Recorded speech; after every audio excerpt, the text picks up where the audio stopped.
Chapter 236. It was the same dream divination, but this time Klein saw more scenes. The first scene was still the small, dark, and dirty room, and the sleeping Ian right on the bunk bed. The second scene was the sewer that the two of them had gone to at the same time. Ian crouched in front of Zriel's incomplete corpse, reached out to rub the 2 rows of white teeth, and took out one of them. The third scene was a bustling street. The passers-by were dressed in plain clothes, some even old or tattered. There were gardens and lawns in the middle of the street, surrounded by low chimneys that spewed out mist. Ian, who was wearing an old coat and a round hat, looked around warily and entered the telegraph office not far from the middle of the street. Diagonally across from him was the entrance to the steam subway that looked like a shopping mall. The scene quickly faded until it became transparent. Klein opened his eyes, tapped the edge of the long bronze table with his index finger, and made a preliminary judgment. From that tooth and the telegram, Zriel and Ian aren't a detective team that accidentally got involved in a dangerous matter. There's an organization behind them. I should be able to determine where the third scene corresponds to. Klein wasn't in a hurry to analyze it in depth because he didn't want to stay above the gray fog for too long. Leaving the high-backed chair belonging to the fool, he came to a corner and rummaged through the paper bag that he had previously sent over to find Massault's Beyonder characteristic. Holding the jelly-like crimson object, Klein sat down again and wrote a new divination statement, the corresponding potion name. As he chanted, he held the Beyonder characteristic in one hand and the piece of paper with the divination statement in the other. With the help of cogitation, he entered a deep sleep. In the gray, illusory dream, the ambassador, who was dressed extravagantly and had a thin, bearded face, once again appeared in front of Klein. He held a bottle of crimson liquid and said to Massault, "Drink it. Drink this bottle of hunter potion, and you will be able to dominate the Zmanger gang. Of course, money is also indispensable. Roselle, the Great, once said that one should have a stick in one hand and a carrot in the other. Hunter, Bakeland is a huge city." Massault frowned slightly and asked in puzzlement. In his illiterate mind, hunters belonged to the wilderness, to animals. The middle-aged ambassador chuckled. "The largest city is also the largest dark forest. Here, everyone has 2 identities. One is the prey, the other is the hunter. No matter how weak a hunter is, it's still a hunter. It's possible for it to injure a powerful prey. Go, join this grand hunt." The scene shattered, turning into countless shadows. Klein looked down at the crimson Beyonder characteristic in his hand and muttered to himself, "So it's the hunter potion. It's no wonder Massault is so good at fighting. He even used poison blow darts. No wonder he could track me all the way here. However, he doesn't seem to have truly understood the essence of a hunter. He didn't set any traps, didn't use any weapons, and didn't bring out the corresponding strengths. On the one hand, it's because he doesn't know that I'm also a Beyonder, and a sequence 8 Beyonder at that. He looks down on me. On the other hand, it also means that he hasn't been consuming the potion for long. The hunter pathway is controlled by both the Sauron family, the former Intis royal family, and the Einhorn family, the rulers of the Faesac Empire. It's a secret organization, the Iron and Blood Cross Order, that appeared in the last 200 to 300 years. In addition to his clothing style, the ambassador's identity can almost be confirmed. He's a high-ranking diplomat of the Republic of Intis, an ambassador to the Kingdom of Ruan. I don't know what the important item he wants is. As his thoughts churned, Klein enveloped himself with his spirituality and plummeted. As soon as he returned to his room, he immediately looked around vigilantly, but he didn't discover any abnormal changes. Phew! Klein exhaled silently. He felt a little more confident about gathering the tarot members on time tomorrow afternoon. He rummaged through the map of Bakeland that he had bought on the steam locomotive and searched for the telegraph office along the subway, one that wasn't far from the middle of the street. There were only a few subway lines in Bakeland, and Klein quickly identified 3 targets. One was in West Borough, one was in St. George Borough, and one was in East Borough where Bakeland Bridge intersected. He recalled the attire and social class of most of the pedestrians in the dream and obtained the final answer. The third, where Eastborough and Bakelin Bridge intersected. Sometimes, deciphering a revelation requires a wealth of real knowledge and the corresponding reasoning ability. Klein gave a self-deprecating laugh and came to the desk. He added another sentence to the statement he had previously written, making the content on the piece of paper richer. I don't know where Ian Wright is. I haven't seen him since I found Zreel's corpse. However, I learned through my own channels that Ian Wright once appeared at the telegraph office on White Rum Street. After he finished writing, Klein didn't fold the paper, nor did he use his spirituality to ignite it. Instead, he allowed it to spread out on the desk and freely display its contents. After taking a deep look, Klein returned to the bed, took off his clothes, and went to sleep. Outside the tightly shut curtains, the crimson moon peeked out of the clouds, shining brightly and flawlessly. In a house in Helstonborough, Furs, who had been sleeping separately from Zio, suddenly sat up, stretched out her hands, and covered her head.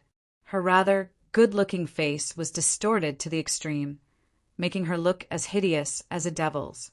Furs pressed both sides of her ears and kept rolling on the bed, as if she was resisting the illusory ravings. Beads of sweat seeped out of her forehead, and the veins on the back of her hands protruded.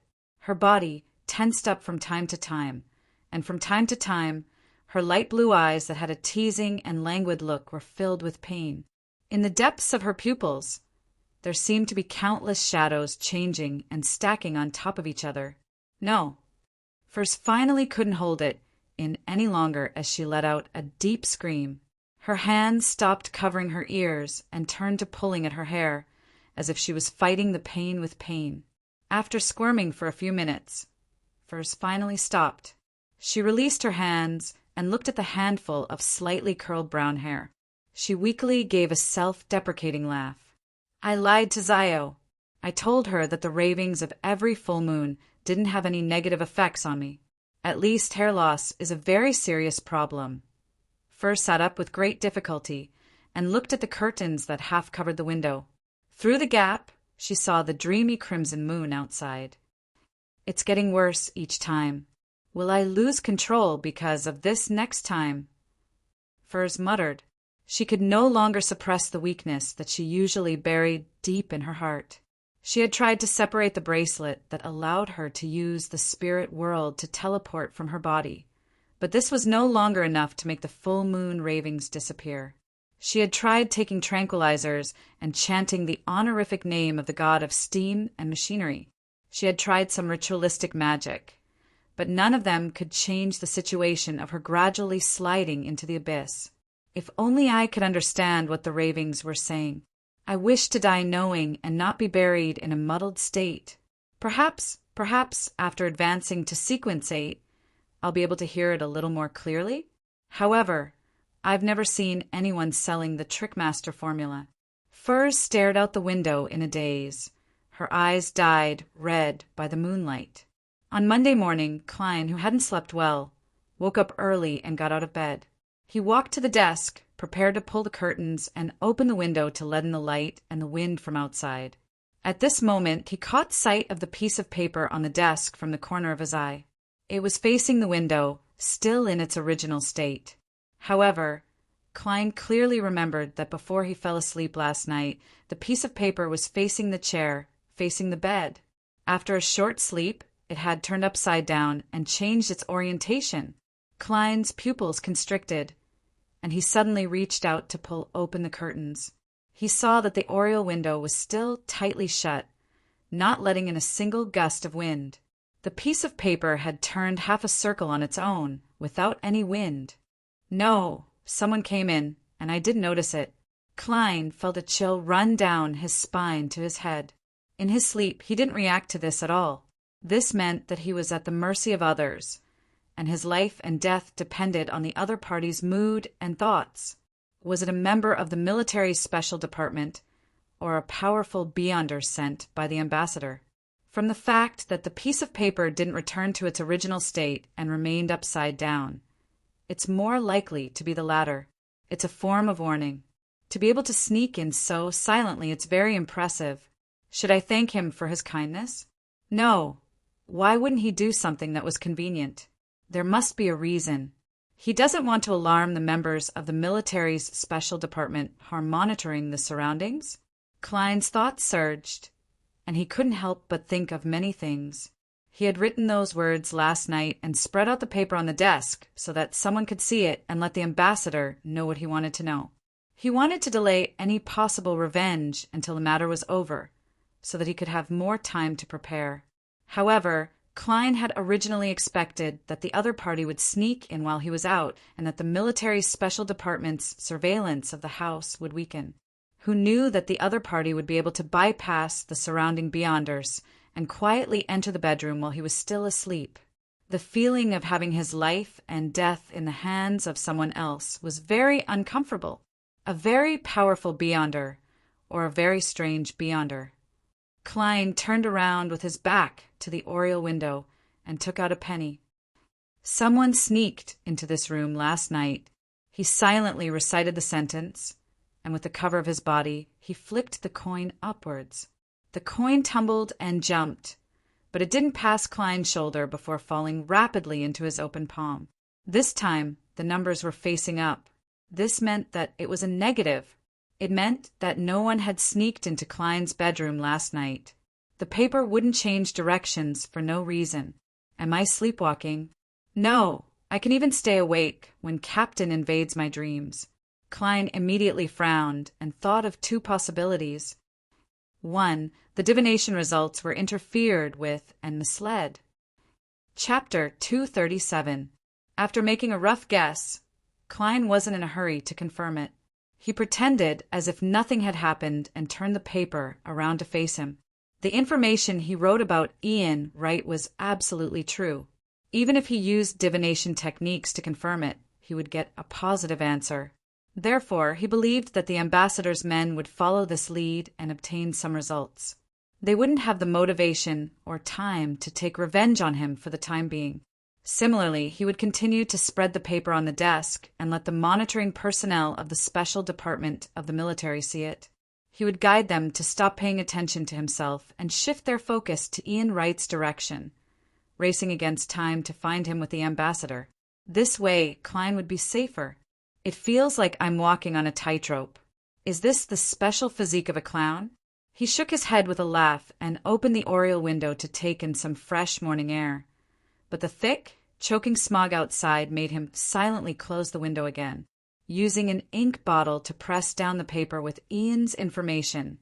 Klein went to the bathroom next door to quickly clean himself up. He then took down the black, double-breasted frock coat and half-top hat from the coat rack and went all the way to the first floor. He had an appointment with Lawyer Jurgen for breakfast that day. Pulling out his black, silver-inlaid cane from the umbrella rack in the foyer, Klein walked along the edge of the street in the fog where visibility was less than 10 meters. He went all the way to 58 Minsk Street and rang the doorbell of the dark house. As the jingle echoed, the image of a black, blue-eyed cat with a raised tail suddenly appeared in his mind. Brody the black cat walked in a straight line and arrived behind the door. After gathering his strength for 2 seconds, he suddenly leaped up and reached out to grab the doorknob. After that, he inevitably fell, twisted the doorknob with his weight, and opened the door. With a creak, the morning wind blew in, and the door slowly retreated. Brody the black cat gave Klein a haughty look and walked to the side. "What a smart cat!" Klein praised the old lady, Doris, who was wearing a white apron. Doris smiled until her wrinkles smoothed out. "It depends on its mood. Most of the time it will pretend to be stupid, as if it doesn't understand what you're saying. Oh, I've prepared my best bean and turnip soup for you. Eat it with bread." Bean and turnip soup. The name sounds like a dark cuisine. Klein smiled. "I look forward to it." As he spoke, Lawyer Jurgen walked out of the bathroom. Even though he was at home, even though he had just woken up, he was still dressed meticulously. His white shirt was well ironed, his brownish-yellow vest was tight, and the lines of his trousers seemed to have been ironed. "The contract you wanted is ready." Take a look and see if there's anything you've missed." Jurgen swept his blue eyes and went straight to the point without any pleasantries. His brown hair was neatly combed back, and one could clearly see the gloss of his hair oil. "All right." Klein leaned on his cane, took off his hat and coat, and followed Jurgen into the study on the first floor, where he received a thick contract. He stood there and casually flipped through it. The more he read, the more his head hurt. In the end, he only skimmed through the important clauses. "I hope that everything is in place. The clauses that I had previously neglected have also been added. For example, instead of paying Leopard £100 in one go, there will be 3 timings that will be paid in installments according to his progress. The first installment will be £50. Not bad. This way, I don't have to go to Bakelin Bank for the time being and withdraw the remaining £100 from my anonymous account. I can rely on the money I have on me." Klein closed the document and smiled at Jurgen. "I'm very satisfied. Your professionalism is better than I thought." As he spoke, he took out 2 one-pound notes that he had prepared earlier. Jurgen took the notes and handed the remaining contracts to Klein. "If there are any mistakes when signing, here are 2 extra copies. Remember to shred the rest of the contract." The current shredder is a hand-operated mechanical shredder. Klein was about to nod when old Madame Doris in the dining room shouted, "Don't worry. Good lads, it's time for breakfast. My grandmother's hearing is a little impaired," Jurgen explained and gestured for them to enter. Klein followed him into the dining room and saw old Madame Doris ladle out a spoonful of thick, greenish-yellow liquid from the black soup pot and pour it into the corresponding plate. "Here, try it. Bean and turnip soup. This is your bread." Mrs. Doris smiled as she pointed at the suspicious pile of food. Klein glanced at Jurgen and saw that his expression was even more serious than before. His heart skipped a beat. Forcing himself to sit down, Klein broke off a piece of white bread, dipped it in the yellowish-green soup, and stuffed it into his mouth with the spirit of an adventurer. He was surprised to find that the taste was quite good. The faint saltiness had sweetness that stimulated his appetite. It just happened to bring out the soft fragrance of the bread. "My grandmother used to be an excellent chef," Jurgen said casually as he slowly savored his breakfast. "Then why do you have to pull a long face? I really have no appetite watching you eat." Klein silently lampooned as he immersed himself in the relaxation and pleasure brought about by the delicacies. After leaving Jurgen's house, he first took a train and then another to Sirik Street in St. George's Borough, where he reached a formal agreement with Leopard and paid the first £50, with a second £30 to be paid in 2 weeks, depending on the other party's progress. At this point, Klein only had £21 and 8 soldi left. He then returned to Sherwood Borough and went to the public library to flip through the past year's Tussock Times, looking for news related to the Intis ambassador to the Kingdom of Rouen. When it was almost noon, he finally saw a black and white photo of the person and confirmed that it was the one he had seen in his dream divination. Bakerland, Jean Madon.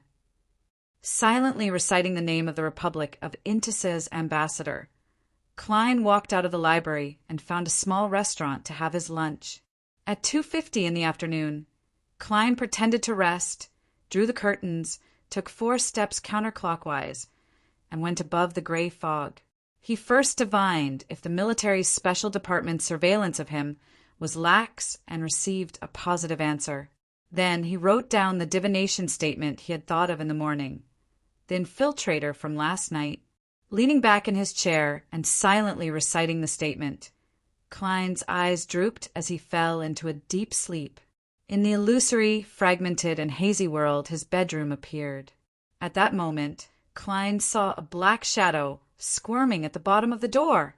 A slender, iron-black threadworm burrowed in, its center arching high before flattening out, constantly circulating towards the desk. Its movements were very stiff, as though it had been dismantled into a slow-motion motion. It had a strange vibe to it. The iron-black threadworm wriggled to the desk and climbed to the top, leaving a path of rapidly evaporating mucus along the way. It stopped in front of the piece of paper with Ian Wright's information written on it. It suddenly raised its head, and the middle part of its body rose up, leaving only its tail supporting its body. At that moment, it looked like a human. After examining it for a while, the iron-black threadworm pushed the piece of paper in a different direction. Then it returned the way it came and disappeared. So that's how it is. In other words, it's not that the infiltrator from last night didn't want to take revenge on me, but that he simply didn't have the ability. Unless this iron-black threadworm is highly toxic. Klein nodded in enlightenment and used divination to confirm that the Beyonder controlling the iron-black threadworm was an assignment from Ambassador of Intis, Bakerland Jean Madden. After doing all of this, he used the gray fog to completely envelop the paper bag in the corner, then sent a message to Sunday. When the pointer of the pocket watch was in place, Klein pulled Justice, the Hanging Man, and Sun in at the same time. This week's tarot had arrived as scheduled. The familiar gray fog and hazy silhouettes came into view. Audrey, who had successfully advanced to sequence 8, stood up halfway, lifted her skirt slightly, and greeted happily.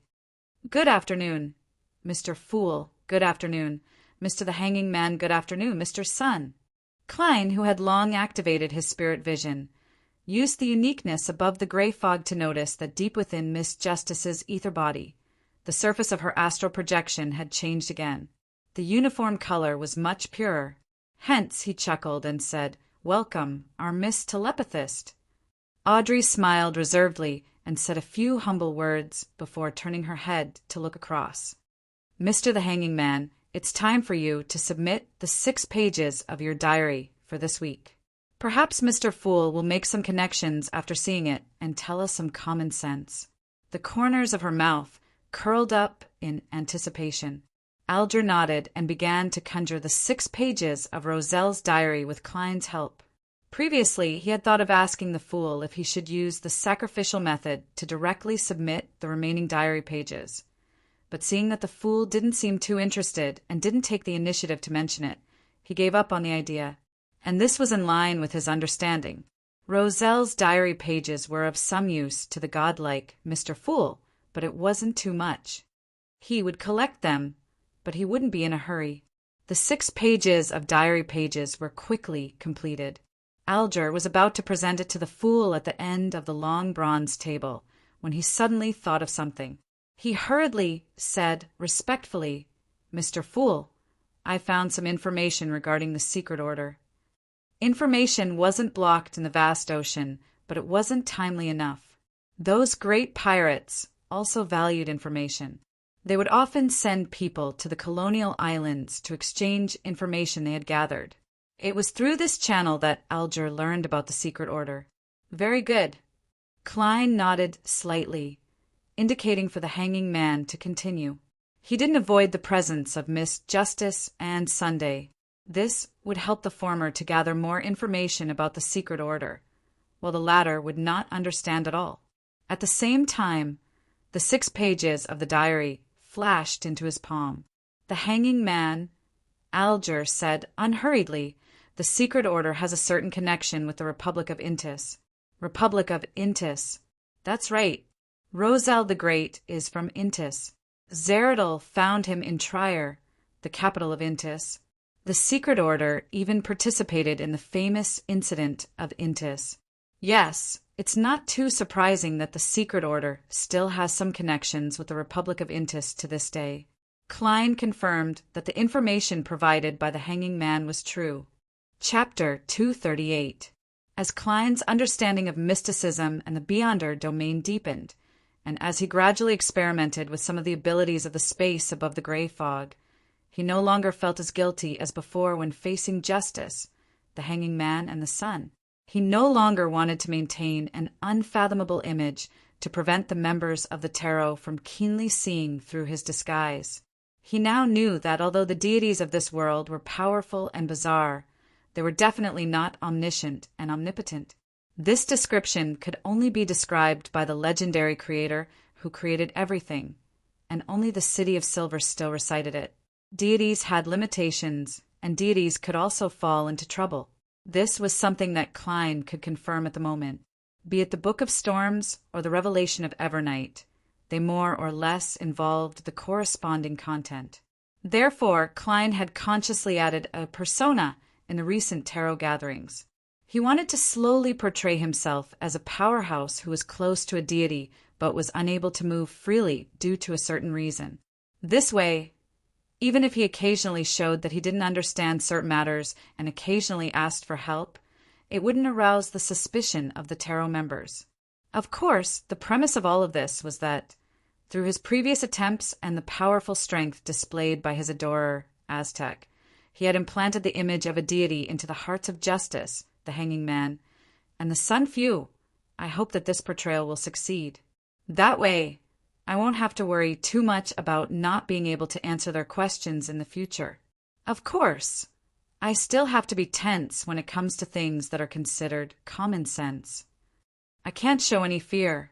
Klein tapped the edge of the long ancient table with his finger and chuckled. I want to issue a mission. Mission? Audrey's ears moved slightly as her eyes widened. She was surprised, expectant, and perturbed. She clearly remembered that this was the first time Mr. Fool had officially issued a mission. Although he had previously made some commissions, they were all paid in advance. It looked like a random collection mission to comply with the principle of equivalent exchange. This time he used the word promulgation. As a telepathic reader, Audrey was already very good at reading hidden meanings from a few words. At the same time, she keenly discovered that although the Hanging Man didn't seem to have changed, he was actually extremely nervous. As for Sun, he was ignorant and took it as a very normal thing. You can choose to accept it or not.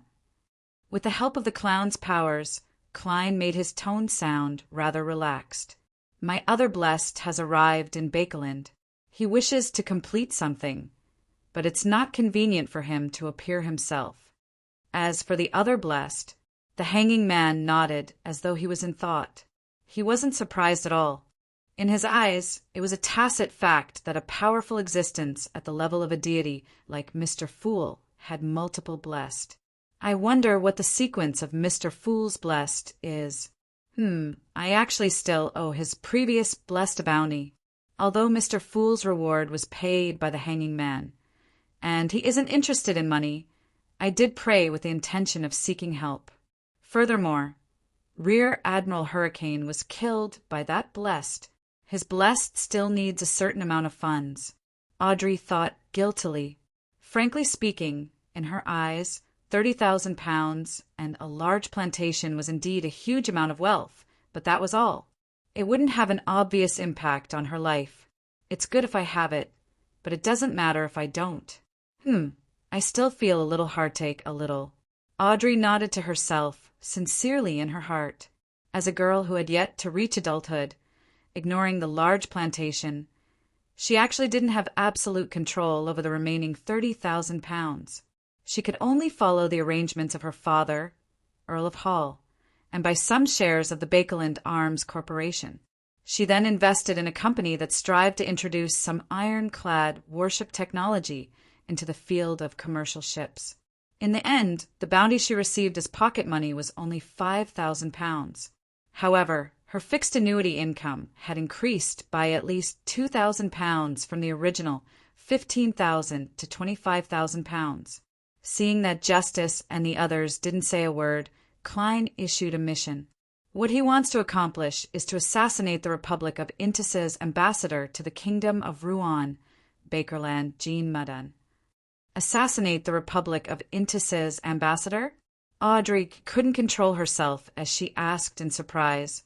This was an act that would cause a dispute between the two countries, or even cause a war.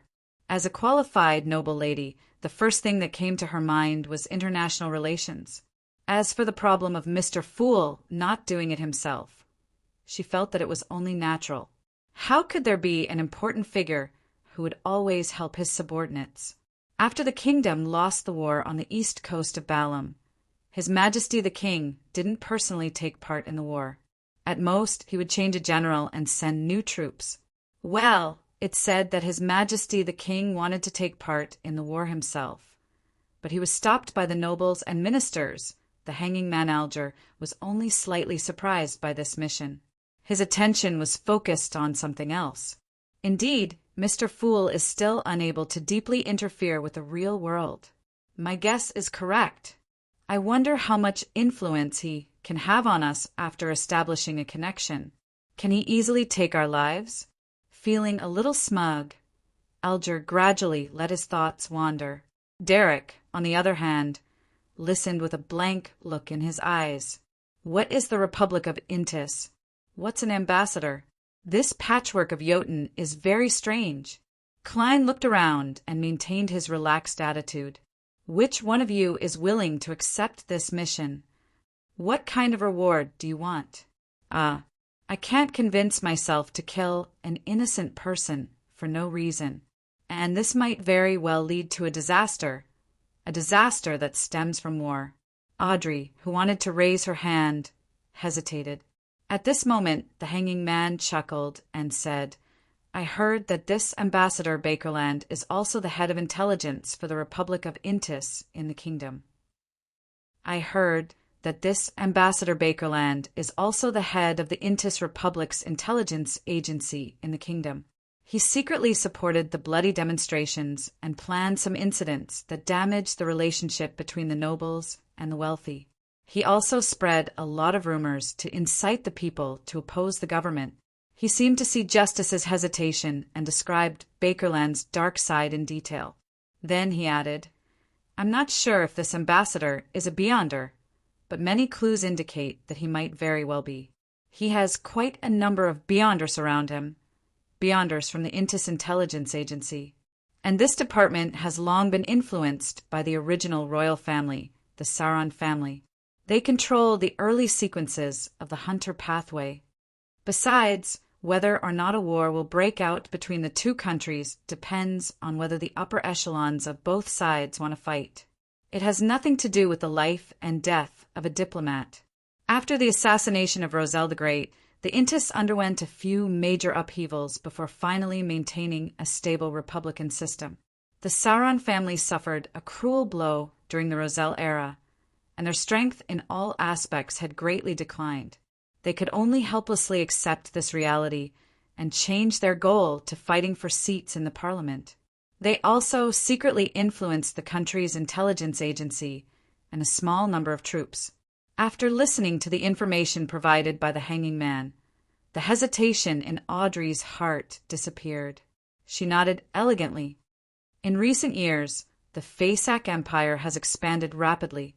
It has successively defeated the kingdom and the Republic of Intis on the east coast of Balam and in the highlands of Stars. As long as the problem is pushed to them, the upper echelons and citizens of the Intis Republic can accept it and be willing to believe it. Audrey didn't know much about politics, but with a father who was a member of parliament and a hereditary earl, she had still seen and heard a lot of things. Regardless of whether it was to shirk responsibility or to divert internal conflicts, the northern barbarians, who had always been unpopular, were the favorite targets of the nobles and ministers. They were also the easiest targets to use. As for whether it was done by them or not, that wasn't important. Of course, more than 100 years ago, this role was played by the Intis Republic and Roselle. After pondering for a few seconds, Audrey looked at the end of the long bronze table with a little apprehension and guilt. Mr. Fool, I can attempt to complete this mission, but I can't guarantee success. On the one hand, she planned to find her father to confirm if Ambassador Bakerland was really the head of the Intis Intelligence Agency. On the other hand, she had no intention of doing it herself. Be it a spectator or a telepathist, they weren't the type who were good at combat. She could only try her best to gather as much information on Ambassador Bakerland in high society before entrusting the mission to him. I can get Zio and Furs to get Mr. A to do it, or find a few other hosts of the Beyonder circles. I can't expose myself. This matter has to be kept secret. Who knows if there might be an Intis intelligence agent lurking in those circles? I wonder how much money I'll have to pay. £5,000 might not be enough. Audrey began to think of her future plans. Klein didn't have extravagant hopes that the sequence 8 Miss Justice would succeed. He nodded slightly and said, "What do you wish to receive in return?" "The formula for psychiatrist," Audrey blurted out. Then she added hesitantly, "as well as the corresponding Beyonder ingredients." This can be discussed after the mission is completed. If I don't succeed, I'll bear the cost myself. I still owe your adorer a bounty." "Bounty?" "So the bounty has been given to Miss Justice. £10,000. That's £5,000. Shrouded in grey fog, Klein thought for a few seconds about how much Ambassador Bakerland was worth. In the end, he believed that he was definitely more expensive than Rear Admiral Hurricane Zillings. "Sure," Klein replied in a normal tone. At this moment, the hanging man Alger said, "I'll also accept this mission." "I will also accept this mission. The reward can be determined after the mission is completed." "Didn't you return to the sea?" Audrey asked in surprise. "Just because I'm not in Bakerland doesn't mean that I can't assassinate Ambassador Bakerland," Alger said with a smile without giving a direct explanation. Sun, who was beside him, couldn't join in the conversation. Klein nodded in agreement. "All right." Chapter 239. On the 29th of October, the leader of the secret order, Zeradol, visited me again. He didn't mention anything specific and only casually chatted for a while. I was unable to guess his true intentions. It seemed like he only wanted to strengthen our communication and understanding of each other. Having already met 2 high-sequence Beyonders of the Church, I felt that Zeradol was stronger and more mysterious than them. Therefore, I asked him in passing without much hope, asking him what sequence he was at. In the end, he actually answered me. He said that he was a Sequence 2 Miracle Invoker. Sequence 2? In the Church's classification, that's an angel a level close to that of a deity. As expected, he's stronger than the alchemists and arcane scholars I met before. However, my intuition tells me that Zeradol wasn't telling the whole truth. Sequence 2 might just be his previous position, or perhaps he's about to advance. Miracle Invoker? A master who's good at creating miracles? The name of this potion really makes one's imagination run wild. This is the corresponding sequence 2 of Seer, a miracle invoker who controls fate. I probed Zeradol and asked if the so-called miracles were the miracles of fate. Is the Seer pathway a pathway that gradually understands fate, grasps fate, and controls fate? Zeradol skipped the first question. He told me that fate is only a part of the Seer pathway, and it doesn't even belong to the main body. The pathway that truly represents fate is Monster. He gave a few examples. They were all potion names of the Monster sequence. Sequence 7, Lucky, Sequence 5, Winner, Sequence 2, Prophet, as well as the top of the Sequence 1, Snake of Mercury.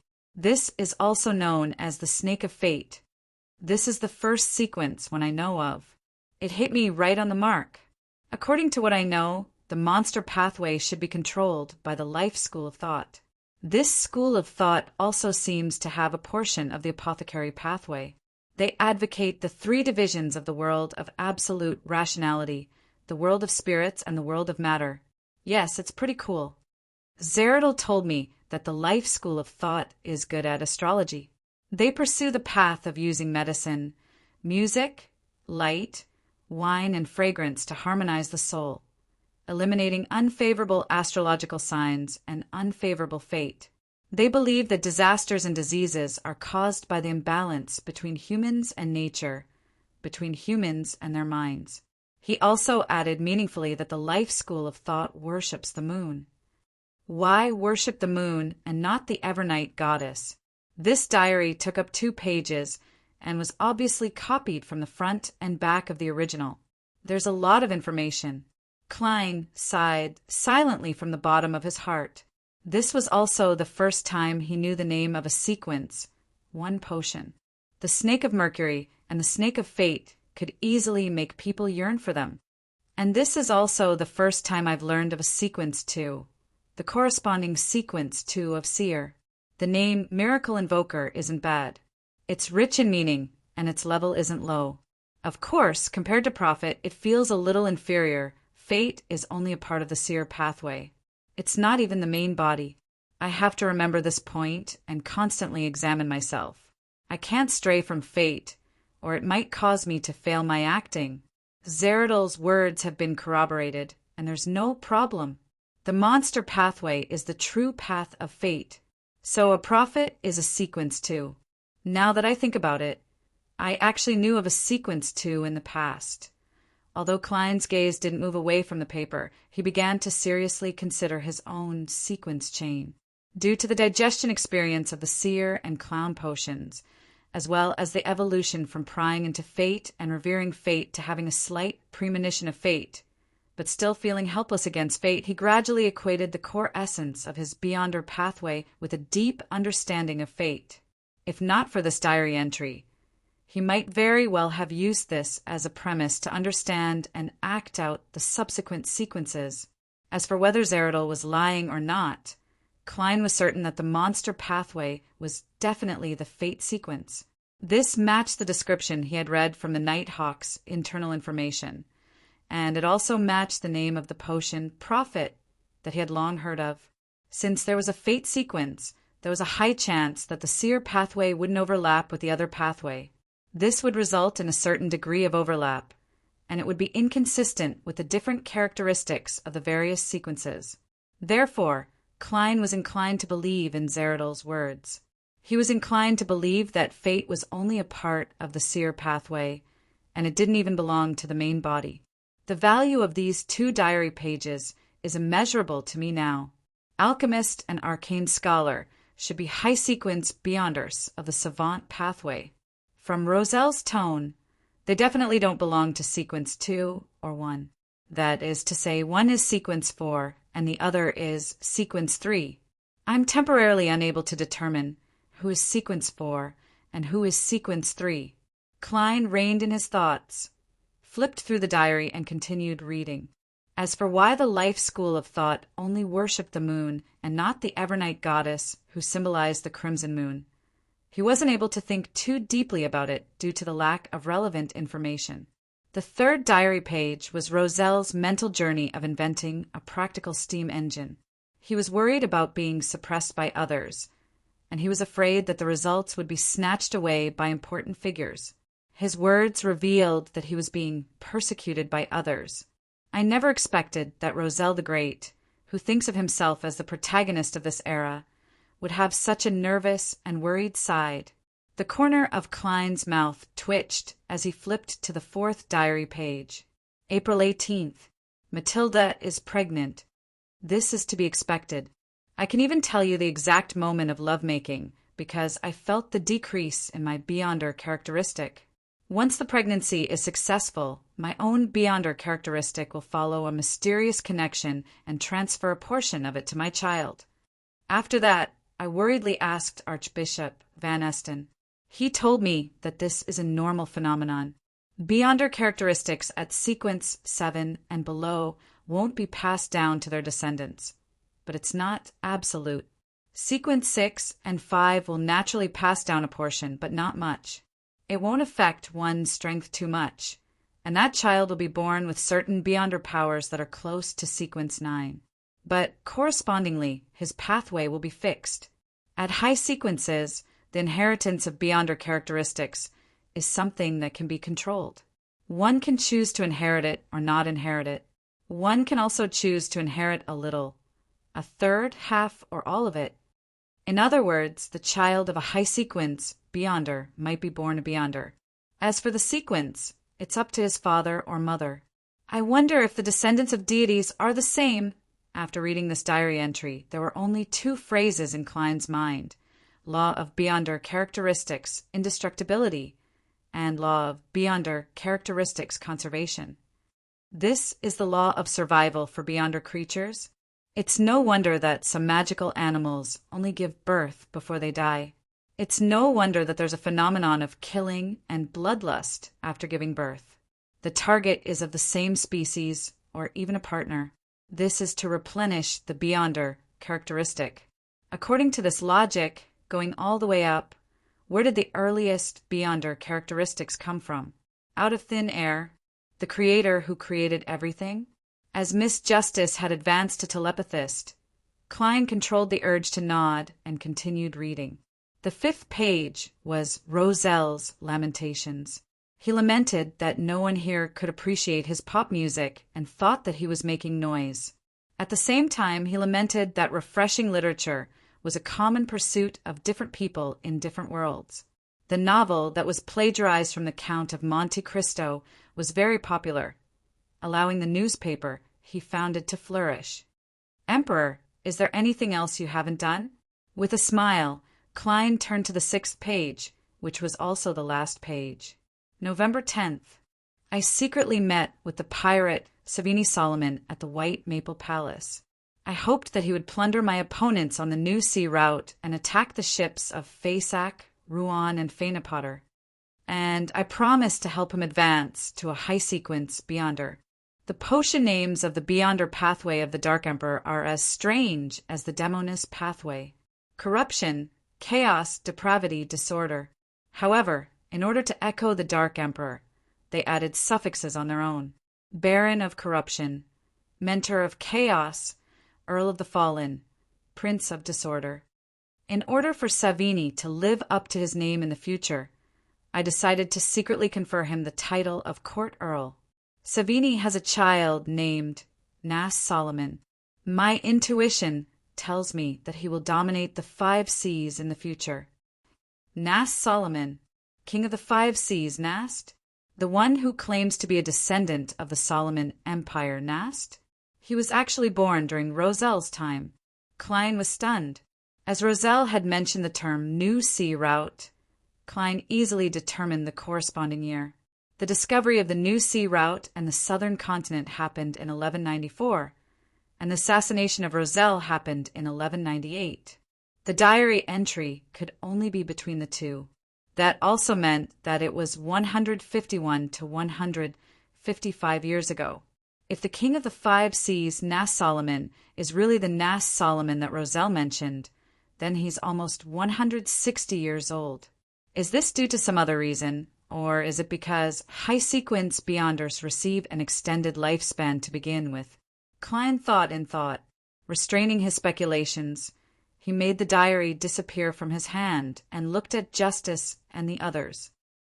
You can trade or communicate freely now. Mr. Fool doesn't have any general knowledge to tell us today. Audrey felt a little disappointed. She turned her eyes and looked at Sun diagonally across her. Can I exchange information related to dragons from you? She clearly remembered that Mr. Sun had referred to the spectator pathway as the dragon pathway and indicated that it originated from the dragons. Yes, I wish to obtain the sequence 8 potion formula of the Bard pathway. Derek, who had been silent all this while, replied hesitantly. Chapter 240. Audrey wasn't surprised by Sun's request. Since the City of Silver had popularized the acting method, he should be nearing the end of his digestion. Seeking the subsequent potion formula would definitely be one of the highest priorities. I wonder how I'm going to act as a bard? Sing poetry every day? Hide to the side when encountering a battle, and use my singing to bring courage and strength to my companions? Or should I bless myself first, then charge forward with my hammer and sword?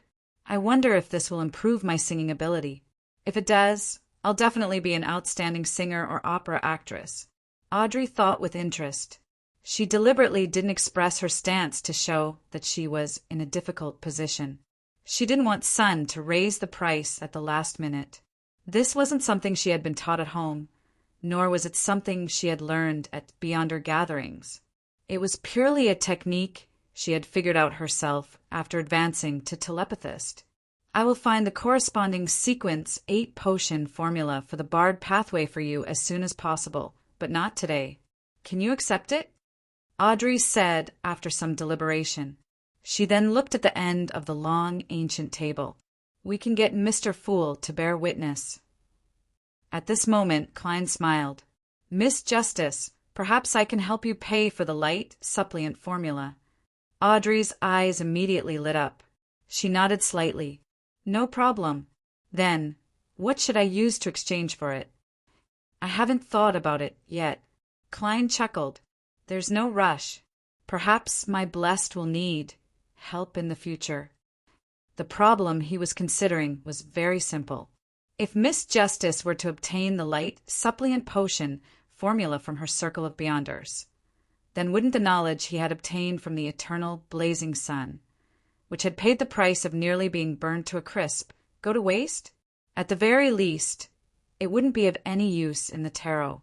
All right, I'll do my best to help them, Audrey promised happily. Klein pressed his hand down, and a yellowish-brown, goatskin parchment appeared in front of him. On it was the formula of the light suppliant potion. It included alternative ingredients and ancient names, and all of them were translated into Jotun. Main ingredients: 1 radiant stone or dazzling soul powder, mirror hedgehog's blood or lava troll's heart. Supplementary ingredients: 1 golden edge sunflower, 3 drops of aconite juice. With a gentle push, the parchment appeared in front of Sunday. Although he knew that even if he completely forgot it, he could still recall it by praying to Mr. Fool. Derek still recited the formula seriously. After a while he said, Miss Justice, we can discuss matters regarding dragons. Mr. Fool, I request a private conversation. Audrey quickly raised her hand. She had originally thought that Sun would instantiate the corresponding content on paper for her to read, but that wouldn't be convenient for her to raise questions. She would have to write it down and push it back to Sun, making communication extremely complicated. Private conversation? In a real private conversation, you probably won't understand what Sun is saying. It's the same for Sun. Klein nodded in a calm tone. All right. In the circle of Beyonders, Hermes was a knowledge that had to be mastered. Ancient Hermes was one of the more popular content that could be learned. Jotun, Dragonese, and Elvish were relatively rare, and few understood them. Before he finished his sentence, Klein blocked the hanging man, preventing him from seeing or hearing him. Alger was interested in the information regarding dragons, but it wasn't to the point where he was willing to pay the price to listen in. Therefore, he maintained his silence and waited quietly. Seeing that Mr. Fool had gestured for them to begin the conversation, Sun fell silent for a few seconds, organized his words, and said, The dragons are the arch-enemies of the Giant King's court. The dragons are the mortal enemies of the Giant King's court. They look like enlarged lizards, and their bodies are covered in scales of different colors. Their limbs are thick and powerful, and their wings are wide enough to propel their huge bodies into flight. They are the rulers of the sky. Some of them have flaming breaths, some can control lightning, some can bring about corrosion, and some can create frost. However, these aren't the mainstream of the dragons. The most numerous dragons are the dragon of the mind, represented by Dragon King Anquelt. The Beyonder pathway that originates from the dragon of the mind is the spectator pathway. In the City of Silver, we usually call it the Dragon Pathway. For such transactions, Derek had initially planned on using the history textbooks from his general education class. However, after discovering that Miss Justice, Mr. the Hanging Man, and himself didn't seem to be in the same world, he gradually realized the value of the commonly seen history in the City of Silver. Therefore, he only mentioned dragons this time and didn't mention anything about giants, elves, mutants, phoenixes, vampires, and other relevant information. Dragon King Anquelt. This is consistent with the records in the church's canon. Audrey nodded slightly and politely didn't interrupt Sun's explanation. Derek recalled the textbook. At that time, the strongest and most terrifying of the dragons was the Dragon King Anquelt. He was also known as the Dragon of Imagination. Other than that, his son, Alzahad, was also a famous powerhouse who shrouded the sky and overlooked the land and the sea. He was known as the Dragon of Nightmare.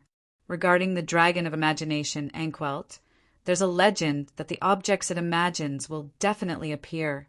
The kingdom it imagines will definitely descend upon the physical world. The future it declares will definitely play out and become a reality. This, Klein, who was listening by the side, suddenly frowned.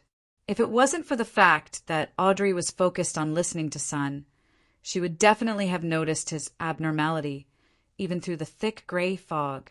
The description just now made him think of sealed artifact 0-08. The declared future will definitely play out. The characteristics are somewhat consistent. Klein leaned back in his chair, looking more relaxed, but in fact he was even more focused. The dragon of imagination is very cool. This is the performance of a deity. Audrey's eyes lit up as she listened. She was excited and filled with anticipation. Derek paused for a few seconds before continuing. Its son, the dragon of nightmare, Alzahad, is equally terrifying. Its son, the dragon of nightmare, Alzahad, is equally terrifying. It can control the minds of every living creature and make them act according to its will. These creatures find it difficult to detect, believing that it is their true thoughts. It can also weave real nightmares in reality, making many living creatures unconsciously join in, and then give them the cruelest and most horrifying ending. Legend has it that it especially loves pranks. It will make a prince kiss, a princess awake, but the awakened princess will already be mostly rotten. It will make girls from ordinary families wear dancing shoes and dance in front of the prince, but they won't be able to stop until they die. It will create all kinds of coincidences, turning the fates of many creatures into tragedies. All kinds of coincidences. This sounds more like sealed artifact 0-08. Of course, I don't know much about that sealed artifact. Klein resisted the urge to reach out and rub his chin, making himself look like an ancient well. What an evil dragon. However, its powers are very interesting, Audrey said, half sighing and half excited. This is the future of the spectator pathway. No, I have to call it the dragon pathway. I don't want to switch to another sequence. Audrey wished she could immediately become a sequence, 7 psychiatrist, and continue advancing rapidly. Sun replied sincerely, "It's been 2,000 to 3,000 years since the history of the dragons and the giants." It has been 2,000 to 3,000 years since the history of the giant dragons and the giant kings. Everything I know comes from textbooks and legends. I can't guarantee that it's true. At least your history isn't lost. Audrey consoled him in a good mood. What happened after that? After that, the Lord that created everything awakened. The dragon of imagination and the dragon of nightmare and other famous dragons fell from the sky and lost everything, including their lives. This prevented the sun from shining on the land for 49 days, causing countless volcanoes to erupt and floods to flood the land. From then on, the dragons declined and could only retreat to various dangerous places. After that, the giant king's court was destroyed by the Lord, Derek recounted with a heavy tone. This is different from the history, I know. Didn't the Lord of Storms, the eternal blazing sun, and the God of knowledge and wisdom lead humans to defeat the dragons and giants, killing their kings? Audrey was confused as she felt that time and space were somewhat misaligned with history. Klein was also filled with doubts about this. He felt that the real history was filled with mysteries, especially the history of the second epoch, which was even more ancient than ancient history. Most of the myths and legends recorded in the church's canon are likely fake, but the history passed down in the City of Silver can't be completely trusted. What would the real history be like? He reined in his thoughts and smiled. Are you done with your exchange? That's all I know, Sun replied guiltily. He felt that the information he provided didn't match the value of the light, supplement potion formula. Audrey took a deep breath and curled the corners of her mouth. I'm very satisfied. I know the direction of the future, she happily added in her heart. After the few members conversed for a while, Klein announced the end of this week's tarot. After sending Miss Justice and the others off, he didn't stay for long and quickly returned to his bedroom to reduce the risk of being discovered. Empress Burrow, Earl Hall's luxurious villa. Audrey paced back and forth happily, planning to reward Susie with a few dog snacks. At that moment, she heard someone knock on the door. From the footsteps and the corresponding rhythm, She recognized it to be her personal maid, Annie. "Come in." Audrey looked into the mirror, tidied her hair, and straightened her back. Annie came in with a piece of paper and smiled. "Miss, your telegram is from the southern continent." "Southern continent? Alfred?" Audrey suddenly thought of her brother and happily took the paper. She focused her eyes and looked at it carefully. It was indeed a telegram sent by her second brother, Alfred Hall, from the east coast of the southern continent's Balam Empire.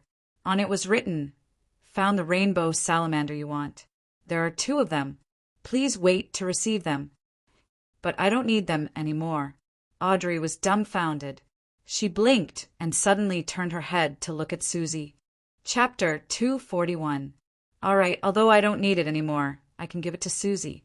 I can use it to exchange for other Beyonder ingredients." Susie's potion is still lacking the spinal fluid of a Farsman rabbit. There are some things that I can leave to Susie. It's much more convenient than doing it myself. Every great detective needs a good assistant. Yes. Audrey quickly made a decision. To her, this wasn't something she particularly cared about. After putting down the telegram, her joy subsided, and the worries of reality gradually emerged. "I still owe Mr. Fool information on the secret order, the mission to assassinate the ambassador of Intis, and a request from his adorer. I finally understand what it feels like to be burdened with a heavy debt. Audrey, we can't delay any longer. Let's begin." The girl quietly clenched her fists, planning to find a pen and paper to write a letter to Viscount Glaint. She wanted him to arrange for her to meet with Zio and Furs as soon as possible and entrust the matter to them. She picked up the fountain pen and dipped it in ink. Audrey suddenly stopped writing on her wrist. She had just thought of a very critical problem, and that was that she knew very little about the ambassador of Intis, Bakerland. Under such circumstances, it was easy to misjudge the difficulty. Either she couldn't find someone willing to accept the mission, or she would entrust it to an unsuitable person, causing the mission to face failure at the very beginning. As for the price of inflating herself, that wasn't what she was concerned about. She believed that Mr. Fool's reward would be even better and more helpful to her. After pondering for a moment, Audrey turned to the maid, Annie. "Tell Countess Kalia that I accept the invitation and will be on time for her ball tomorrow night." Kalia was the wife of Count Wolf, and her upcoming ball had invited ambassadors from various countries to Rouen, including Bakerland Jean Madan. Audrey had originally wanted to use her illness as an excuse to reject the invitation, but now she was filled with interest for the ball. After observing Ambassador Bakerland and gathering enough information, she would meet Zio and Furs. Audrey suddenly felt the excitement of participating in a major event and beginning her dream of an adventurous life. The capital of the Rorstad archipelago, the city of generosity, Byam. After returning to the real world, Alger Wilson changed into a set of flashy clothes from the Republic of Intis. He entered the alley from the back door of the hotel and took a detour through a few streets. He stopped in front of a house without a garden or lawn, took out a common white hard-shell mask and put it on his face. Then he stretched out his hand and knocked on the door. There were 3 heavy knocks and 2 light knocks, with 2 long and 2 short intervals. After waiting for more than 10 seconds, the door creaked open. A man with a pirate bandana poked his head out and quickly looked around. "Come in." The man stepped aside and said in a deep voice. Alger didn't say anything and quietly walked into the house. Clang! The door suddenly closed.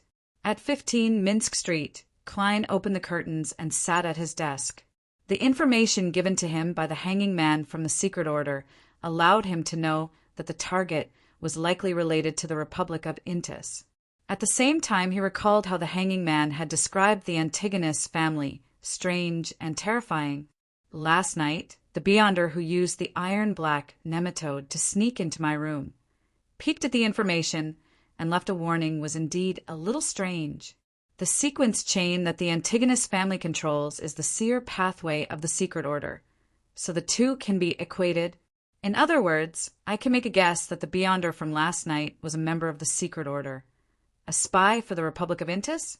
Or perhaps he doesn't belong to the secret order, but obtained the corresponding formula and potion through the connection between the Republic of Intis and the secret order? Klein began to make bold assumptions and carefully seek confirmation. This can explain why my clown premonition didn't work when the strange iron-black nematode invaded. This stems from the suppression of a high-sequence beyonder of the same pathway. Of course, there's also the reason why the iron-black nematode didn't pose any real threat to me. Similarly, it can also explain why an iron-black threadworm infiltrated my room that very night after I finished writing the report on Ian Wright. Furthermore, it went straight for my desk. The other party has the powers of a seer, which makes the matter sufficiently logical after repeated deliberation. Klein felt that his guess was very likely close to the truth. If it's really a high-sequence beyonder of the seer pathway, what sequence is he and what's the name of the potion? To be able to control the iron-black nematode, could it be another powerhouse of the circus, a beast tamer? Klein shook his head in a self-deprecating and amused manner. Perhaps my subsequent potion formulas will be obtained from him. Is this the true meaning of the revelation I received from my divination? Bakeland is really a land of hope. Klein muttered to himself and began to consider what to do next. He had already entrusted the mission of assassinating the Intis ambassador, Bakerland, to completely eliminate any latent dangers. He had to avoid arousing suspicion, and he didn't have the ability to do so. After leaking Ian Wright's whereabouts to both parties, he believed that Ambassador Bakerland wouldn't have the time to seek revenge on him in the short term, nor would he cause any additional trouble. Finding the item he spoke of was obviously the thing he was most concerned about. In other words, before that item is found, I'm safe. There's no need to be in a hurry to hire a powerful beyonder bodyguard. Yes, even if there's any subsequent retaliation, the ambassador won't be able to hire a high-sequence beyonder to deal with me. It's neither economical nor necessary. After all, Bakeland isn't his home turf. The greatest possibility is that I'll hand it over to the beyonder who used the iron-black nematode to sneak into my room last night. He's at least a sequence 7, or even a sequence 6 or 5. He has sufficient strength and is familiar with the situation. When the time comes, I'll just hire a bodyguard according to this standard. I hope that before that, the ambassador will never be able to give any orders. Klein looked out the window at the fog that had finally dissipated, seemingly in a daze. He decided to continue going to the Brave tonight. Firstly, it was to use Caspers to make contact with other beyonders and build a foundation for choosing a suitable bodyguard. Secondly, it was to find an opportunity to sell Mussalt's beyonder characteristic and raise some funds. Thirdly, it was to see if anyone was selling powerful mystical items to increase his strength. This was a plan that would never go out of date. After making up his mind, Klein pretended to be leisurely flipping through the newspapers. He waited until the sky turned dark before slowly getting up and making himself tomato oxtail soup. After having his fill, he drew the bedroom curtains as usual and decided not to open them for the night. Following that, he summoned himself and responded to himself, becoming a special spirit body. He moved the Aztec copper whistle above the gray fog, Mussalt's beyonder characteristic, self-made charms, various materials, and tarot cards back to the real world, leaving behind only a few items like the blood-stained contract. After doing all of this and equipping himself with the corresponding items, Klein's strength returned to its peak, and he once again became half a mysticism expert. After adjusting his collar, he took his hat and cane and left 15 Minsk Street, Iron Gate Street, inside the Brave. Klein, who had exchanged a glass of beer for information, found Caspers in a card room. He was playing Fight Evil while betting on a particular boxer outside. He was having a rather good time. This familiar environment reminded Klein of the last time he met Merrick, who was playing Texas with more than 10 zombies. He was suddenly glad that he hadn't brought Aztec's copper whistle. If I had brought the copper whistle that Mr. Aztec gave me back then, I reckon Merrick zombies would have rebelled on the spot and warmly entertained. I wonder what his expression would have been like. Klein stood by the door and nodded at Casper's Kalinin. Casper's covered his cards and cursed. He got up, walked to the door, and said in a low voice, "I'll take you to a place. Although the people there aren't as good as Marek, they're rather powerful. As for whether you can make a deal, it has nothing to do with me. However, I have to warn you in advance not to anger them, or you might not be able to see the sun tomorrow. Of course, it won't be easy to see the sun in Bakeland after September. Do I need to pay you?" Klein asked sincerely. Casper's nodded in satisfaction. £2. That's enough to buy a revolver at a weapons store. Although they'll price it at £3, they can basically bargain it down to about £2.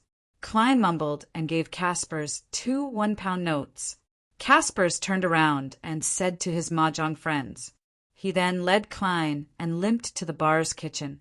From there, they entered the alley at the back and circled around to a house that was dimly lit. He took out an iron mask that could only cover half his face and handed it to Klein with a chuckle. He chuckled and said, "I'll take it as you bought it for £2. I can buy a lot of them for £2. Klein wore the iron mask and deliberately messed up his hair. Seeing that he was ready, Casper's knocked on the door rhythmically. 7 or 8 seconds later, a small wooden panel on the door was suddenly pulled open, revealing a brown eye behind it. After being scrutinized for a while, Klein finally saw the door open. A man wearing an iron mask stood there and handed Klein a hooded robe. He said to Casper's with a hoarse voice, "Remember to tell me ahead of time next time. Otherwise, humph." He closed the door, turned around, and led Klein through the dark living room into the living room on the first floor. There was a lit candle on the coffee table. The faint yellow light illuminated the entire room. There were about 10 people sitting on the sofa and chairs around the coffee table. They were all dressed in hooded robes and iron-colored masks. After putting on his robe, Klein quietly found a chair in the corner and sat down. He heard a chubby man grumble. He heard a chubby man complain, "Recently, there's been a group of wild beasts in the sewers. They've eaten a lot of the herbs I planted." Chapter 242. He's good at concocting potions, treating illnesses, and growing quite a number of herbs in the sewers. Is he an apothecary? I wonder if he's a member of the life school of thought or a believer of Earth Mother. Of course, it's more likely to be wild. Klein listened thoughtfully and did not speak carelessly. In the kingdom of Rouen, because the Church of the Storm rejected the eternal blazing sun, the god of knowledge and wisdom, and the Church of the Evernight Goddess and the Church of the God of Combat were incompatible. Only Earth Mother obtained the right to proselytize. However, under the tacit suppression of the 3 churches, they only had a few churches with pitifully few believers. They didn't even need to form a Beyonder squad. And even if they did, they wouldn't be recognized by the government and wouldn't be able to cooperate with the police. They were considered illegal armed forces. According to the Nighthawk's internal records, the Church of Earth Mother controlled the planter and apothecary sequence pathways. However, the latter didn't seem to be complete. The hood of the man suspected to be the apothecary was pulled back, revealing his iron-black mask. However, the mask only covered the area above the bridge of his nose, making the fat on his cheeks clearly visible as if they were trembling. I repeat, I need someone to help me clean up the new beasts that have appeared in the sewers. You only need to clean up the Bakeland Bridge area. I will pay you with 4 bottles of precious medicine. 2 of them can effectively stop the bleeding and promote the healing of the wounds. Trust me, this is much better than going to the clinic for suturing. It will be effective for 6 months. The man who was suspected to be the apothecary stated his request and the corresponding conditions. He suddenly chuckled and continued describing. The other 2 bottles have an expiry date of 1.5 months. It can allow a man to regain the impulses he had when he was 17 or 18 years old, turning him into a Beyonder in bed. You know what I mean. Even if it exceeds the expiry date, it will still produce an effect. However, it will spread from there to the entire body. The user will become abnormally violent, and their strength, speed, and agility will increase greatly. There They will enter a state of weakness after half an hour. Why does he look like an old military doctor who sticks advertisements on telephone poles? And he's even shamelessly promoting expired medicine. Klein couldn't help but silently criticize. After saying that, the suspected apothecary saw that the activity room was silent. No one spoke, so he could only grit his teeth and say, "You're the apothecary." On top of the 4 precious potions, I'll add an additional 30 pounds. Finally, a man sitting on the edge of the sofa spoke. He looked around and said in a low voice, "I accept this commission. Pay 2 bottles of medicine in advance, 1 of each type. Mr. Eye of Wisdom will be the witness." "No problem." An old man on a single-seater sofa nodded. The wrinkles on his cheeks were deep, his skin was slightly shriveled, and his voice sounded old. From this, Klein could tell that he was not a young man. All right, the suspected apothecary heaved a sigh of relief. After the deal was made, the gathering seemed to liven up a little. Soon, a woman whose face was completely covered by the shadow of a hood said, "I want to sell 2 weapons." Weapons. Klein adjusted his sitting posture and became even more focused. For the time being, he was unable to level up. If he wanted to increase his strength, he could only start with external objects. One is a runic steel sword created by the Church of the Eternal Blazing Sunday. It has purification and exorcism effects. It's the nemesis of water ghosts, vengeful spirits, living corpses, and other undead creatures. It can be used for another 3 years. Of course, its sharpness is enough to kill. The woman's voice alternated between high and low, clearly concealing her characteristics. 500 pounds or the formula of Sequence 8 Barbarian, and you can have it. So expensive. For me, there's no reason I have to obtain it. If I really encounter an undead creature that I can't deal with at the moment, blowing the copper whistle is a better solution. Even if I don't find Mr. Aztec, just that messenger alone should be able to deter many undead creatures. Klein shook his head inwardly as he listened to the woman introduce the second weapon. Meat saw knife. It has an intricate mechanical structure and can be transformed. It's easy to carry around. This is a weapon for combat. It's made by an outstanding craftsman and is rare. 25 pounds. The price difference between a weapon with Beyonder effects and a similar one without such effects is really huge. Klein watched from the side until the runic steel sword was bought by a gloomy man in another corner, and the meat saw knife became Mr. Eye of Wisdom's collection. Some of the subsequent transactions were successful, while others were unsuccessful.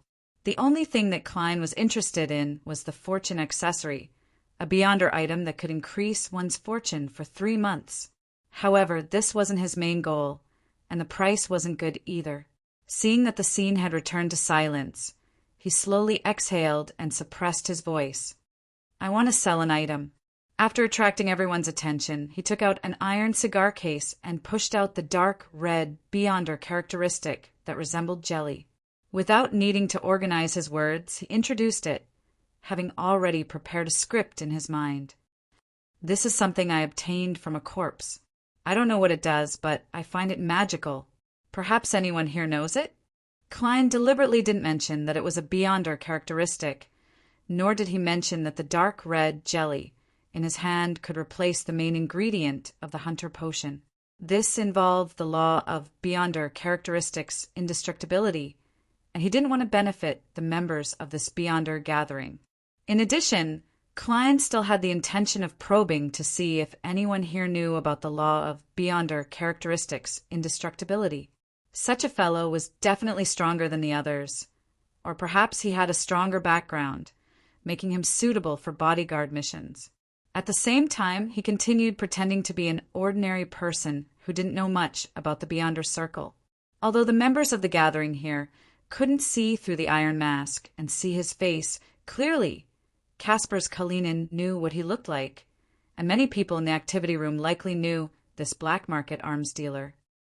Be careful and cautious were the words that Klein had been emphasizing to himself before and after he left the house today.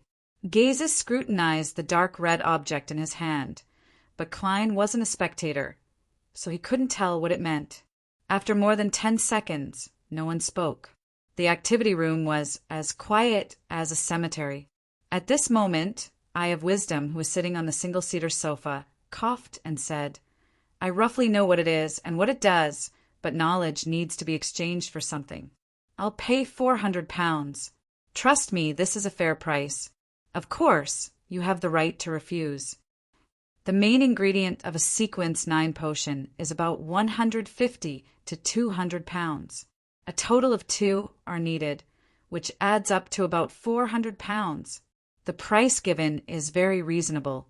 This old gentleman with the code name Eye of Wisdom seems to recognize that it belongs to the hunter's sequence. He doesn't need divination to recognize it directly.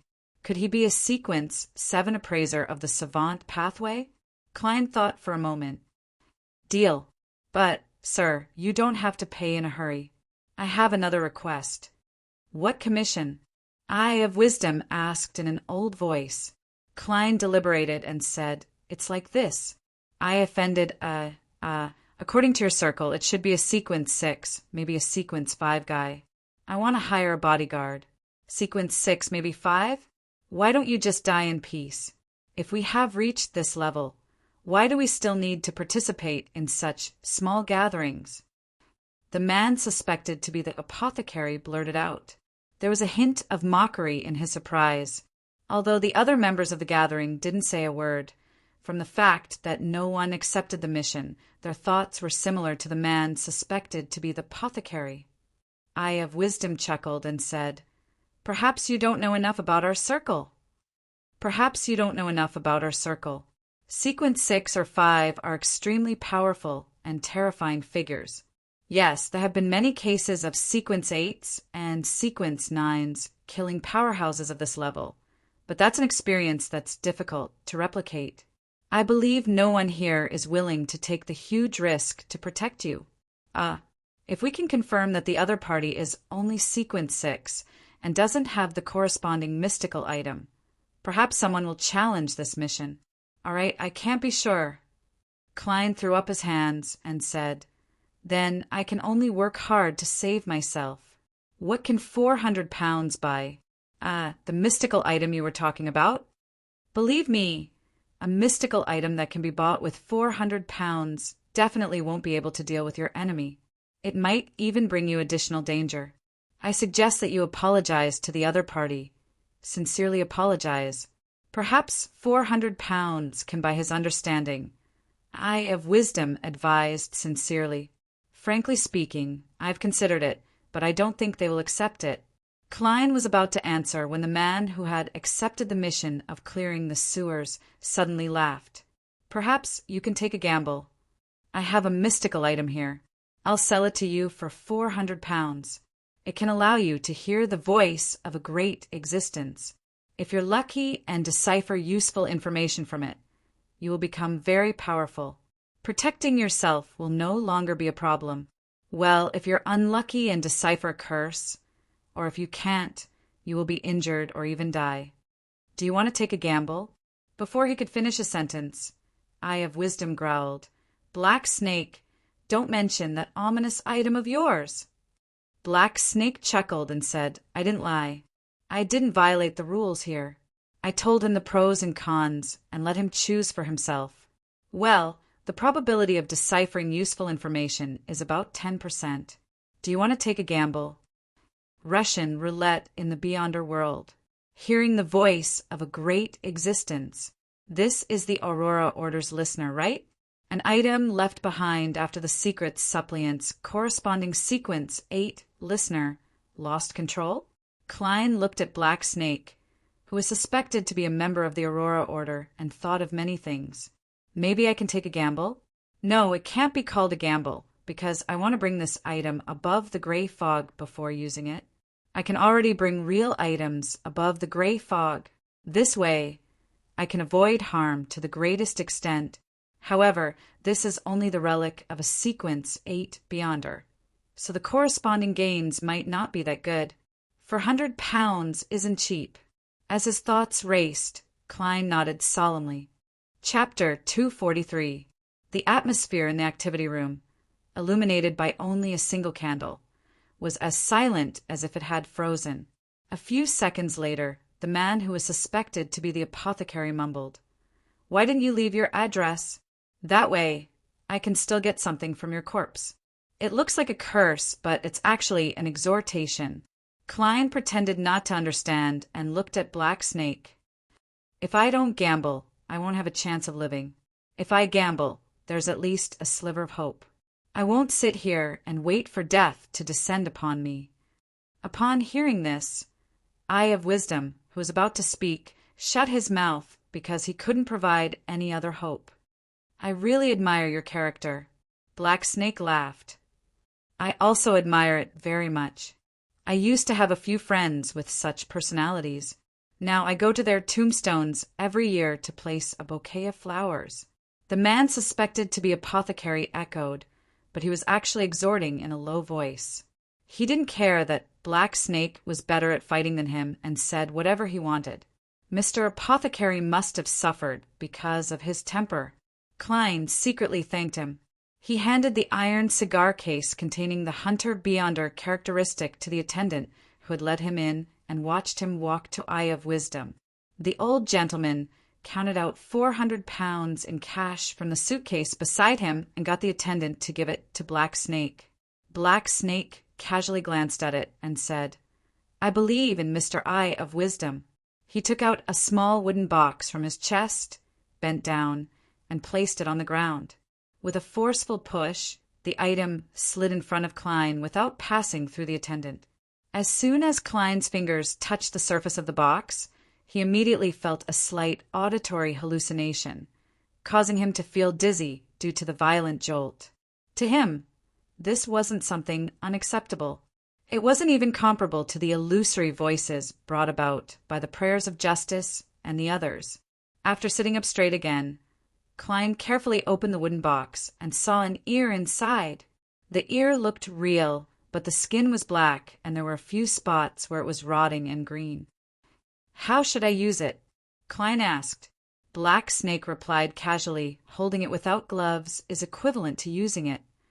Holding it without gloves is the same as using it." You'd better go home and try it when you're alone." Klein didn't ask any more questions. He closed the box and put it in his pocket. "It makes me feel dizzy." After a brief silence, the man suspected to be apothecary suddenly shouted, "I want to buy marrow crystals from the Spring of the Elves. Who has them?" His voice reverberated, but no one answered. Apothecary smacked his lips and mumbled, "Really, every time I ask, there's no answer. Maybe you can book a ticket to Sonia Island." Eye of Wisdom quipped with a smile. The Spring of the Elves was also known as the Sonia Golden Spring. From its name, one could tell where it came from. The water of the Spring of the Elves was common and was an item rich in spirituality. As for the marrow crystals, they were considered beyonder ingredients and weren't easily bought. After that, a few more transactions failed at the gathering. Eye of Wisdom clapped his hands and said, "Let's call it a day. As usual, we'll leave one by one. 3 minutes apart from each other." One by one. 3 minutes apart from each other.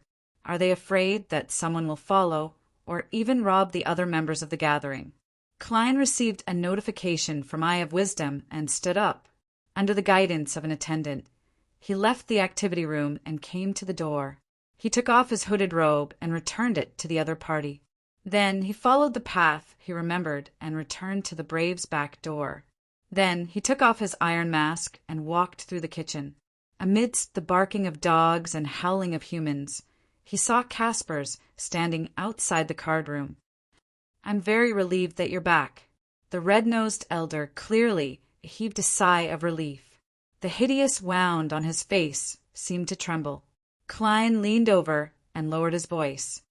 "Will there be another gathering like this in the future? It looks like you didn't get what you wanted. Holy Lord of Storms, I don't think you need to waste any more time." Caspers glanced at the troublesome customer and said, "Maybe in a few days. I'm not sure about the details. Let's see if you can make it in time." Klein nodded and asked, "What's the matter? Is Merrick around? Are you trying to convince him?" "No, that will only anger him," Caspers warned in a deep voice. "He's in the card room behind you." "No, I don't plan on convincing him. I want to stay as far away from him as possible to prevent his zombies from rebelling." Klein touched the Aztec copper whistle in his pocket and said, "I understand." He immediately left the Brave and went to the one-bedroom apartment in East Borough before returning to Minsk Street. In the card room, Merrick used up all his chips and confidently flipped his hand over. He had 3 kings and a pair of 9s. The zombie opposite him had a pair of 6s and an 8. Suddenly, the zombie took the initiative to reveal his trump card, a pair of 6s. This round, for 6s to win. The pale Merrick was stunned. He immediately felt the gazes of all the zombies around him coldly staring at him. A few minutes later, he left the card room with weak footsteps, almost falling at the door. The subordinates who usually surrounded him collapsed on the ground inside the room. "Don't let anyone in before midnight," Merrick instructed hoarsely as he looked at the stunned Caspers. He took out a white handkerchief and wiped the corner of his mouth. It was quickly stained with a dark blue color with a tinge of red. After receiving an affirmative answer from Caspers, Merrick found a random chair and sat down. He asked for a bucket of Southville beer and drank it in a daze for a long time. 15 Minsk Street. Klein washed up and returned to his room, drawing the curtains. After waiting for more than 10 minutes and confirming that there were no spiritual points of light around him, he began to summon himself and respond to himself. He brought the black ear and the wooden box into the mysterious space above the gray fog. The illusory crimson stars dotted the bottom without any twinkle. Klein sat at the end of the long ancient table and opened the wooden box. This time he didn't have auditory hallucinations, nor did he feel dizzy. The boundless gray fog seemed to isolate all sounds from the outside world. Klein immediately heaved a sigh of relief. He had more confidence in his subsequent attempts in terms of safety. With a thought, he shielded his hearing and did a few experiments to confirm the effects. Not bad. Klein nodded in satisfaction. He reached out and grabbed the rotting black ear. A cold and slippery sensation entered his brain. He didn't hear the voice of the great existence described by the black snake. "It's completely isolated. This won't do. Just using it won't do." Klein muttered to himself in puzzlement as he thought of a way to stimulate the effects. 10 seconds later, he conjured a pen and paper, planning to imitate the process of spying on the eternal blazing Sunday. Back then, I used divine blood to look directly at the eternal blazing Sunday. This time, I'm only using an item left behind by a listener. It definitely won't be that dangerous. Klein confidently wrote a divination statement, the source of this item. He took a deep breath, held the black ear, leaned back, and silently recited the divination statement. After 7 times, his eyes darkened as he fell into a deep slumber.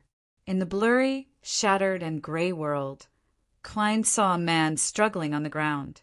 He was rolling and screaming, his eyes protruding out as his body swelled up like a balloon. Countless strands of hair had turned black and long. Right on the heels of that, an extremely evil and filthy voice entered Klein's ears, instantly waking him up. It was different from the ravings and roars he had before entering the mysterious space above the gray fog. This voice was more penetrative, purposeful, and proactive. Klein covered his ears to isolate the follow-up, but the voice still echoed in his mind. He saw his blood vessels and veins protruding out as though they had turned into thick, squirming venomous snakes. Bang! His blood vessels burst open as veins detached from his body, spreading outwards to form slippery tentacles filled with evil patterns. The gray fog shook slightly, causing the palace that looked like a giant's residence to show signs of corrosion. Unlike the eternal blazing sun, Klein still had some rationality left and didn't roll on the ground. He gripped the handrail tightly and endured it bitterly. After a few seconds, the shaking gray fog calmed down, and the evil voice echoing in Klein's mind completely calmed down. The tentacles fell to the ground, and his wounds began to heal rapidly.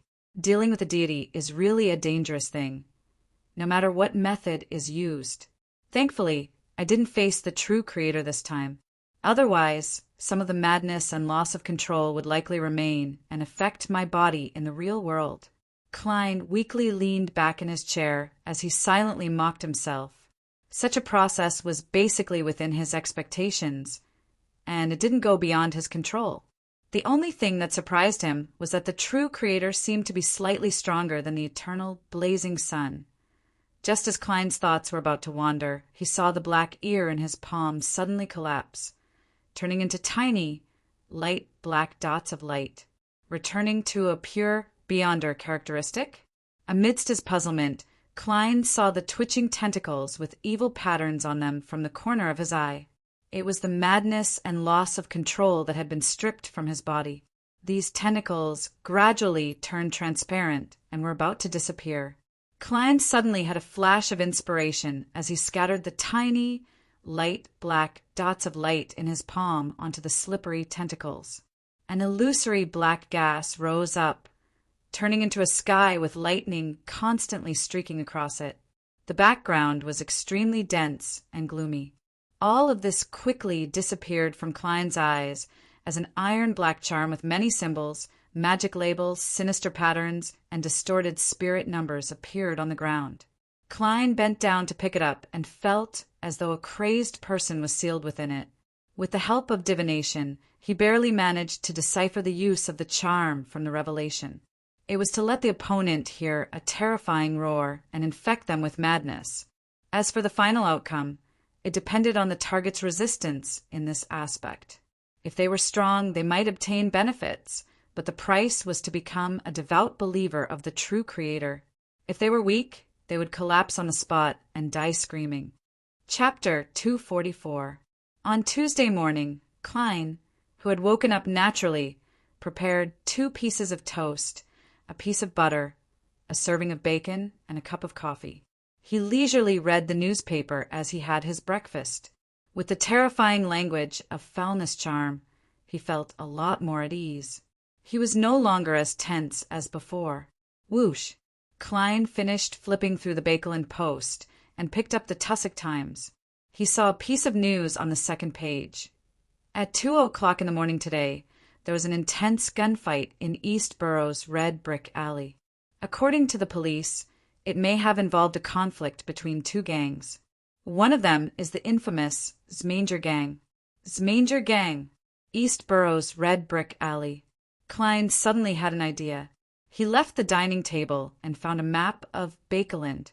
With a glance, he discovered that Red Brick Alley wasn't far from White Rum Street, and Ian Wright had once appeared at the telegraph office on White Rum Street. Red Brick Alley is where Ian Wright is hiding. The intense conflict was between the military's special department and the Inter-Society's intelligence personnel. I wonder what the outcome will be.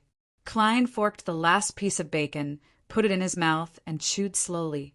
He had told both parties about the situation he had divined yesterday morning, and they had locked onto Ian's location that very night. They were quite efficient. After taking a sip of coffee, Klein put down the newspaper and fell into deep thought. Suddenly, he heard the doorbell ringing, echoing incessantly. "Who is it?" Klein wiped his mouth with a napkin and walked to the door in puzzlement. Could it be a new commission? I've been running around for the past few days because of the Intis ambassador's matter. I don't know how many commissions I've missed and how many potential clients I've lost. It's a complete waste of my advertising money. If this continues, my finances will be stretched. Klein thought of many things as he reached out to open the door. 2 ladies stood outside. One was Mrs. Sammer, dressed rather formally in a morning gown. Her face was exquisitely made up, and she looked even more dainty than she did at home. She did not look at all like she was in her 30s. The other wore a wide-brimmed hat with black gauze, and her dress was darker and puffier. "Detective Moriarty, I have a friend who wishes to receive your help." Stellan Sammer held her veil hat in her hand, her blue eyes without a hint of a smile. "Please come in." Klein pointed at the living room and took the opportunity to fasten the top button of his shirt and straighten his black vest. Stellan nodded slightly and didn't say another word. She led the lady with the black veil into the room. She was very familiar with the place. Without Klein's reminder, she easily found the sofa and sat down. Klein was about to ask a question, but thinking of Stellan's Sammer-style, he asked with a smile, "What's the matter?" "Coffee or tea?" In his eyes, Mrs. Sammer was a lady who sought quality of life and displayed a sense of superiority. "There's no need." The other lady took off her wide-brimmed hat with a black gauze. Her facial features looked good on their own, but when put together they were disappointing. In addition, her cheekbones were too high, making her look much older than her actual age. A bit of anger, a bit of sadness, a bit of hesitation, a bit of fear. Klein read the lady's emotions. It wasn't that he suddenly had the ability to attract a spectator, but that she was making it too obvious. That's right. Neither coffee nor black tea can solve the problem. Stellan mimicked the posture in the magazine and tried her best to make herself look more elegant. "This is Mrs. Mary Gale. She's a shareholder of the Coim Company. Mrs. Gale, what would you like to entrust me with?" Klein sat on the single-seater sofa, leaned forward slightly, and rested his arms on his thighs. "Don't call me Mrs. Gale. Just call me Mary." Mary Gale pursed her lips and said, "I wish for you to tail my husband and confirm if he has a mistress. It's best if you can obtain concrete evidence." Due to the years of active promotion by the Church of the Evernight Goddess, the Kingdom of Rohan's marriage laws were more radical than countries like Faysac, Intis, and Lemberg. It stipulated that those who betrayed their marriage had to pay a monetary price. In other words, they were at an absolute disadvantage when it came to the division of property. I heard that at least 4 out of 10 private detectives' commissions are to investigate extramarital affairs. I never expected to encounter one. Klein deliberated and said, "Concrete evidence isn't easy to obtain." "Concrete evidence isn't easy to obtain. I'll lend you the latest portable camera," Mary answered without hesitation. "As long as you can obtain the evidence, I'll pay you £10. If it's just to confirm if he has a mistress, you'll only get £3. Are you referring to the so-called portable camera that's 2/3 the size of my head? £10, that's not a low price." Klein had been paying attention to entrepreneurship recently, so he had some understanding of the latest cameras. He hesitated for 2 seconds. "All right, but you have to provide detailed information on your husband, as well as his activities." "No problem." Mary was stunned for a second before she mustered all her strength and said, "Thank you for your help. I hope you won't tell anyone about this," Stellan exhorted. Upon hearing this, Klein immediately sighed. "I'm a person who has a lot of principles of confidentiality. I often get into trouble because of this." In the hall of Count Wolf's house, men and women were dancing to the melody played by violins. Audrey was holding a glass of pale golden champagne when she coincidentally bumped into the Republic of Intis's ambassador to Rouen, Bakerland Jean Madden. "You're the most beautiful lady I've ever seen." Bakerland, whose face was thin and had some stubble on it, politely kissed the back of Audrey's white-gloved hand. His gaze was passionate and bold. Audrey's eyes darted around as she chuckled. "Is this the way people with Intis speak?" "Yes, we're never stingy with our praise for beautiful things." Bakerland chuckled. "If it weren't for the culture of the Kingdom of Rouen, I might have called you my angel." "Old pervert." Audrey maintained her elegant smile. "The people of Rouen and Intis are indeed different. This reminds me of a joke. Please allow me to be presumptuous." Bakerland squinted his eyes and said, "After spending a beautiful moment with a beautiful lady, most Rouen men will say, 'Oh, darling, I want a cigarette,' while most Intis men will say," he deliberately paused. Audrey tilted her head slightly, endured the nausea, and pretended to be ignorant. "What will they say?" Most Intis men will say, "Oh, darling, I have to go back. I can't be discovered by my wife." Bakerland raised his glass and smiled. People who can laugh at themselves always have an extra charm. Audrey smiled politely. Her beautiful, crystalline green eyes suddenly looked behind Ambassador Bakerland. "Sorry, a friend is looking for me. It's been a pleasure chatting with you." Bakerland bowed and moved to the side. Audrey walked forward with graceful steps, never once looking back. Just as she was considering who to use as an excuse, a young gentleman came over and warned her in a low voice, "Audrey, don't be fooled by that Ambassador Bakerland. He's an old lecher who knows how many ladies he's tricked into sleeping with him. Bakerland is lustful. This is consistent with my observations. This is a weakness." Audrey turned her eyes and smiled, not hiding her disdain. "Kents, do you have some misunderstanding about me? Goddess, how could I be fooled by that Ambassador Bakerland? His perfume makes me want to vomit. His words are so filthy, and his taste is like a male peacock." Kants was Viscount Learson's youngest son, and his family had a good relationship with the Hall family. According to Audrey's understanding, after Kants graduated from Tingen University, he joined MI9 and became mysterious. Her original plan was to chat with Ambassador Bakerland for a while and observe him up close. Then she would use her anger at him as an excuse to ask Kants and other friends who had stepped into the intelligence world for more information. To her surprise, Kants Learson came over himself without her looking for him and took the initiative to start a relevant topic. "Your feelings aren't wrong." Kants revealed a heartfelt smile, looked around, and whispered, "Besides, Bakerland is a very dangerous guy." "How dangerous is it?" Audrey asked curiously in response. "You've heard of Beyonders, right? I know you've always been interested in this area," Kants said after some deliberation.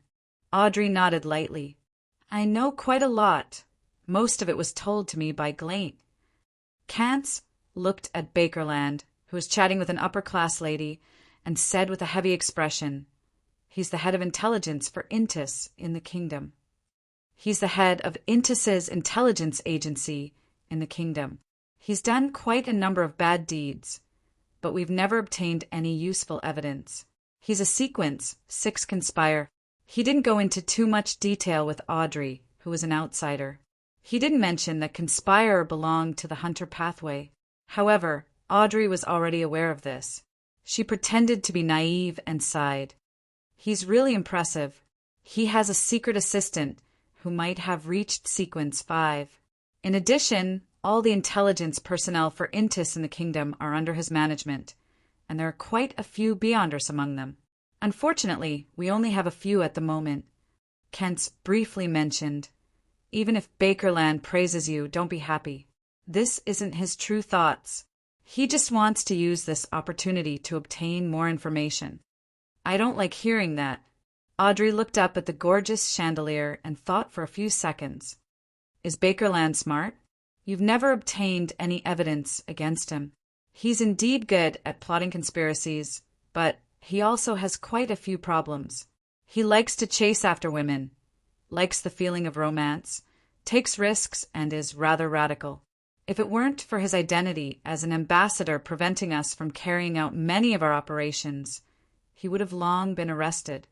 Kants curled his lips and said, "However, he'll be replaced soon, very soon."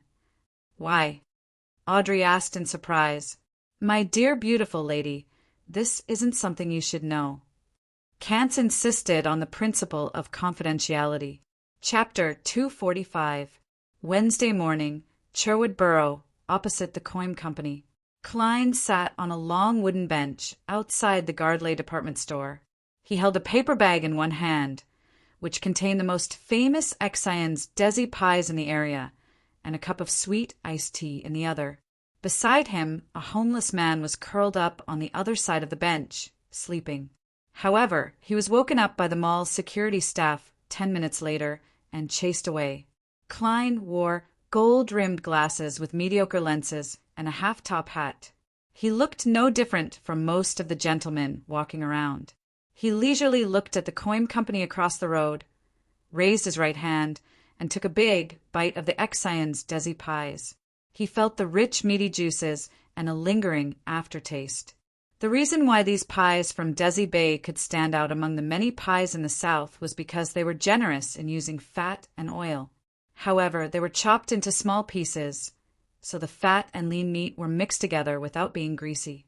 The rich, meaty juices soaked into the outer crust, neutralizing the dryness and making up for the flaws, allowing the wheat fragrance to be clearly displayed. As for the small pieces of apple, it stimulated one's appetite with a slightly sour and sweet taste, dissolving the oily taste. It's all right. Although Bakelin's weather isn't good and it's heavily polluted, it's far better than Tianjin in other aspects. Different cuisines from different places can be found. All kinds of operas and plays can be seen as long as one isn't afraid of spending money. Although one might not necessarily eat or watch them, at least one has the right to choose. That's the benefit of a metropolis. Klein raised his cup of sweet iced tea and took a comfortable sip. His gaze never left the coin company's entrance.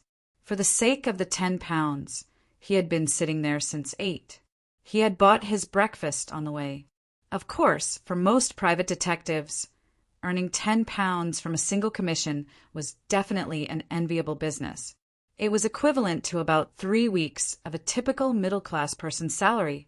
According to the information provided by Mary Gale, her husband was currently the first manager of the coin company and was Luke Sammer's superior. However, the shares they held in the coin company came from Mary's father and were inherited by her. One of the immediate reasons she suspected her husband of having a mistress was that an employee in the company had told her that Daraga Gale left the office alone every Wednesday and Friday morning and did not return until the afternoon. Also, he left work early 2 days a week, and Mary had never seen her husband step into the house before 7 o'clock. After breakfast, Klein waited for more than an hour before he finally saw his target walk out of the coin company. He wore a black top hat, a double-breasted coat, and a standard bow tie. He was slightly plump, with light yellow sideburns, slightly brown eyes, and a slightly long face. Daraga Gale. Klein repeated the target's name in his mind. He stood up, picked up his cane and the heavy portable camera, and walked to the other side. Darago did not let his coachman pick him up. He stood by the roadside and looked around for a rental carriage. Seizing this opportunity, Klein crossed the road and came to his side. He pretended to be careless and bumped into him. "Sorry, I'm looking for the way." Klein lowered his head and apologized. Darago immediately frowned, but he maintained his silence and waved his hand, indicating that it was nothing. Klein hurriedly bowed and walked towards the end of the street. When he bumped into Darago, it wasn't to steal his belongings so that he could use the dowsing rod technique to easily follow him. It would be too easy to be discovered. At the instant of the collision, Klein only did one thing. It was to take out the spare button of his double-breasted coat and, with the agility of a clown, secretly stuff it into one of the target's decorative pockets. After turning the corner, he stopped and looked back, just in time to see Darago board a rental carriage. Klein was in no hurry to follow him. He waited patiently for a few minutes before slowly boarding another carriage and said to the coachman, "Follow my instructions. Follow my directions. Go to the end of this street first." "All right." The coachman didn't ask why. Inside the carriage, Klein propped himself up with his cane and began divining. However, his divination statement didn't point to Daraga Gale. Instead, it became the whereabouts of the spare button of my coat. The dowsing rod technique's original and most practical use was to search for items. Only a seer could use it to search for people. This time, Klein restored it to its original form.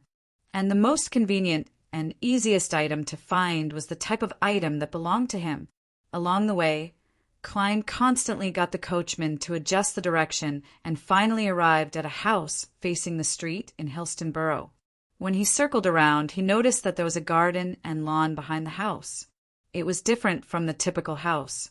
His dowsing rod told him that Daraga Gale was in the house. After paying the fare of 2 soldi, Klein walked to the door with the marble statue and saw 2 men in black and white checkered uniforms that seemed to be imitating the police. "I don't know you. Where's your proof of membership?"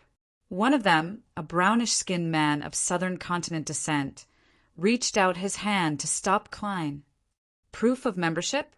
Klein hid the heavy camera behind him and asked with a frown. The brownish-skinned man immediately straightened his face. "This is the Quelaag Club. Only our members and guests brought by members can enter. Only one person." Klein grunted in acknowledgement. "Then how do I join your club?" "You can only join if you obtain the recommendation of 2 members. The brownish-skinned man didn't roughly chase him away. Instead, he patiently answered the other party's question. He couldn't guarantee that the other party wouldn't join the club immediately. All right. The corners of Klein's mouth twitched as he decided to use Plan B. He found a hotel near the Quelaag Club and asked for a short 4-hour stay. Then he locked the door, drew the curtains, and went above the gray fog, conjuring a yellowish-brown goat skin and a fountain pen in front of him. Taking a deep breath, Klein wrote down the same divination statement as before. "The whereabouts of the spare button of my coat." This time it wasn't dowsing rod divination, but dream divination. The reason why he didn't do it in the outside world was that Klein felt that the so-called Quelaag Club looked rather high-end. He suspected that there might be relatively powerful beyonders inside, so in order to not waste time, he decided to do it all at once. In the gray world of dreams, Klein first saw Daraga's black woolen coat. It was hanging on a coat rack, and in front of it was a round table on a carpet. The scene stretched out, and a tumbling man and woman entered Klein's eyes. The man was Daraga Gale, and the woman was blonde and relatively young, in her early 20s at most. Her pained expression with her brows furrowed is rather charming. Why do I always have to see such a scene? Klein covered his eyes and woke up. It should be confirmed that Darago has a mistress. But how do I get concrete evidence? By responding to a prayer? But this is limited to obtaining it myself. I can only rely on sketching and not a camera. I can't possibly draw a picture with my bare hands, right? It looks like I can't do it today. I'll follow that woman later and find out her address and name. I don't believe that they always meet in the Quelaag Club. Detective Klein quickly came up with an idea. Just as he was about to leave the mysterious space above the gray fog, he suddenly thought of something else. Should he do another divination to confirm if the iron-black threadworm that had infiltrated his room was being controlled by a beyonder of the seer pathway? He hadn't done so previously because he felt that the corresponding information was too lacking. It would be difficult to create something out of nothing, and the divination would definitely fail. It was the same even above the gray fog. In addition, the previous few times he entered, he had been busy and had no time to care about other problems, so he hadn't bothered with it. But now, since he had nothing to do, it wasn't like he would die from a divination. As for whether there was any risk in contacting Aztec, he had long divined that the answer was yes. There was a risk, and it wasn't small. It could only be used as a last resort. After writing the corresponding divination statement, Klein undid the silver chain in his sleeve and let the topaz pendant hang above the paper. The iron-black threadworm that infiltrated my room was being controlled by a beyonder of the seer pathway. After reciting it 7 times, Klein opened his eyes and saw the spirit pendulum spinning clockwise. It was fast and had a large amplitude. Yes. The answer is yes. Shouldn't it fail? Klein didn't expect to receive such an answer. According to his instincts as a seer, such a divination had a high chance of failure. Why? He frowned and thought for a while. He decided to change the divination method and target. He wanted to directly divine the manipulator, using dream divination. This time, Klein didn't see anything in his dream, so he was unable to obtain the corresponding revelation from the beyonder of the seer pathway. That's more like it, he muttered. He turned back to look at the divination from before and fell into deep thought. It's likely that the divination failed due to the lack of conditions. just like the previous time.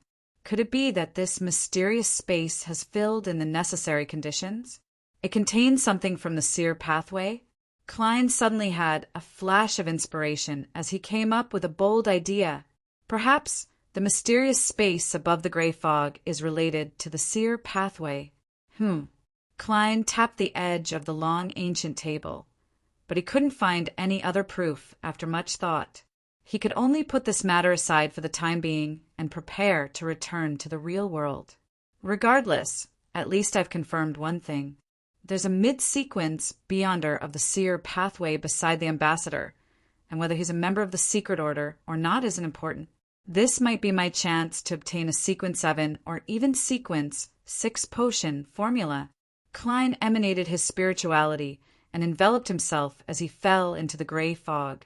At the same time, in Viscount Glaint's study, Audrey got her master to guard the door while she looked at Zio and Furs and pondered for a few seconds. She pondered for a few seconds and said, "I have a mission that requires your help." "What mission?" Zio's eyes lit up as if she could smell the ink on the banknotes. Audrey revealed a polite smile. "Assassinate the Intis ambassador to the kingdom, Bakerland Jean Madon." Chapter 246. What? Furs touched her earlobe, suspecting that she had heard wrongly. The beautiful, innocent, curious, and ignorant Miss Audrey actually gave out an assassination mission. Furthermore, the target was the ambassador of the northern continent's powerful country, Intis. Zio was a little slow on the uptake. She hesitantly replied, "Our strength isn't enough to complete this mission." The first thing she weighed was the difficulty of the mission. Audrey ignored Furz's question and let them imagine the reason themselves. She said with a slight dimple, she said with her dimples, "I'm not asking you to accept the mission yourself, but I hope that you can find a beyonder who has the ability to complete it, such as Mr. A. I will pay you 4,000 pounds. Of course, this is only my preliminary offer. The details can be discussed. If the mission succeeds in the end, I will give you 500 pounds. Even if it fails, there will still be 200 pounds because you've taken on the risk." Her accumulated annuity balance, which she had yet to invest, and the remaining bounty, amounted to about 13,000 pounds. However, if she used too much at once, it would definitely attract the attention of Earl of Hull. Even the Varvat Bank would do some investigation. After some calculations, she believed that 5,000 pounds was the critical point, and it was best not to exceed it. For 1,000 pounds, Zio heard her own heavy breathing, but she quickly became depressed. She knew very well that she couldn't accept the mission. Just using our name to invite other beyonders and keeping it a secret is worth 500 pounds. Miss Audrey is the most generous, most beautiful girl I've ever seen. Zio quickly returned to reality. While Furs was tempted, her mind was filled with questions. Why would Miss Audrey entrust such a mission? The infighting among the nobles? A prelude to a premeditated war? Some important figures represented by Earl of Hull wish for the situation to become chaotic? The two of them quickly contacted Mr. A through the agreed channel. At 3 in the afternoon, when the rare sunlight penetrated the fog and illuminated all of Bakerland, they arrived at the house where they had attended the gathering. They saw Mr. A sitting with his legs crossed in a hooded manner, giving off a condescending vibe. "You said you have something important to discuss with me?" Mr. A's gaze moved back and forth between the two ladies. "I heard that some female beyonders use their bodies to exchange for potion ingredients from Mr. A. He's really a disgusting pervert." The corners of Furz's mouth curled up. "There's a big deal. I wonder if you're interested?" Mr. A swept his gaze across Zio's face and chuckled. "Tell me, let me hear what kind of big deal it is." Resisting the urge to pull out her trident, Zio said with the tone of an arbiter, "Assassination of Intis's ambassador to the kingdom, Bakerland Jean Madon." Mr. A immediately fell silent, but as his expression was obscured by his hood, Zio and Furs couldn't guess what he was thinking. After a while, he slowly leaned back and said in a deep voice, So, what's the reward? For 1,000 gold pounds. In addition, we will provide the corresponding information. For example, Ambassador Bakerland is a Sequence 6 conspire of the Hunter pathway, and one of them might be a Sequence 5 assistant. For example, his weakness is beauty. Zio tried her best to make Mr. A feel that there was hope of completing the mission. Mr. A chuckled. I can accept this mission, but the reward has to be higher. The first choice is the potion formulas of Unshadowed, Cataclysmic Inter, Prophet, or Manipulator. Of course, their value is higher than this mission, so there's no need for them to be complete. Just a portion will do. The second choice is 10,000 gold pounds. That's the bounty for Rear Admiral Hurricane Zillings. Bakerland's strength is definitely inferior to his, but he has a powerful assistant.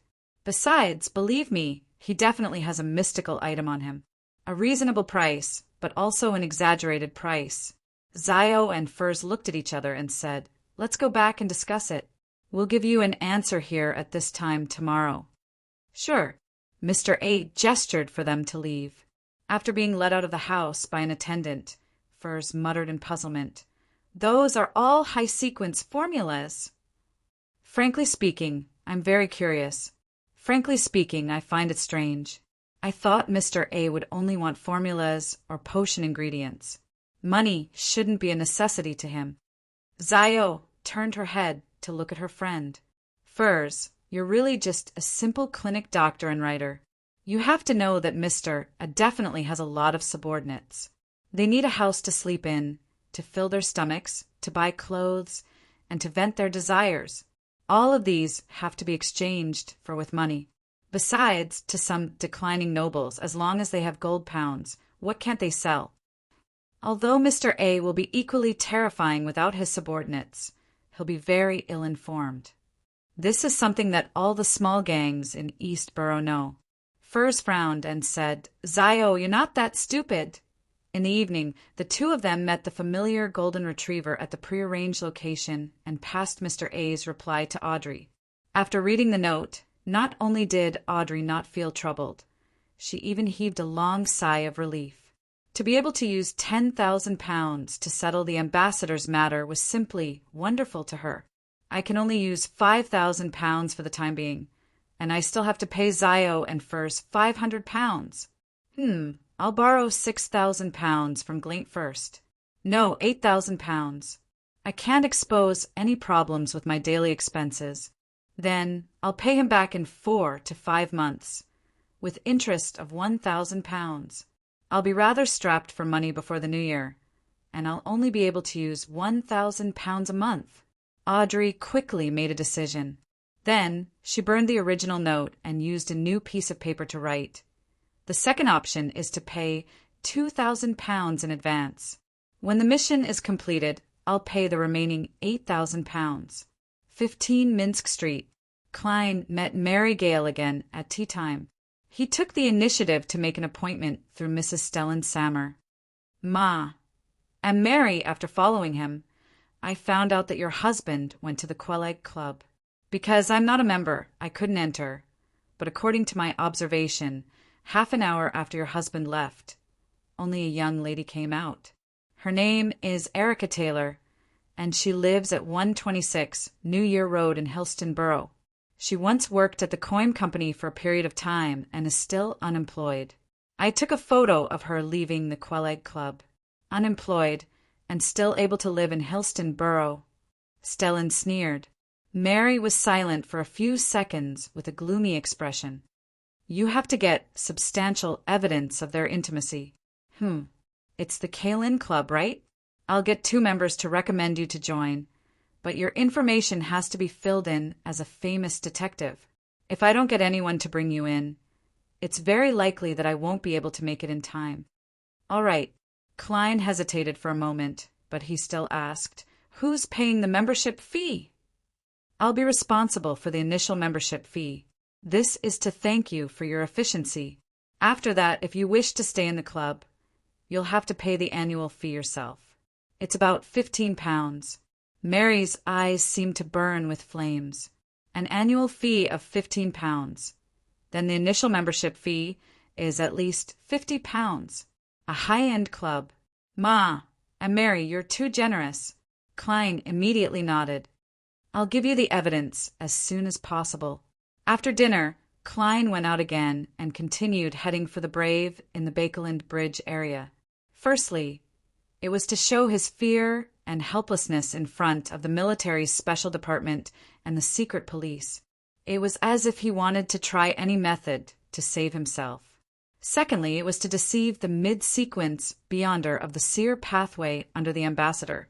Klein believed that the gentleman or lady wouldn't be able to divine anything that involved the gray fog, including his resurrection and past events, as well as the language of foulness charm that he had successfully created with the help of the true creator.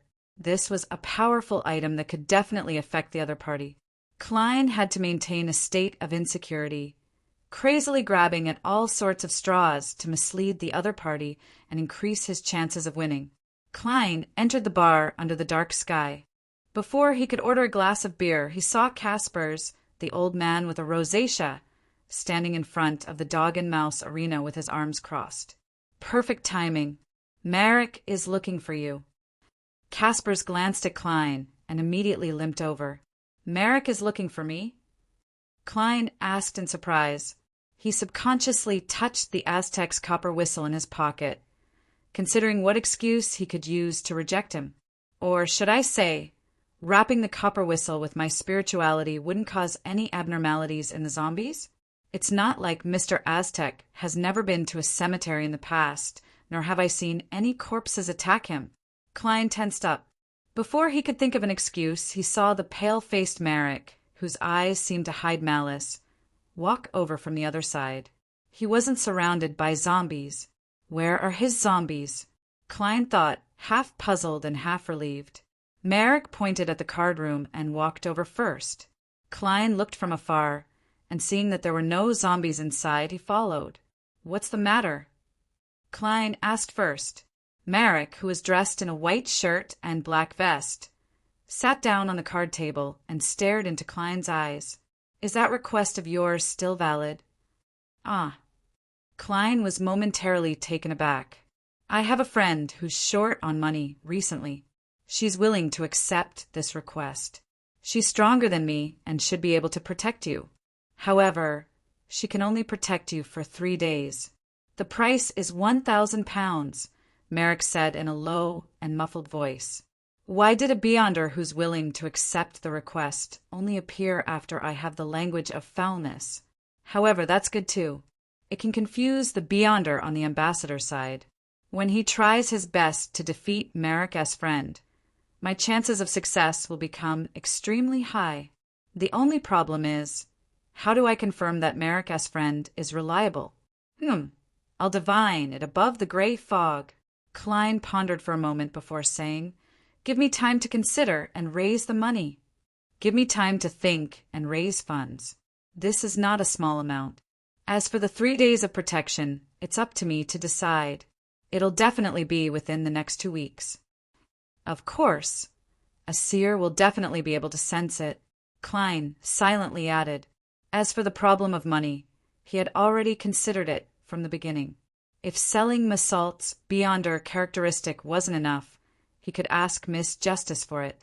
After all, he had already laid the groundwork. There was still a lot of knowledge in Roselle's diary that could be sold. Of course, if the price was really unbearable, then forget it. Now, although Massault's beyonder characteristic had become the language of foulness charm, Miss Justice was still around. She still owed money for the Sequence 8 Light suppliant formula, as well as the Secret Order's intelligence. Combining the two, £1,000 was enough. Chapter 247. 15 Minsk Street. After returning home, Klein wasn't in a hurry to head above the gray fog for a divination. He pretended as if nothing had happened as he read the newspaper. During this process, he heard a series of illusory pleas, and he vaguely recognized them as coming from a lady. After experiencing the ravages of the true creator's ravings, my abilities in this area seem to have improved a little. Klein flipped through the newspaper thoughtfully, sitting firmly in his reclining chair without moving. Only when the pointer of his pocket watch approached 10 did he put down what he was doing and go to the bathroom on the second floor to clean himself up. After entering his bedroom and drawing the curtains, Klein skillfully went above the gray fog. He saw the crimson star that symbolized justice constantly expanding and contracting, bringing with it echoes of pleas.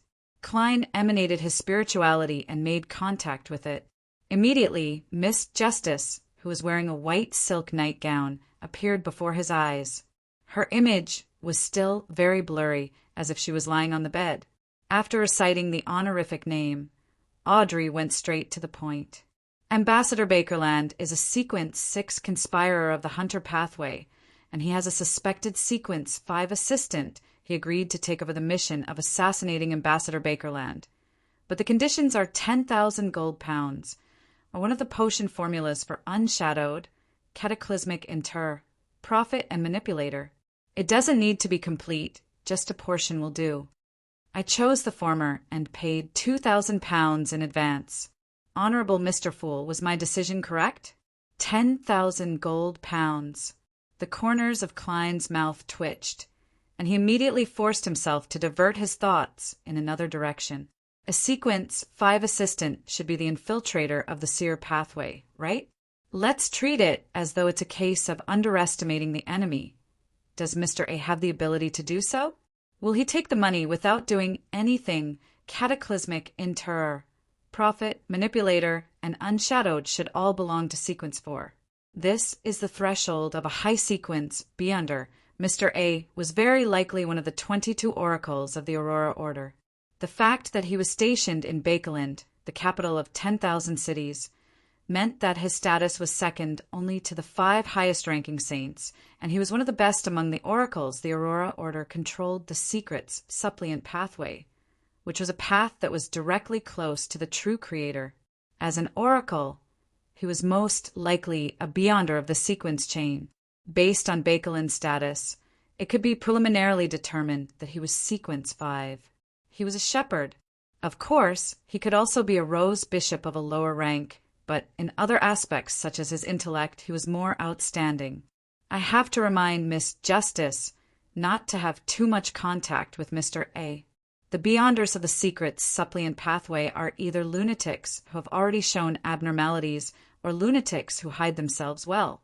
There are almost no exceptions. Sequence 8 listeners of this pathway often hear the voice of the true Creator. Only a madman would have the guts to accept the mission of assassinating the Ambassador Ventus and have the courage to complete it. I have a portion of the Unshadowed potion formula here, as well as the corresponding advancement ritual. This can save Miss Justice 10,000 pounds. Why does Mr. A only want the formulas of Unshadowed, Cataclysmic Inter, Prophet, and Manipulator? Is this a pathway that can be interchanged with the Secret's suppliant pathway at high sequence Beyonders? That's quite a lot. That makes 5. Unshadowed is from the eternal blazing sun, and Cataclysmic Inter sounds like it's from the Lord of Storms or the Evernight Goddess. I previously determined that the eternal blazing sun, the Lord of Storms, and the God of Knowledge and Wisdom's respective pathways are similar sequences, so they view each other as enemies. From the looks of it, Cataclysmic Inter belongs to the Lord of Storms, Sequence 4 of the Sailor Pathway. Prophet is from the God of Knowledge and Wisdom. What pathway does Manipulator belong to? They can actually be interchanged with the corresponding sequences of the true Creator. That's a little interesting. I can't give the Unshadowed formula to Mr. A, not even a portion of it. The members of the Aurora Order are lunatics who are always looking for opportunities to take revenge on the world and endanger public safety. I can't trade strategic items with them. This isn't just a matter of bottom line, it also involves my own safety. Once the time is ripe, those lunatics from the Aurora Order might really sacrifice the entire city. I'll let Miss Justice spend the 10,000 pounds. Part of it is the remuneration that she planned to give to my adorer. I can compensate her with my knowledge. Klein reached out and pinched his cheeks. He didn't respond to Justice for the time being. Instead, he conjured a pen and paper in preparation for a divination. Klein didn't know anything about the friend that Merrick mentioned. He could only determine that it was a female from the pronoun she. If he wanted to directly divine if the other party was reliable, failure was inevitable. However, Klein could use his own safety to do an indirect divination. This way, the success rate would be much higher. As for whether there would be any interference or how accurate the result would be, he wasn't worried at all because of the gray fog's obstruction. After deliberating for more than 10 seconds, Klein wrote, "It's risky for me to hire Merrick S. Friend as a bodyguard for 3 days." Putting down the pen and removing the spirit pendulum, Klein focused his mind and quickly did a divination. When he opened his eyes, he saw the topaz pendant spinning clockwise, but it was very small and very slow. There's a certain amount of risk, but it's rather low. Reliable. Klein nodded slightly and changed to divination on Mr. A. Similarly, he didn't have any direct contact with Mr. A. All his understanding was based on paraphrases and inferences. It was very difficult to get an answer to confirm if he had the ability or was willing to keep his promise.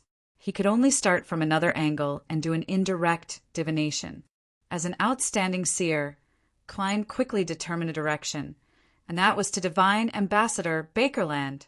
This ambassador had a lot to do with him, and the corresponding intelligence was more detailed. Klein even knew what the other party was involved in, so it wouldn't be a problem to use him as a divination target. After thinking for a while, Klein wrote, "Bakerland Jean Madden will suffer a fatal threat from Mr. A." In this divination, which he didn't have much confidence in, he tried his best to be vague and didn't preset a definite outcome to prevent failure. This time, Klein saw that the spirit pendulum was still spinning clockwise, but the speed had increased and the amplitude had increased. This means that Mr. A will complete the mission, and there's a high chance of success. Klein slowly exhaled and began to respond to Miss Justice's prayer. "Sure, there's no problem with your decision. You absolutely must not do it yourself. That adorer of mine wishes to receive £1,000 for his activities, using the same method as before. It's best if it can be completed by tomorrow. This will offset the light suppliant formula, and you won't need to gather any more intelligence on the secret order. However, if you can obtain additional relevant information, I'll make a deal with you." After knowing that the infiltrator was a beyonder of the seer pathway, Klein's need for intelligence on the secret order wasn't as urgent. He originally wanted more than £1,000, but considering that Miss Justice had to pay £10,000 for the assassination of the ambassador, and that her financial situation would definitely be strapped for cash, he could only give her his bottom line. After doing all of this, Klein didn't stay any longer and immediately returned to the real world. Audrey was holding a music score and humming a melody. The crimson moon was faintly discernible outside the window. Suddenly, a thick gray fog appeared in front of her. A figure sat on an ancient chair, looking down and speaking in a deep voice. After hearing Mr. Fool's response, Audrey immediately heaved a sigh of relief and was no longer as perturbed. £1,000. My debt with Mr. Fool is almost paid off. I feel a lot more relaxed. Audrey leaned the music score against her chest as she thought with dimples appearing on her face. Although her pocket money would only be £1,000 a month for a long period of time, making her extremely poor, it wouldn't be a problem for her to grit her teeth and squeeze out £1,000. Borrow more from Glaint in more installments. Audrey had a good upbringing in this aspect. After all, her father was a big banker behind the scenes. At noon on Thursday, Klein heard an illusory prayer again. After confirming that Miss Justice had already deposited the money into the anonymous account. As for the bank reconciliation and settlement within Bakerland, it could be completed on the same day. In other words, starting from Friday, Klein could withdraw the cash from every branch of the Bakerland Bank in the city. After lunch, Klein met Mary Gale again. She brought him outside the Quelleg Club, where 2 members were waiting. One was the famous surgeon, Alan Series, and the other was the noble equestrian teacher, Talon Dumont. After greeting each other, the tall, thin, and cold doctor, Alan, wearing gold-rimmed glasses, entered the club first. As for the equestrian teacher, Talum, who had short brown curly hair, he smiled as he walked. "If Mary hadn't mentioned you, I wouldn't have known that Bakeland has an outstanding detective. If I need anything in the future, I'll look for you." "Then I'll thank you in advance," Klein replied with a smile. According to Mary's introduction in the car, he knew that Talum was originally a son of a noble family, and his ancestors had the title of Viscount. Unfortunately, his family fortune had been squandered by his grandfather. As a result, his father had nearly 10 brothers and more than 6 sisters. As a landed noble, when the amount of land he owned fell below the standard, his hereditary title would be reduced. However, it depended on the king's mood.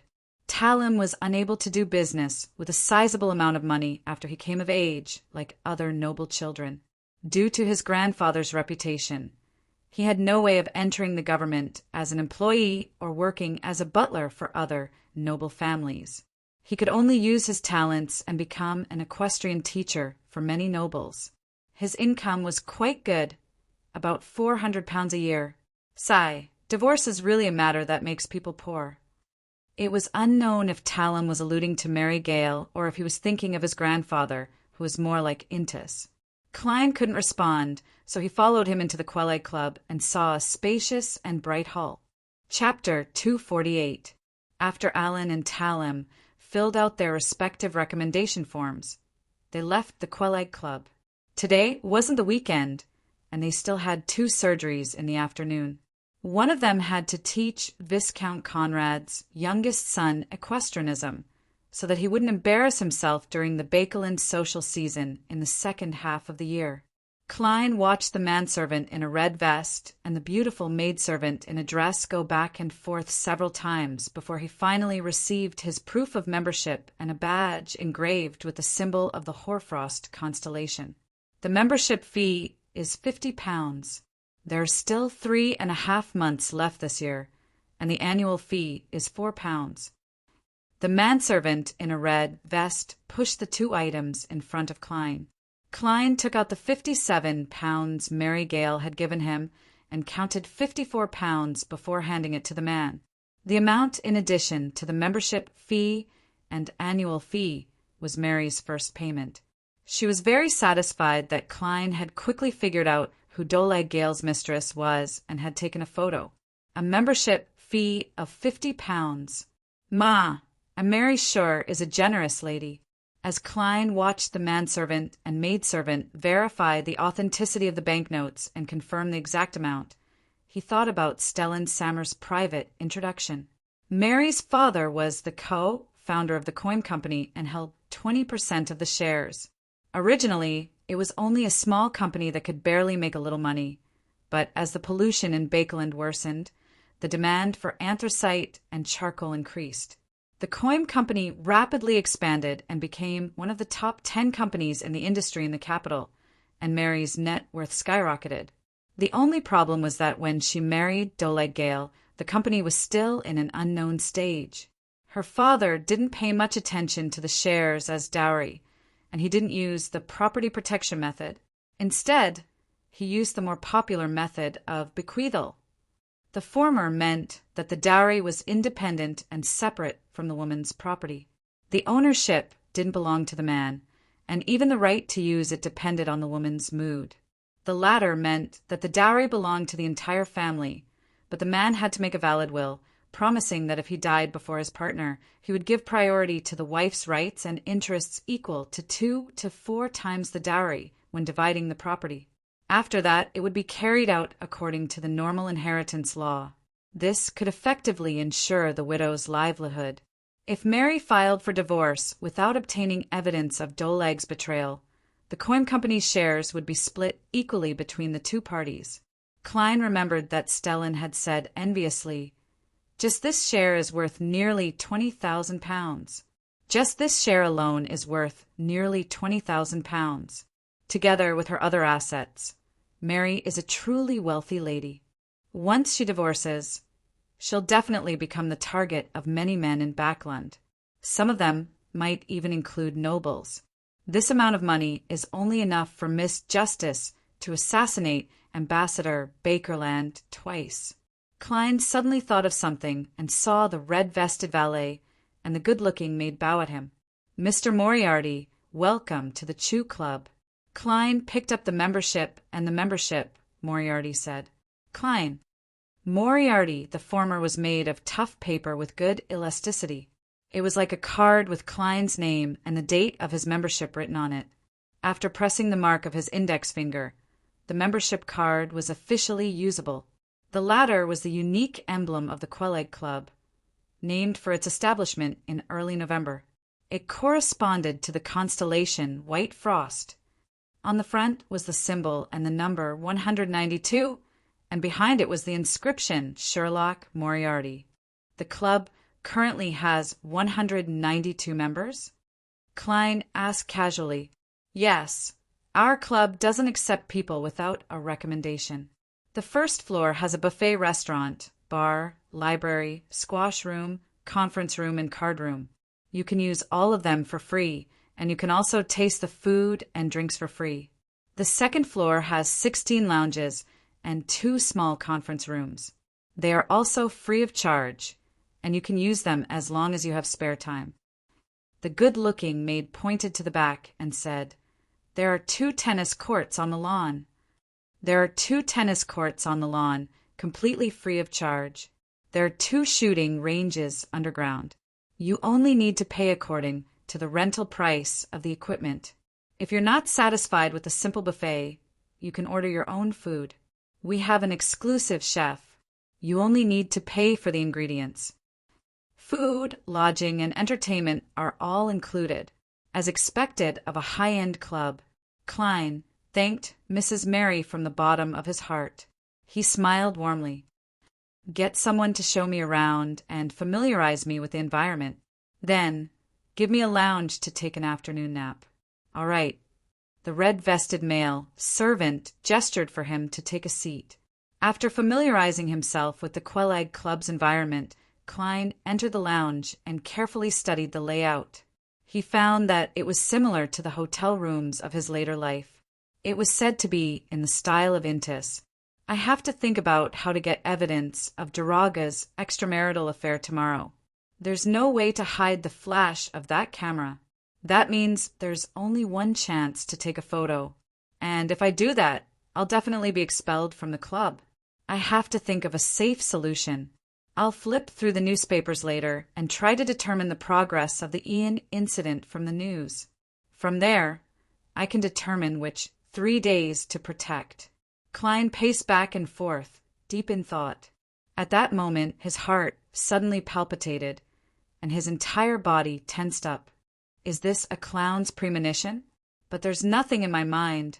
Klein felt the air around him turn heavy, as if a storm was brewing. Soon, this feeling disappeared, as if nothing had happened. Could it be that danger is coming? But when I was attacked by Massault, something like this didn't happen. Puzzled, Klein took out a coin and divined if he would be attacked in the next few days. The answer was no. After thinking for a few seconds, Klein drew the curtains, pretended to take an afternoon nap, took 4 steps counterclockwise, and went above the gray fog. He sat down, thought for a long time, and chanted in a low voice, "I'll be in great danger in the next few days." As he repeated the chant, he flicked out the coin again and saw the brass object tumble down into his open palm. This time the king's head was facing up. This meant that he was certain. My reaction just now was really a sign of impending danger. Klein narrowed his eyes and leaned back in his chair. He was rather puzzled about this matter. Be it a seer or a clown, they had never shown such abilities before. Even if they could foresee danger, it was because the target was right in front of them, right beside them. There's no one near me. From the fact that my divination results were disrupted and misled, this matter definitely involves a high-sequence beyonder, and it's very likely that it's Bakerland's assistant. In the end, it triggered my premonition. This isn't scientific. This isn't mysticism. There must be some other factor hidden in this. But I'm still unable to figure it out at the moment. Klein looked around and saw the endless gray fog. The crimson and tranquil palace stood there unchanging. He reined in his puzzlement and temporarily stopped thinking about the reason. He focused his attention on the impending attack. After a few more divinations, Klein realized that he could only confirm that there would be great danger in the next few days. He couldn't shorten it to 3 days, 2 days, or even 5 hours. In other words, he could only receive a vague revelation. And in the dream divination, he saw Ian in an old coat. He stood on the street, and behind him were the elegant gas lamps and the blurry crimson moon. Apart from this scene, there was nothing. How should I interpret this? Klein thought for a while and could only conclude that it was a prelude to danger. Without any further delay, he immediately returned to the real world, left the Quelleg Club, and rushed to the nearby Bakeland Bank's Hillston branch to withdraw the remaining £100 in his account. The £1,000 given by Justice had yet to be cleared and reconciled, and the corresponding information had yet to be sent, so the account situation wasn't synchronized. In theory, there was a loophole. After withdrawing the £100, Klein could withdraw it at another branch and take advantage of the time difference between the accounts. But this was only in theory. In order to avoid similar actions, the various banks had many rules for anonymous accounts. First, it was to strengthen the transmission of similar information within the same city. Second, it was to limit the amount of a single withdrawal to a maximum of £500. Third, if the last withdrawal was not recorded locally, one had to send a telegram to inquire. Klein had encountered the third situation today. After putting away the money, he took the carriage to the Bakeland Bridge area and entered the Brave. With Caspers leading the way, he saw Merrick sitting in the card room. The man was still empty, and there were no zombies around him. Klein put away the thought of wrapping Aztec's copper whistle with his spirituality, slapped the £100 note on the table, and said to the pale Merrick, "I agree to the deal. I'll pay £100 in advance and £300 for every day you protect me. The protection starts now." Merrick looked past him, behind him, and nodded slightly. "Okay," she agreed. "Huh?" Klein looked back in shock, only to see the door and air. He silently activated his spirit vision, but still didn't discover anything. Merrick pocketed the £100 and said indifferently, "You can go back. She's already begun protecting you in a covert manner. If I hadn't divined in advance, I would have thought you guys were scammers." Klein looked around and made a show of leaving with gritted teeth. Along the way, he would occasionally activate and deactivate his spirit vision, constantly looking out the window, but he still couldn't find his so-called bodyguard. After returning to 15 Minsk Street, Klein closed the door, entered the bathroom, turned on the tap, and washed his hands. The splashing sounds disappeared as he shook off the water droplets, wiped his palms with a towel, and looked up at the mirror to examine his current appearance.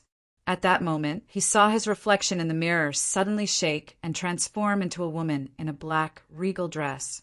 The woman had pale blonde hair and blue eyes. Her appearance was rather exquisite, but her face was abnormally pale. She wore a small black bonnet, lifted the hem of her dress, and bowed slightly to Klein. Klein didn't hide his surprise. He deliberately took a few steps back and leaned against the wall. He had just realized that this might be the bodyguard he had hired with £1,000. Chapter 249. The figure in the mirror was clear, but the woman in the black regal dress was nowhere to be seen.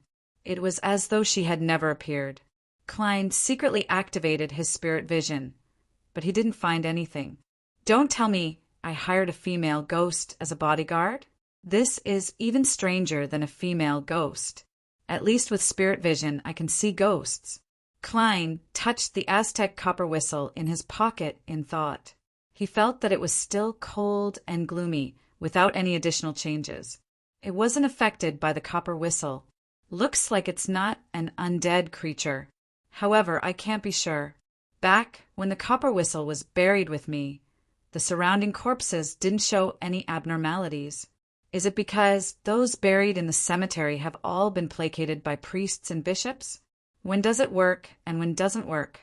After the ambassador's matter is over, if I'm still alive, I'll go to the cemetery to do some experiments.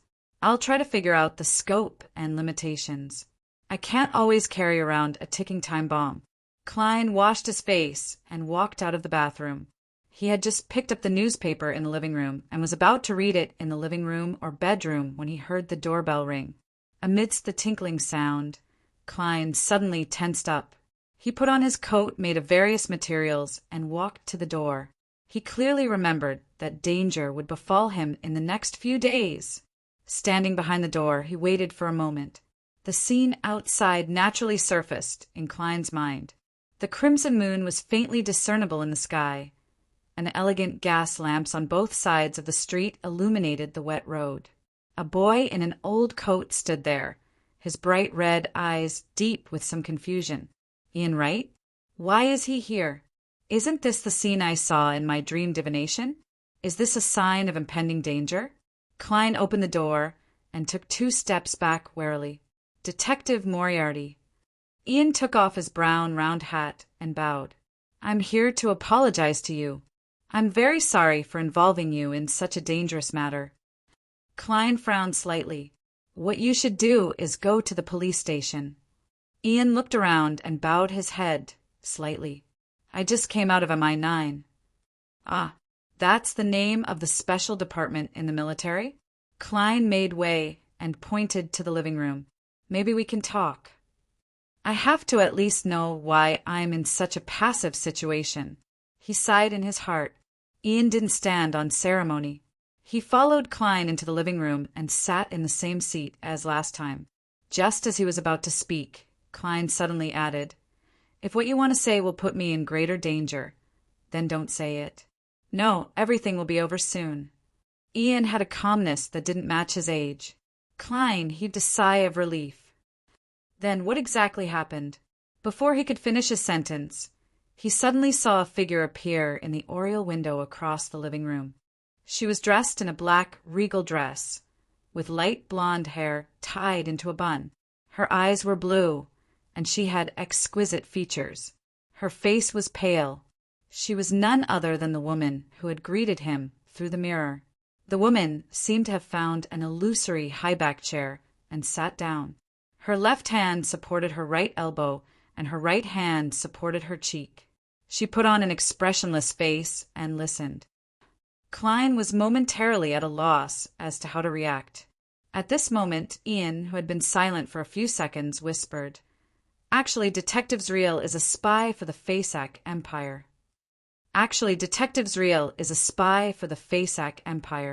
He adopted a few homeless children and taught them how to gather intelligence.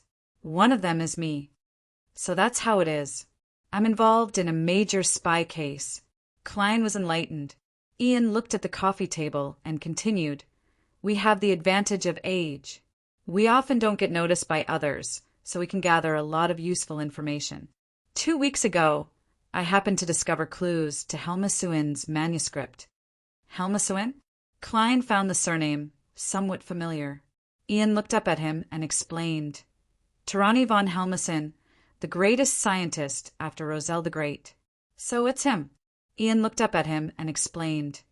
Tirani von Helmesen, the greatest scientist after Roselle the Great. So it's him. Klein immediately recalled the relevant introduction. Not only was he a great scientist, but he was also a mad scientist.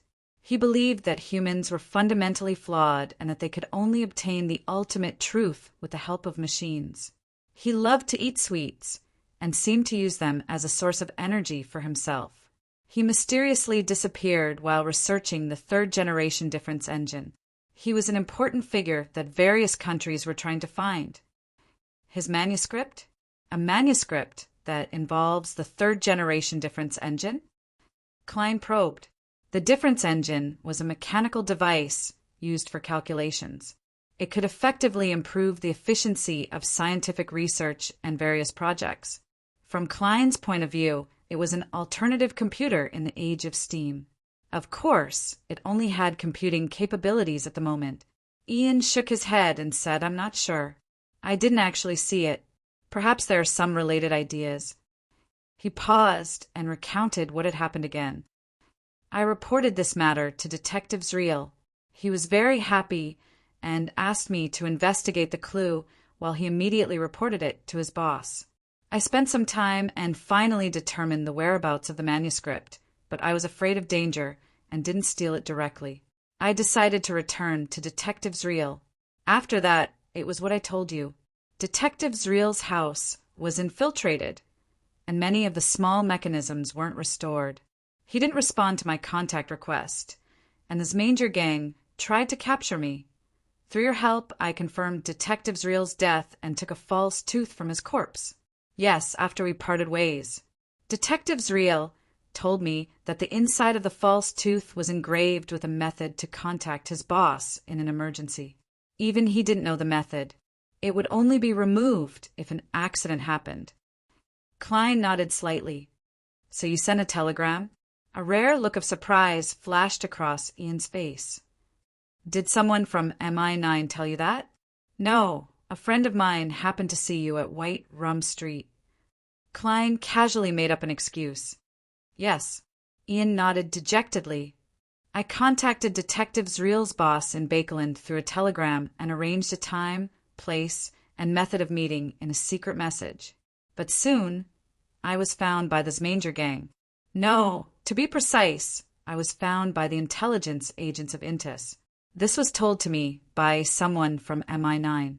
Fortunately, MI9 arrived in time, and both sides fell into a chaotic battle. I took the opportunity to escape. But when I met with Detective Zreel's boss this afternoon, I was ambushed by the intelligence agents of Intis again. Unfortunately, I was caught by them. I was afraid of death and told them everything I knew. However, they didn't keep their promise and still wanted to kill me. At this time, MI9 finally found me. At times like this, you're like a 15-year-old boy. Just as Klein was feeling wistful, he suddenly thought of a problem from Ian's words. Previously, when he discovered that Zreel's corpse had a seemingly important item left behind, and that it had been successfully taken away by Ian, he had only believed that the Beyonder on the other side wasn't of a high level and wasn't strong enough. The effects of mediumship weren't good, and he wasn't able to obtain much useful information, resulting in a mistake.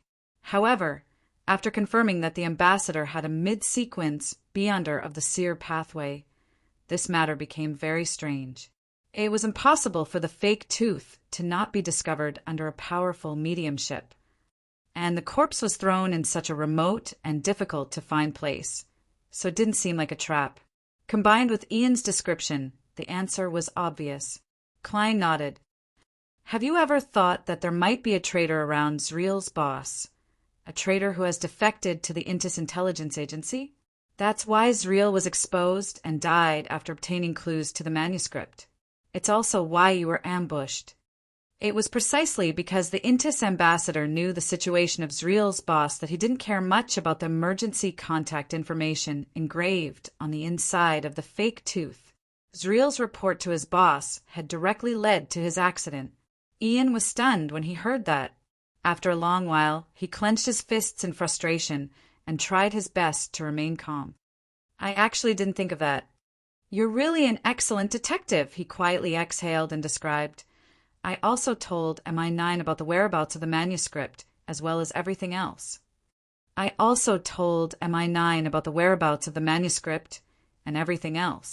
They mentioned what happened to you. They didn't even suspect that I was lying, and they didn't send anyone to watch over me.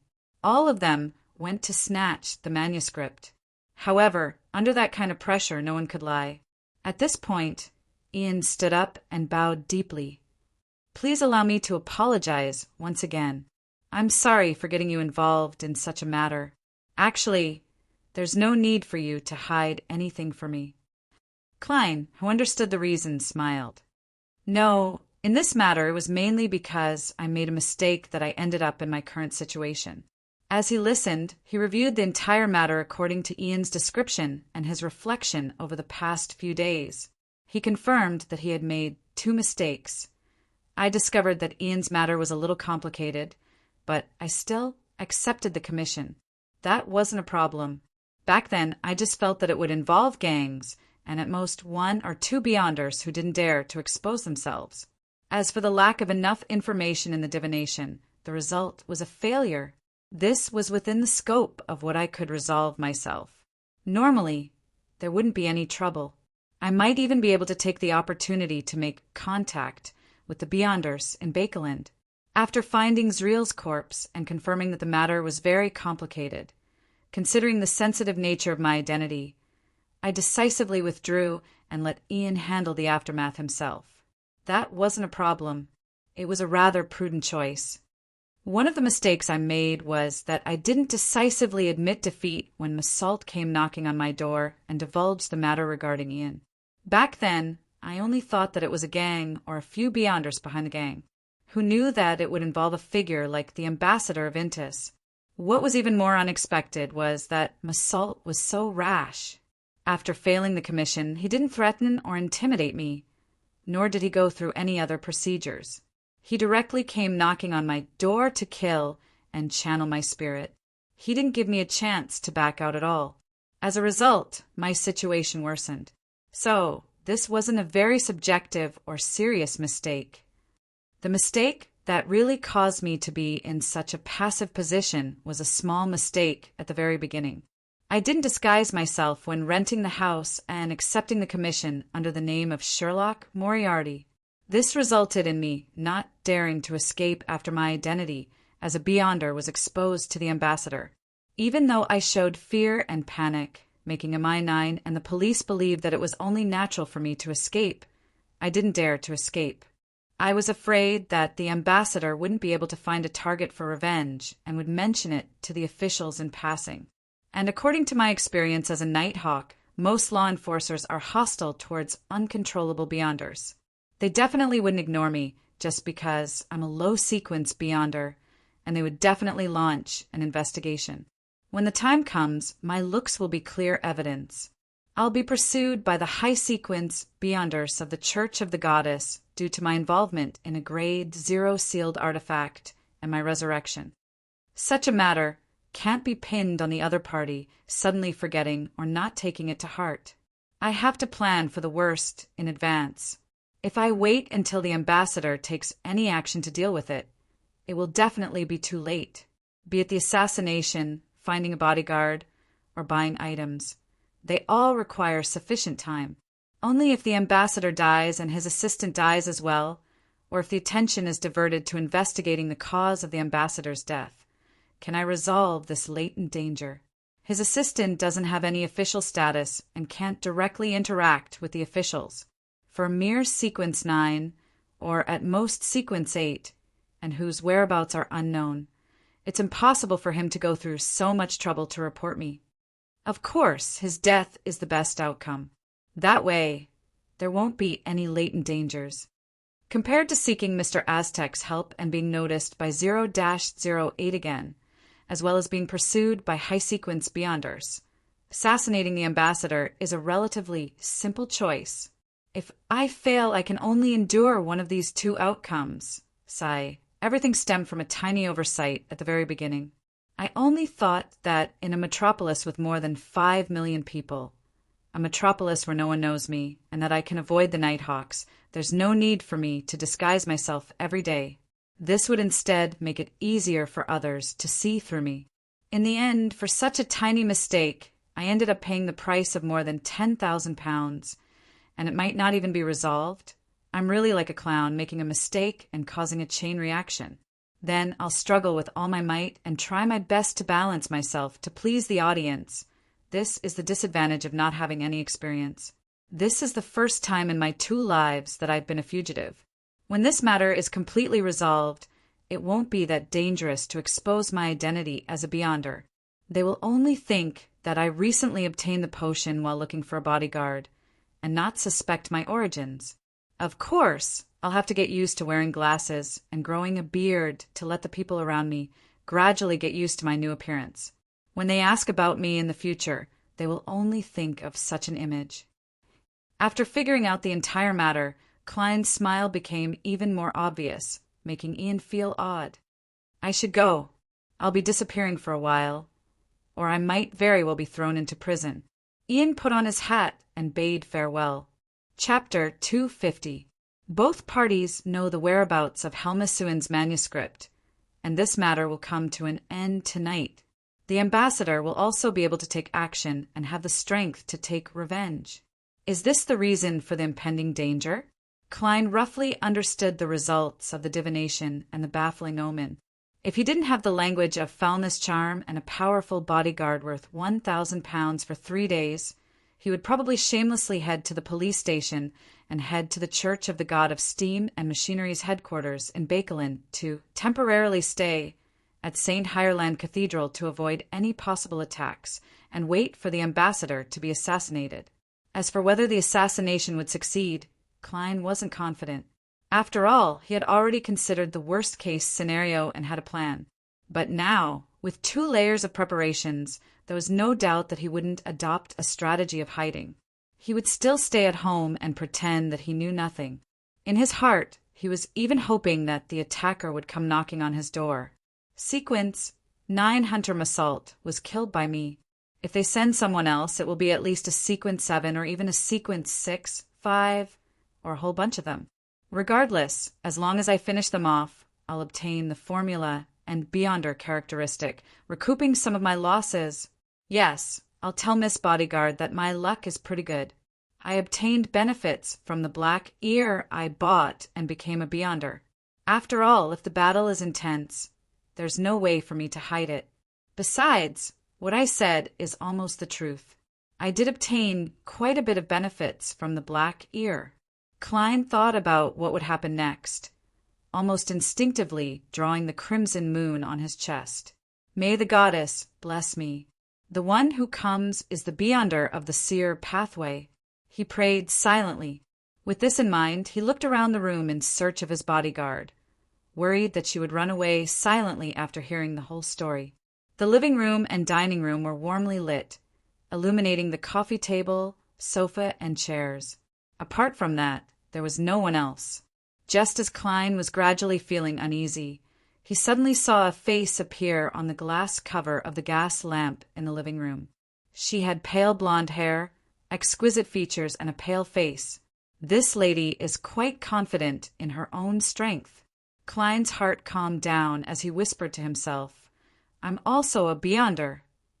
I participated in the gathering through Casper's and bought an item that was a gamble of luck.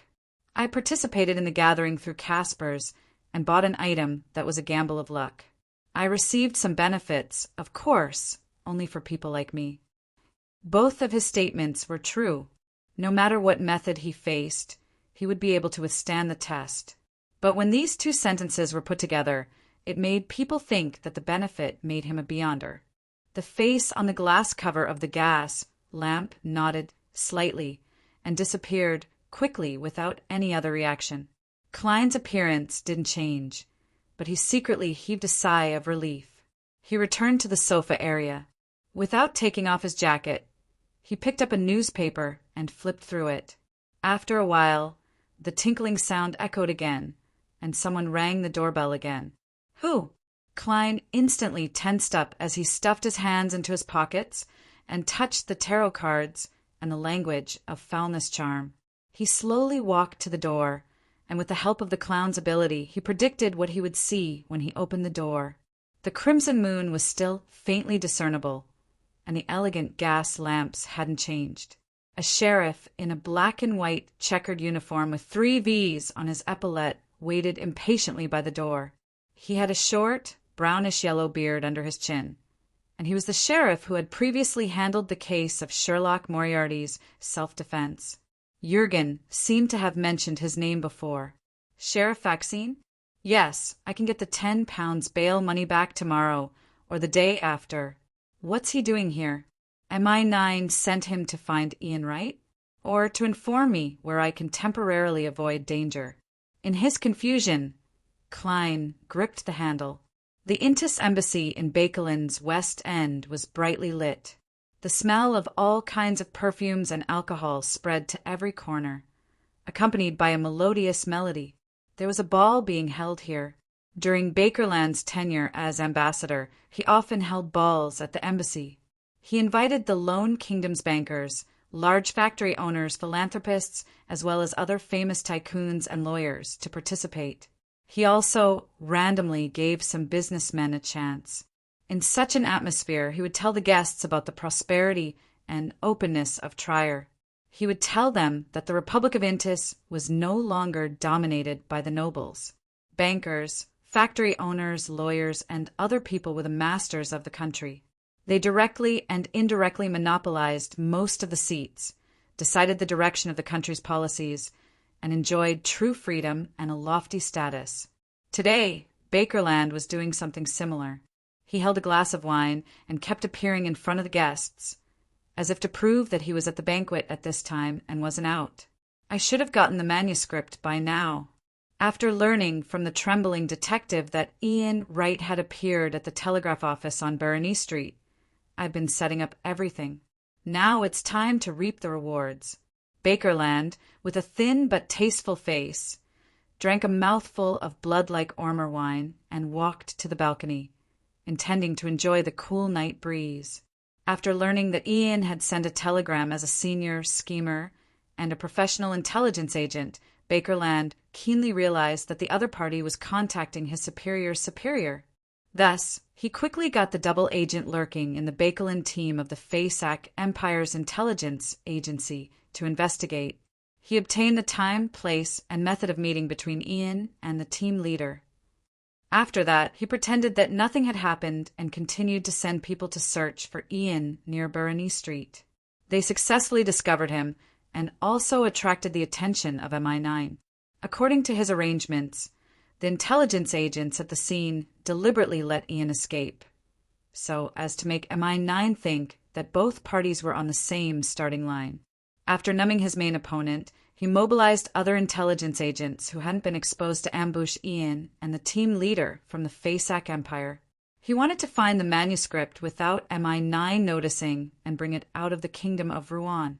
Things had progressed as smoothly as he had expected, but the news that came back in the evening made his mood abnormally heavy. The people from MI9 had actually appeared. They who should have been fooled had actually appeared. With Rossigo around, it's definitely not because of divination. Besides, MI9 isn't good at divination at all. This means that there's a worm among us. I hope that Rossigo can get the manuscript first and hand it over to Shadow. In order to avoid suspicion, Bakerland had deliberately organized a ball, so he couldn't interfere with the progress of the matter. All he could do was pray for his subordinates to do their best. According to his arrangements, after Rossigo succeeded, he would immediately transfer the item to another intelligence agent, one that had never been used before. Then, Rossigo would lure away the people from MI9 and create some trouble to continue interfering with the line of sight to attract the attention of his companions. During this process, Bakerland requested that Rossigo get rid of the detective. If it weren't for him, the matter wouldn't have been discovered by MI9, and everything would have gone smoothly. My connection with the Zmanger gang wouldn't have been exposed, and I wouldn't have been transferred back to the country. He actually didn't run away, thinking that MI9 would always protect him, and that staying at home was safer than running away. Bakerland rubbed his face. He had already received orders that after the operation on the manuscript was over, he would hand over the intelligence to the embassy's first-grade military officer and wait for the new ambassador to take over. Bakerland was rather reluctant to leave this place. Although Bakerland had bad weather and heavy pollution, it was the most prosperous city in the world, bar none. Furthermore, the ladies and madams here are more conservative, unlike the sluts back home. Slowly seducing them into bed and slowly removing their conservatism is a very fulfilling and addictive thing. Unfortunately, I have to bid farewell to these beautiful people. Bakerland thought gloomily as he grew increasingly resentful of the detective who dared to resist. As for Rossigo's safety, Bakerland wasn't worried at all. He believed that as long as he was willing, as long as he wasn't targeted by a high-sequence beyonder, he could escape immediately. This was because Rossigo had special beyonder powers. As he thought about it, Bakerland's eyes suddenly lit up. He saw a young lady in a dark red dress standing at the edge of the balcony with a glass of wine in her hand. She had a beautiful face and an elegant temperament. Her ink-colored hair was elegant and smooth, and her light brown eyes seemed to hide a lot of things. Bakerland immediately walked over and struck up a conversation with her. He learned that the lady was the daughter of a lumber merchant named Irene. Her father wasn't too rich and was trying his best to curry favor with the higher-ups. With his identity as the ambassador of Intis, Bakerland quickly gained Irene's adoring gaze. After 2 dances together, the 2 of them became more intimate with each other. "Beautiful lady, I would like to invite you to my room to taste the Ormer wine. 1286, Bakerland hinted. Irene replied without hesitation. All right. The 2 of them left the ball hall and quietly went to the 2nd floor. They entered Bakerland's room and told the guards to stay away and not disturb them. Before the so-called 1286 Ormer wine appeared, Bakerland enthusiastically took Irene to bed. As they rolled, Irene's simple dress fell to the ground, and her white arms wrapped around him. Her hands grabbed onto Bakerland's shoulders, and her fingernails and veins suddenly grew black, thin and furry spider feet. Bang! Irene's eyes suddenly protruded as white foam appeared in her mouth. Bakerland retracted his fist that had struck her in the abdomen and stood up from the bed. He no longer had the hurried expression from before, and his face was cold. "Who sent you?" Bakerland asked in a low voice. Irene tried to stand up, but the pain made it difficult for her to succeed. Her eyes were filled with horror and shock. Seeing the beautiful lady's expression, Bakerland smiled. "I'm indeed infatuated with beautiful ladies, but I know this problem myself. That's why I'm especially careful every time I face a beautiful lady. Tell me who sent you." Chapter 251. Irene shut her mouth tightly. Her anger was tinged with a bit of fear as she stared at the skinny ambassador who was smiling warmly. Bakerland stretched out his right hand, which was covered in a layer of orange-red flames that danced quietly.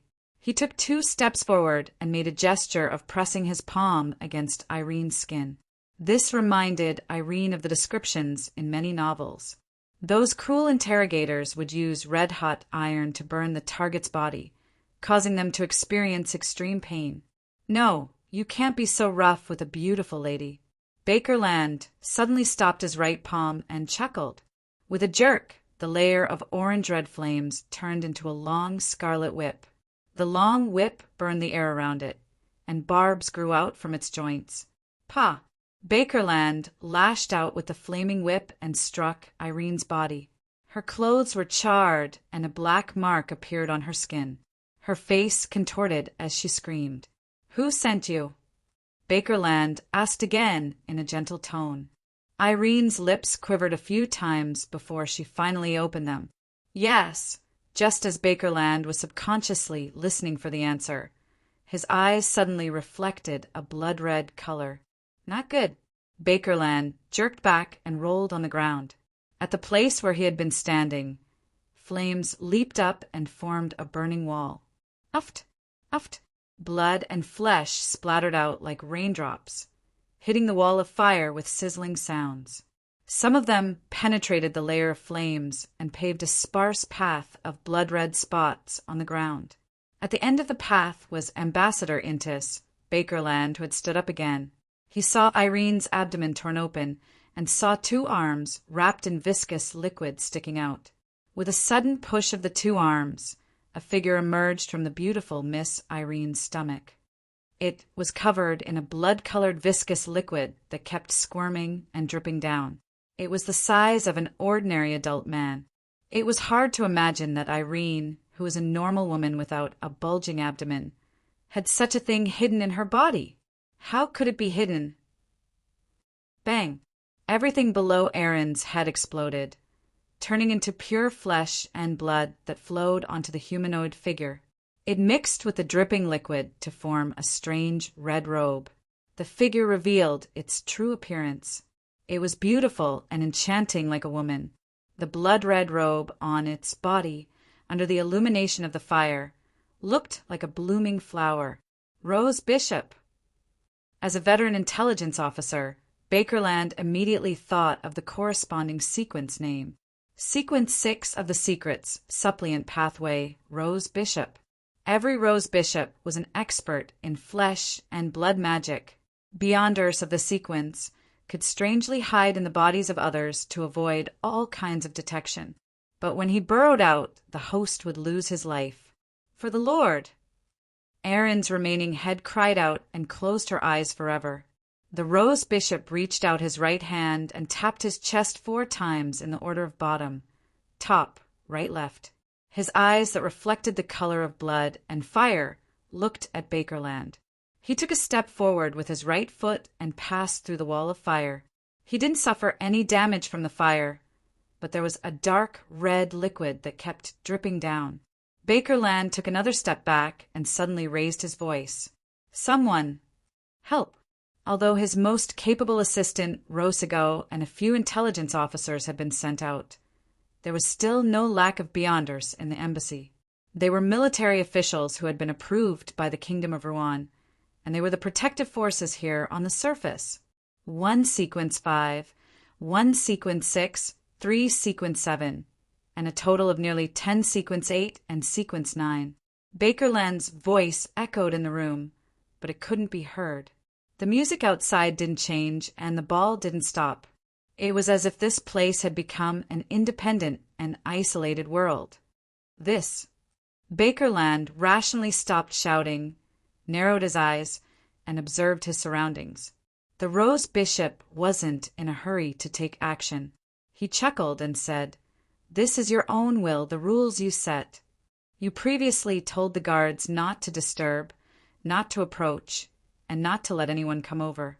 Yes, I magnified your will, your rules, and made a slight distortion. If you want to break through this gap, you have to defeat yourself." Bakerland's expression changed slightly, from the fact that he seemed to abide by the rules, but in fact he was distorting them and constantly absorbing the power of order to serve him. He thought of the name of another sequence. Baron of Corruption, Bakerland growled. This was the Lawyer Pathway, which was also the Sequence 6 of the Black Emperor Pathway. Before he could finish his sentence, Bakerland's expression suddenly turned extremely gloomy. He blurted out, "Shepherd, you're a shepherd. Who are you from the Aurora Order? Mr. A? Why are you assassinating me?" The Rose Bishop, no, the shepherd chuckled. "You don't need to know who I am. Accept the Lord's favor." Before he could finish his sentence, his body suddenly froze. His joints seemed to be covered in rust, and his entire body paused as if he had become a puppet. Bakerland laughed, and the gloominess from before instantly disappeared. He took out a white handkerchief from his left breast pocket and wiped the corner of his mouth. "I'm glad you were able to chat with me for so long and gave me enough time." After the white handkerchief was taken away, a thumb-sized head appeared from his left breast pocket. It was the head of a puppet with completely black eyes. The shepherd opened his mouth, wanting to speak, but all he heard was a hollow voice that seemed to come from afar. "You!" After a pause, his body suddenly swelled up, and his skin turned dark black. 2 curved goat horns with sinister patterns grew out of his head, and a pair of wings that smelled of sulfur spread out from his back. The shepherd approached 3 meters in an instant and turned into a devilized creature. But even so, he still felt as if every joint of his was tightly bound. His movements were stiff and slow, and his thoughts began to blur. "You still have the powers of a devil? As expected of a shepherd, let me send you to your lord." Bakerland didn't waste any more time. A flaming spear condensed in his right palm with a blazing white tip. He bent down and swung his arm, about to throw the spear to nail the shepherd to the wall and burn him to ashes. The corresponding sequence 7 of Conspire was Pyromaniac, and its ancient name was Fire Mage. Cough, cough, cough. At that moment, Bakerland coughed violently as if he was about to spit out his heart and lungs. He coughed until he lost control of the flaming spear and dissipated inch by inch. He coughed until his face turned red and his forehead burned. The influence he had on the enemy with the help of the mystical item was also removed. The shepherd broke free from his sluggishness and returned to normal. "Why do you think I chatted so much with you? How does severe pneumonia and uncontrollable coughing feel?" The devil-like face asked with the corners of his mouth curled up. Upon hearing this, Bakerland suddenly recalled the beautiful and enchanting appearance of the enemy when he first appeared, and he said regretfully, "That's right." He said regretfully, "Cough, cough, illness. You, cough, killed a cough, cough, demoness of affliction." The shepherd deactivated his devil form, and his body became blurry and indistinct, layered over each other. He chuckled. "No, I just accepted Saint Tenebrous' gift. I know a schemer always has all kinds of methods, so I'm going to use my strongest ability from now on. I won't let you have any unnecessary hopes." A book appeared in front of him, a transparent and blurry book. The pages of the ancient book flipped quickly, accompanied by a low chanting voice. "I came, I saw, I recorded. As long as I've recorded it, I can use it once. This is the ability that Saint Tenebrous purposely showed me. Although it's only half of the original effect, it's enough." The shepherd's voice became ethereal, and his body was enveloped by the darkness that surged out from the book. He quickly turned into a 3-meter tall giant. His entire body was covered in a black, ice-cold armor. Only his eyes flickered with crimson light. The Dark Knight raised the straight and heavy great sword in his hand, took a step forward, and fiercely slashed down. "No. Why?" Amidst Bakerland's screams, the layers of flames that surged out of his body were split apart. The various bursts of light were split apart, and his body was also split in half. Thud! Bakerland fell to the ground, but there was no blood flowing out of his wound. Even his soul seemed to be corroded and destroyed by the dark and gloomy sword that didn't seem to exist. Boom! Boom! Boom! The flames that spewed out of Bakerland's body lost control, causing the room to collapse and shatter the glass. And at this moment, the isolation that was created by his will had disappeared with his death. The shepherd didn't stop, nor did he wait for the Beyonder characteristic to appear. He returned to his blurry form and seized the opportunity before the embassy's military officials arrived to pass through the layers of walls and run into the darkness outside. 15 Minsk Street. Klein's right hand that was holding the doorknob paused for a moment. He decided to throw a coin to be safe before opening the door. Since Ian had already been here, and the revelation he saw in his dream divination had already appeared, danger could befall him at any time. Silently reciting the words, "Visitors outside will bring danger," Klein flicked a quarter penny up and watched it fall into his palm with the numbers facing up. Negative. Klein silently muttered to himself as he reached out and twisted the doorknob. However, he didn't lower his guard because of this. He knew that the ambassador had a mid-sequence Beyonder of the same pathway who could interfere with his divination. If it were him, it would be normal for him to get the wrong answer. Unfortunately, I don't have the time or the opportunity to go above the gray fog to confirm. Klein used his spirit vision to look through the wooden planks for a while, but he didn't find any problems. Then he opened the door and took 2 steps back. Sergeant Faxine, who was wearing a black and white checkered uniform, took off his hat and said with a serious expression, "Don't worry. Chapter 252. All right." Klein nodded solemnly. Sergeant Faxine touched his short hair and said, "There are other arrangements. I'll explain them to you in detail. Make your own decision." He looked towards the living room. Klein politely made an inviting gesture and watched as Sergeant Faxine closed the door and entered.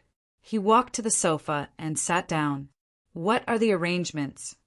Klein didn't take off his coat, and his hands were still in his pockets. Faxine leaned forward slightly, clasped his hands, and said, "You should know very well that you've offended that ambassador. You should know very well that you have offended that ambassador. Tonight or tomorrow will be the most dangerous period for you. The first is to stay at the Holy Wind Cathedral for 2 days. I know you're a believer of the god of steam and machinery, but St. Hireland Cathedral is too far away. It's easy for problems to occur on the way. Klein nodded indiscernibly, waiting for the other party to give him the second choice. Suddenly, his vision blurred and his mind went numb. He felt as though there was a thick layer of glass around him. He saw Sergeant Faxine's mouth open and close slowly, and he realized that his thoughts were gradually turning sluggish. This feeling was so familiar that Klein immediately thought of the Antigonus family's puppet, sealed artifact 2-049. Back then, he had been repeatedly affected by similar effects, but he had been woken up by Captain Dunn Smith and company. In order to make others notice the abnormality in time, they had been constantly flexing and extending their arms. The Antigonus family controls the seer pathway. This person's powers are similar to the Antigonus family's puppet. He's the mid-sequence beyonder of the seer pathway. It really is him. Klein instantly came to a realization. But there was no Dunn Smith to wake him up. The muscles on Sergeant Faxine's face began to squirm in a strange manner, and he quickly turned into a black-haired, blue-eyed gentleman with a handsome face and faint traces of a beard. He said with a smile, "Give me time. This is one of the most difficult powers to deal with below high-sequence beyonders." As he spoke, Klein saw a woman in a black, regal dress appear on the oriel window. She walked out of the glass stiffly and slowly. Her pale blonde hair, delicate face, and pale face made her look more like a puppet than a living person. "I didn't expect you to be able to hire such a powerful bodyguard. If not for my divination, I might have died here. What did you pay? By the way, I'm Rosigo." Rosigo didn't look back as he smiled at Klein, but he didn't expect Klein, who was under his control, to speak smoothly. At this moment, he suddenly felt a cold breeze blowing on his neck, causing his hair to stand on end and goosebumps to appear. Behind him, there seemed to be an invisible person breathing on his neck. Rosigo laughed, raised his left hand, and snapped his fingers. "Pa!" A flame suddenly rose behind him, and a transparent shadow burned fiercely, quickly turning into ashes. In Klein's vision, these movements were broken down into blocks of images.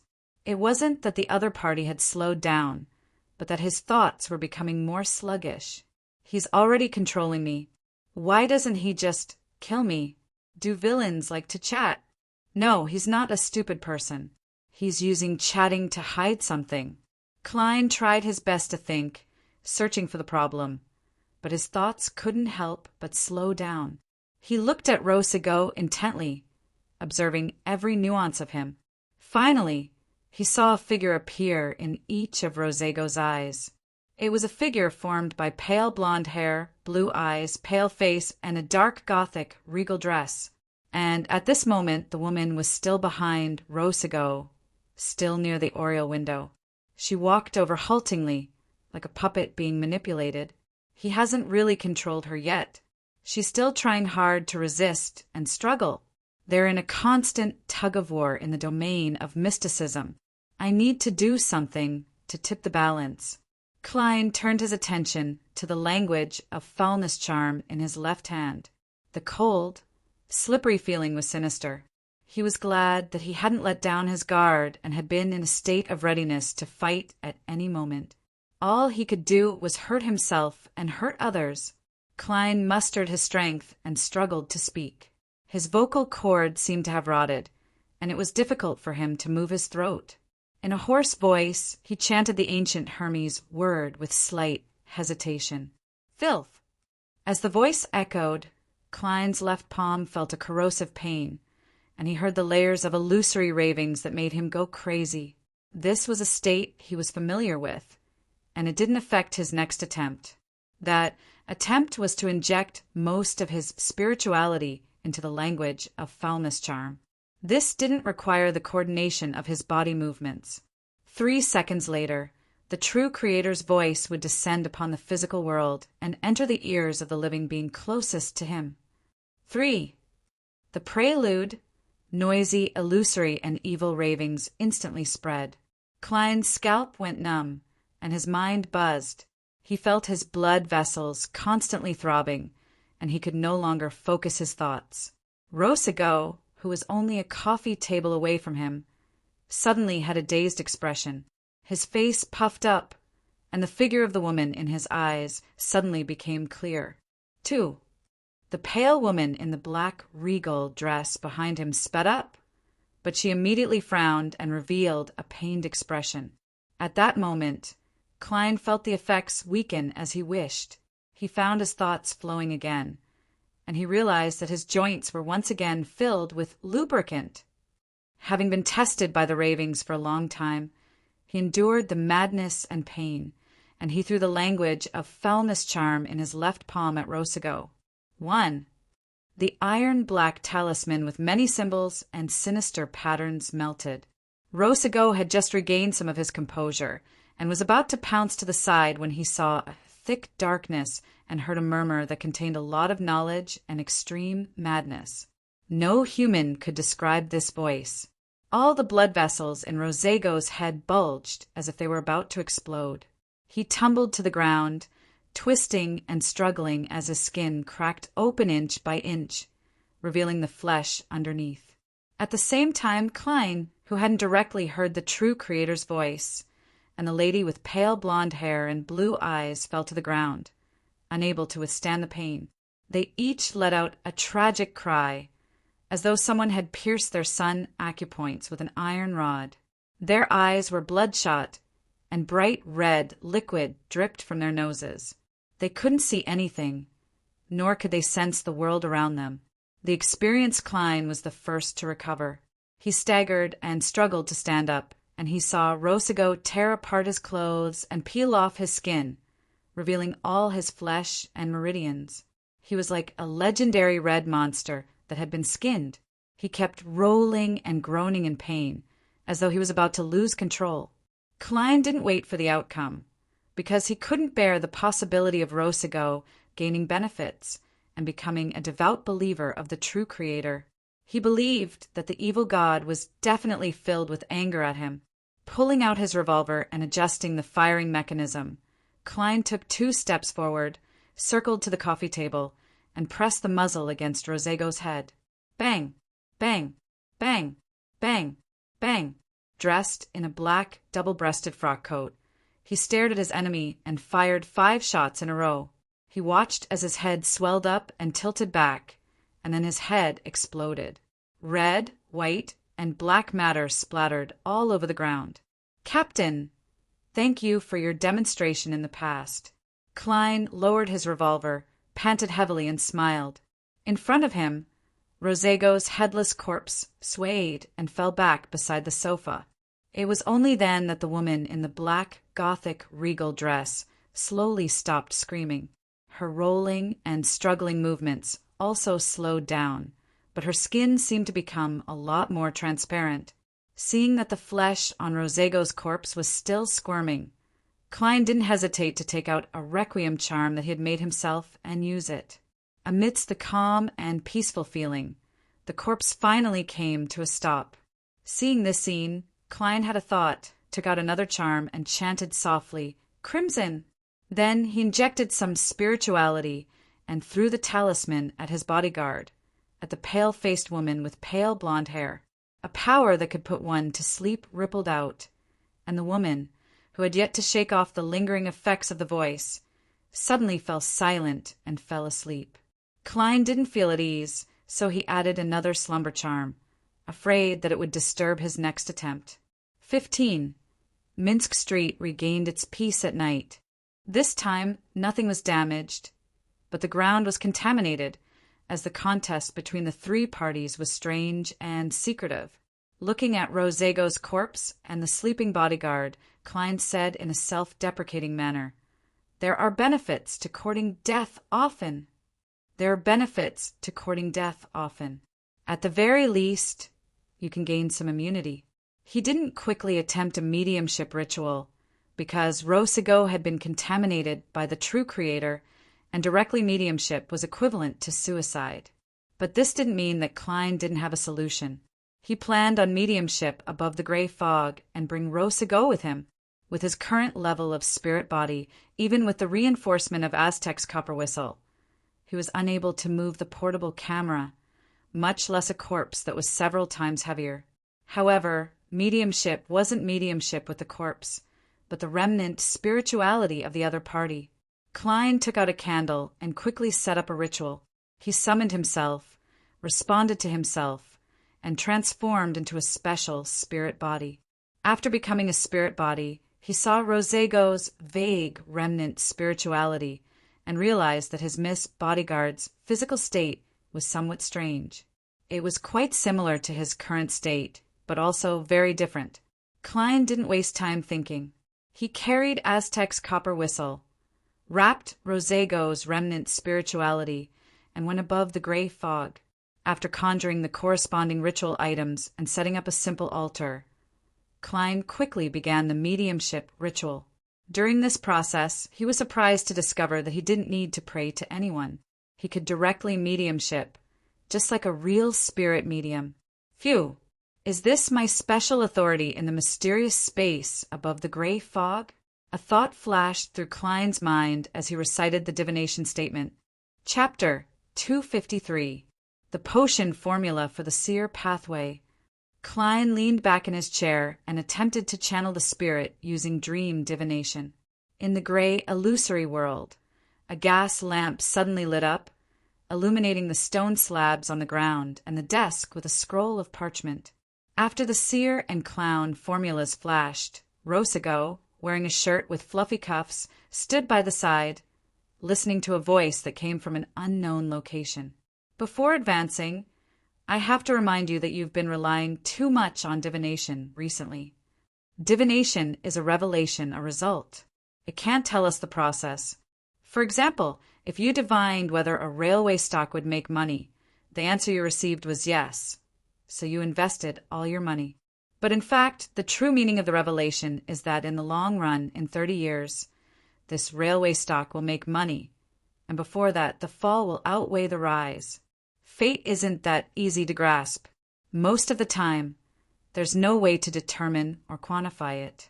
Divination isn't omnipotent. In addition, divination can also be interfered with and misled. There are too many things in this world that you can't understand. If you completely rely on divination, you'll definitely die because of it in the future. Divination is a revelation, and it has to be matched with one's own caution, prudence, and restraint. Rosego died at my hands because the language of foulness involved the mysterious space above the gray fog, preventing him from divining the corresponding danger. Otherwise, with his strange abilities, Miss Bodyguard and I would have been dead. This is also a reminder for me. Even if I have the gray fog to isolate the interference, I can't be careless. No matter how certain my actions are, I have to leave some leeway. From these words, it seems like they didn't know about the acting method back then. Otherwise, some of the words could be summarized as reverence for fate. As his thoughts raced, Klein heard Rosego's answer. He unfolded the parchment. Sequence 7 Magicians. Main ingredients: 1 piece of the true root of a mistreant, all the spinal fluid of a dark patterned black panther. Supplementary materials: 60 milliliters of pure water, 30 milliliters of mist-dense juice, 3 g of watery gem powder, for drops of psychedelic grass essential oil. Magicians. They're also part of a circus, together with seers and clowns. They can form the big 3 of the circus. Klein lampooned before recalling the suited clown he had previously encountered. He seemed to be a magician. His abilities seemed to include the snap of his fingers, air bullet, flame jump, paper soldiers. Not bad. Just the ability to cast spells quickly would greatly increase my combat strength. As these thoughts flashed in his mind, Klein saw the scene change.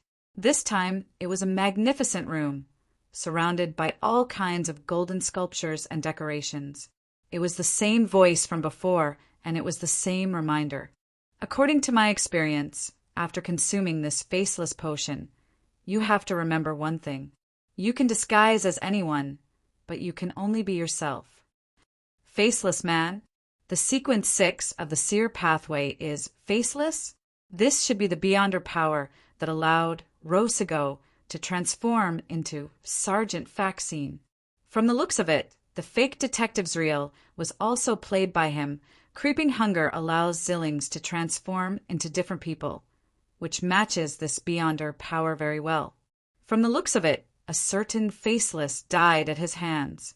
This power doesn't increase the level of a head-on battle, but in many situations, it's more useful than 90% of a Beyonder power.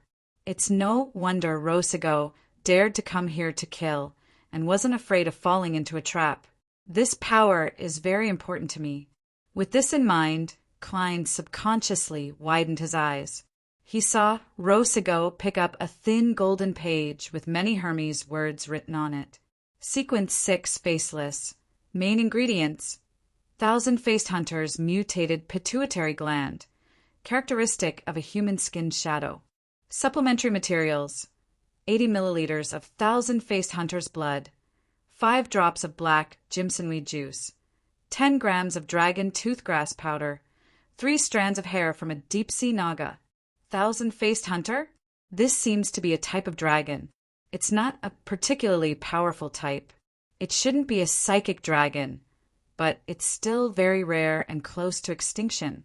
Klein instantly recalled the corresponding mysticism knowledge. At this moment, the scene in front of him hadn't changed, but Rosigo's clothes and position had. He was wearing a white wig and a dark tuxedo, and his face was covered with a thick beard. The advancement this time isn't as simple as before. The potion has to be consumed in conjunction with the ritual. Once it succeeds, you will obtain one of the most difficult Beyonder powers to restrain below high-sequence Beyonders. The person who spoke had changed, his voice sounding even older. Rosigo asked expectantly, "What ceremony?" "Go to the sea, find a mermaid, and consume the magic potion while listening to her singing." The old man who spoke opened an ancient book with countless mysterious symbols. The surface of the book suddenly glowed as lines of ancient Hermes appeared in midair. Sequence 5. Marionettist. Upon seeing this, Klein suddenly felt a headache. This was a sign that his spirituality was nearing depletion. In the previous battle, just the language of foulness charm had consumed most of his spirituality. Later, not only did he use 3 charms from the Evernight goddess's domain, but he had also summoned and responded to himself. The fact that he could last until now meant that he had made great progress from the past. He had made great progress in digesting the clown potion. As the scene flickered and shook, on the verge of shattering, Klein forcefully held on and scanned the remaining contents of the formula. Main ingredients: dust of an ancient wraith, core crystal of a 6-winged gargoyle. Supplementary ingredients: 80 milliliters of spring water from Sonia Island's Golden Spring, 10 grams of bark from a dragon-patterned tree, remnant spirituality of an ancient wraith, 1 pair of eyes from a 6-winged gargoyle. Advancement ritual: consume the potion while listening to the mermaids singing. Kacha! Klein no longer held on, allowing the dream to dissipate into countless illusory points of light. He pinched his forehead and nearly fainted. At the same time that Rosigo's remnant spirituality and the slight feeling of madness were annihilated, he was pushed back into the real world by an invisible force. The ground that was covered in blood, brain matter, hair, and all sorts of debris reflected in Klein's eyes. He bent down and retched twice to sober up a little. Without spirituality, one would directly exit the mysterious space above the gray fog. Klein looked around and found that Miss Bodyguard was still asleep. He hurriedly extinguished the candles and packed up the items related to the ritual. Then he panted heavily. After a moment of rest, he finally recovered a little of his spirituality. At this moment, a cold wind blew at his neck, causing him to shiver and his thoughts to stiffen. Klein suddenly turned his head and looked at the oriel window again. He saw that Miss Bodyguard, who was dressed in a black Gothic regal dress, had already woken up and was floating up. Her pale blonde hair and pale face seemed to have dimmed a little. Her entire body became more illusory, and her skin became somewhat translucent. Klein, hurriedly explained according to the excuse he had long thought of. After I blew up his head, I found that his body was still squirming. Because I was afraid that he would turn into a zombie, I quickly used all the charms on me. I was very nervous and flustered, and I might have implicated you. This is probably the risk that the divination revealed earlier. If she's dissatisfied and thinks that I attacked her, then I'm doomed. Klein thought with some trepidation. This true feeling made his performance even more perfect.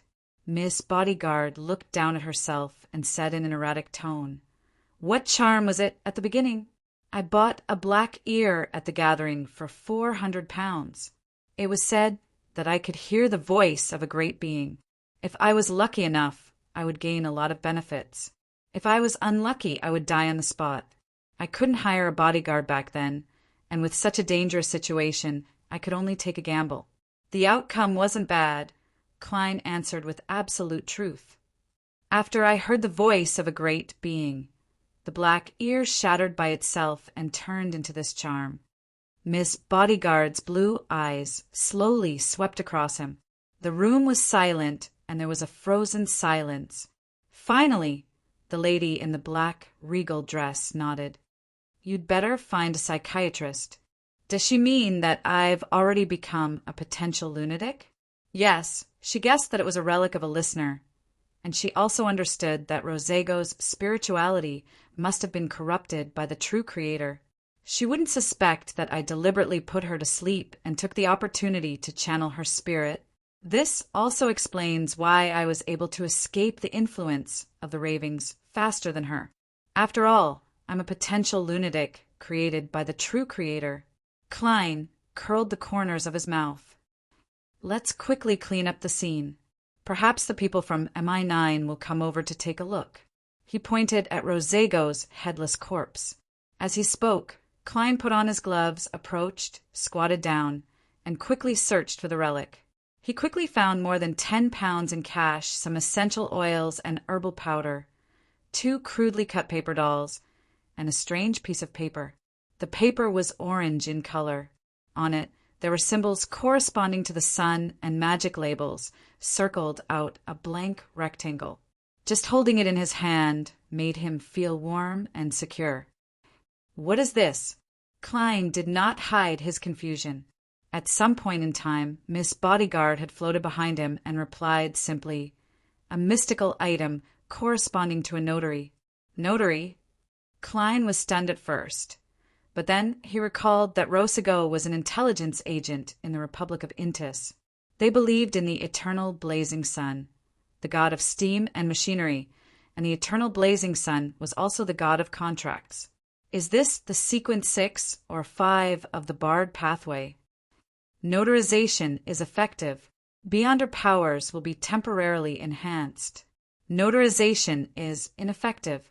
Beyonder powers will be forcefully dispersed. Miss Bodyguard didn't explain further as she roughly described the effects. Just as Klein was about to speak, he suddenly saw Rosego's headless body and blood and brain matter emit specks of dark light. They attracted each other and condensed into a blob, turning into a completely black eye without a pupil. What's this? Klein feigned ignorance and asked again, something of no value. Miss Bodyguard maintained her unique way of speaking. Of no value? Klein asked with a frown. He actually understood what Miss Bodyguard meant. Normally speaking, if Rosego eventually lost control, he would leave behind a strange and terrifying sealed artifact. If not, his Beyonder characteristics could be used as the main ingredient of a sequence 5 Nimblewright Master Potion. In short, they would be of high value. But the problem was that he didn't lose control, and he had been corrupted by the true creator. Thus, he became the main ingredient of a potion with an evil god's mark. Using it to concoct a Nimblewright Master Potion, Klein believed that it was suicide by consuming poison. Miss Bodyguard looked at the completely black eye and said in a low and ethereal voice, "It has been corrupted by an evil god. It has been corrupted by evil gods and has no value anymore. If it's really of value, and if it's very valuable, I'll have to worry if you'll finish me off in passing." Klein pointed at Rosego's relic and said, "This is our shared spoils of war. These are our shared spoils of war. Each of us can take some. You go first." Miss Bodyguard turned her head and glanced at him. Without saying a word, she floated over and took the notarial deed. Chapter 254. Just as Klein's fingers touched the completely black eye, his ears began to hallucinate as his head throbbed with pain.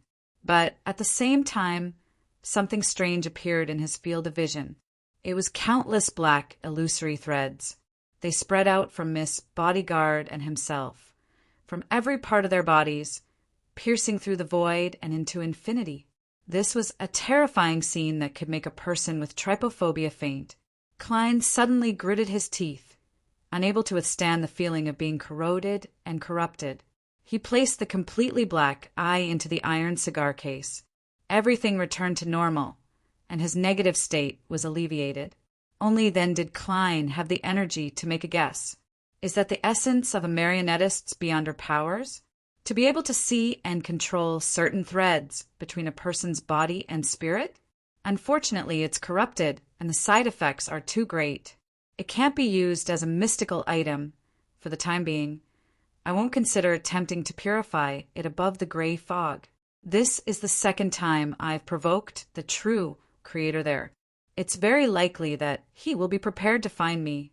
When that happens, I probably won't even be able to revive. I'll first learn and grasp the relevant knowledge before making a decision. Phew. He exhaled, and after Miss Bodyguard chose the simple paper figurine and the corresponding materials, he bent down to pick up the 13 pounds, 5 soldi, and 8 pence in cash. Then he looked at Rosego's headless corpse and the bloodstains all over the ground. Feeling a headache, he said, "Let's clean up the scene." The pale blonde Miss Bodyguard floated beside him and said calmly, "Let's clean up the scene." "Let me do it." "You do it." Half stunned and half puzzled, Klein stopped what he was doing and turned his head to look over. Miss Bodyguard drifted over to Rosego's side, squatted down, and lay down on the corpse. She slowly sank into it. She had become one with the corpse. Rosego's corpse's fingers flicked twice, and the surrounding blood, brain matter, and fragments flowed backward, forming a new head at the neck. However, this head was covered in countless crisscrossing cracks, like a disgusting toy pieced together from tiny fragments. It was like glass that had been cracked, but didn't immediately shatter. There was blood and brain matter flowing inside, and there was a faint reflection from a pistol bullet. Klein could not help but take a step back. He felt that this was one of the scariest images in all the horror stories. Rosego's body rose to its feet, picked up the police cap and half covered its face, and the murder scene around it was clean without a trace. Unparalleled professionalism. Klein praised in his heart. He watched as Miss Bodyguard rode the corpse, covered her face with a soft hat, and walked steadily to the door. He subconsciously reminded her, "Don't worry. Don't take the carriage, and don't walk in places with bright street lights. That would frighten the coachmen and the pedestrians." Miss Bodyguard did not pause and completely ignored his words. Suddenly, Klein thought of something.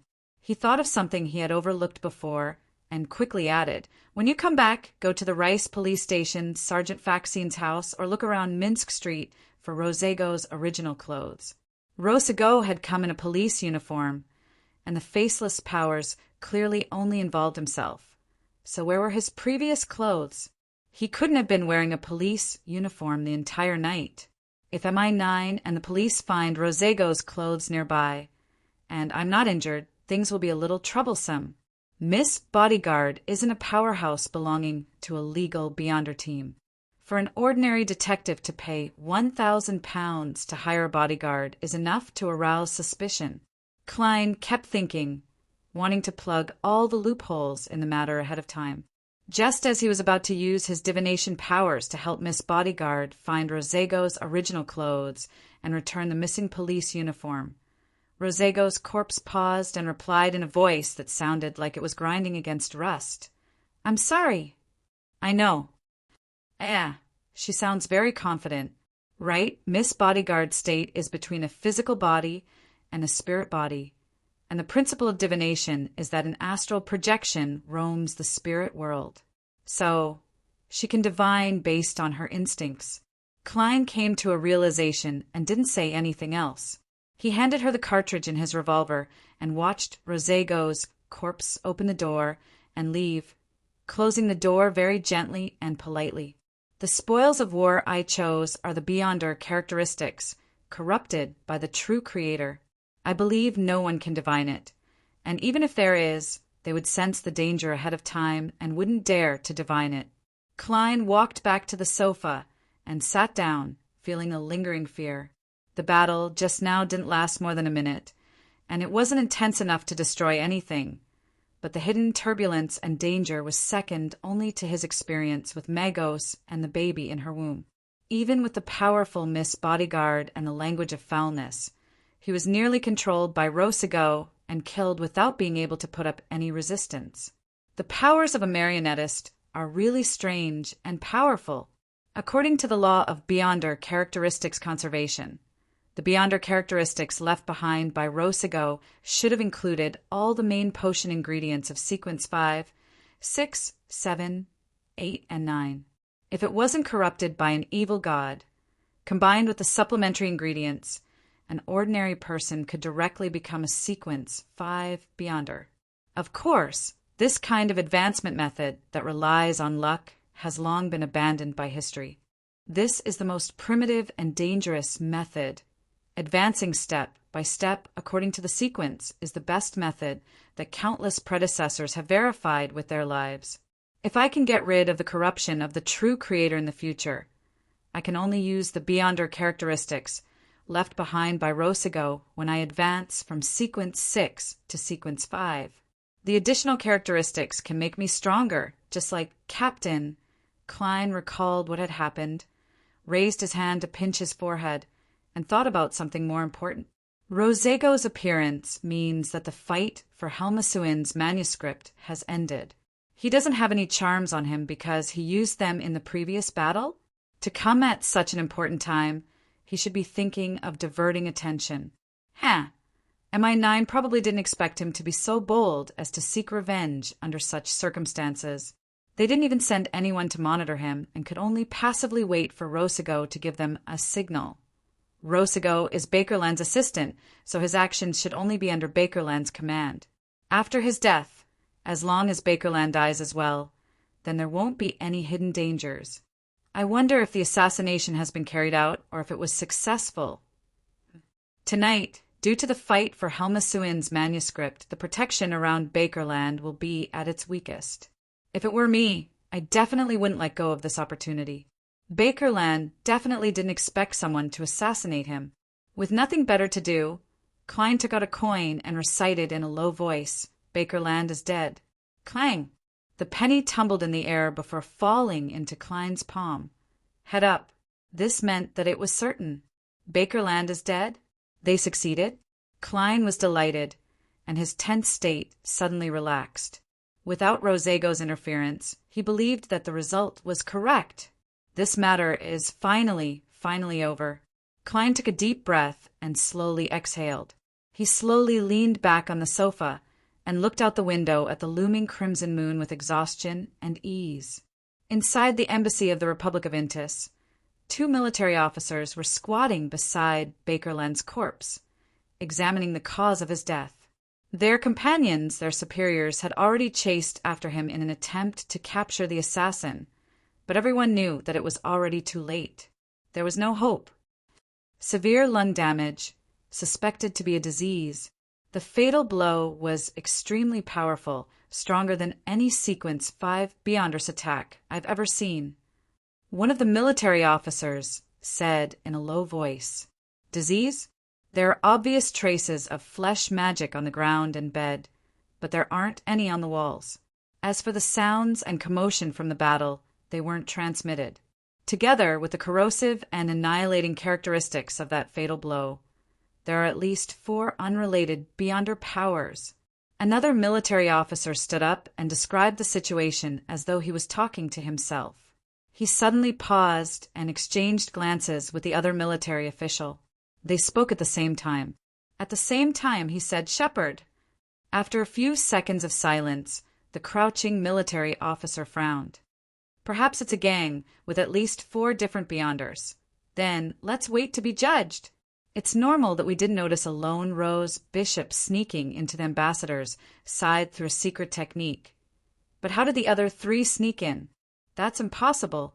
The standing military officer denied this guess and said hesitantly, "But I heard that another sequence can create a similar effect.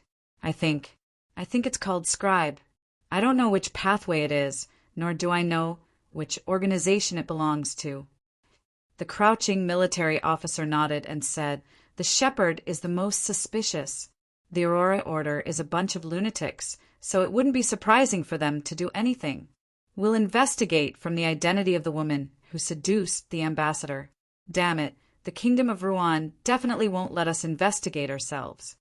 Those damn lunatics from the Aurora Order deserve to have their asses fucked by donkeys." The standing military officer shook his head in frustration. They would definitely be punished for the assassination of the ambassador. 15 Minsk Street. Klein pretended as though nothing had happened. He endured his exhaustion and flipped through the newspapers. After about 20 minutes, he suddenly saw Miss Bodyguard, who was wearing a black regal dress and had long, pale blonde hair, appear in the oriel window. "Is it done?" Klein asked subconsciously. Miss Bodyguard nodded gently without saying a word. "Phew." Klein thought for a moment and said, "Thank you for your protection." "Thank you for your protection. This matter ends here. I'll pay you the remaining £900 in 2 days.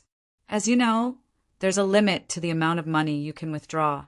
Or should I hand it over to Merrick?" The pale lady opened and closed her mouth.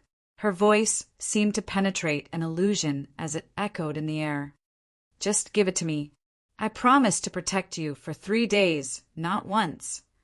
"Ma, you really have the spirit of a contract. But this makes it very inconvenient for me. Are you going to follow me to catch me in the act tomorrow? 3 days. Today is Thursday, and it will end on Sunday afternoon. Yes, it won't affect the tarot gathering." Thankfully, Klein rubbed his temples. "All right, how should I address you?" Chapter 255. How stylish! Faced with Miss Bodyguard's answer, the corners of Klein's mouth curled up, revealing an obvious smile. To be able to temporarily resist a nimble-right master like Rossigo, and even form a tug-of-war with him to a certain extent, she's most likely a Sequence 5 Beyonder. I wonder which sequence she's from. What's the name of the potion? Her state is rather peculiar. If not for her, I wouldn't even have the chance to use the language of foulness. Klein picked up the newspaper beside him and pretended to flip through it, but he was actually thinking. However, he quickly shifted his focus back to the matter of whether there were any loopholes. For example, the tainted Beyonder characteristic left behind by Rossigo had a strong spiritual luster. It was very likely that it couldn't be concealed by the iron cigar case, and it would be directly exposed under the prying eyes of others with spirit vision. Klein quietly activated his spirit vision and looked down at his pocket. He saw a faint color seeping out from the iron cigar case, but it wasn't obvious and was rather thin. This was mixed with the color of his aura, making it difficult to distinguish or detect. That's right. One has to be at least a high-sequence Beyonder to be able to see through 2 layers of interference.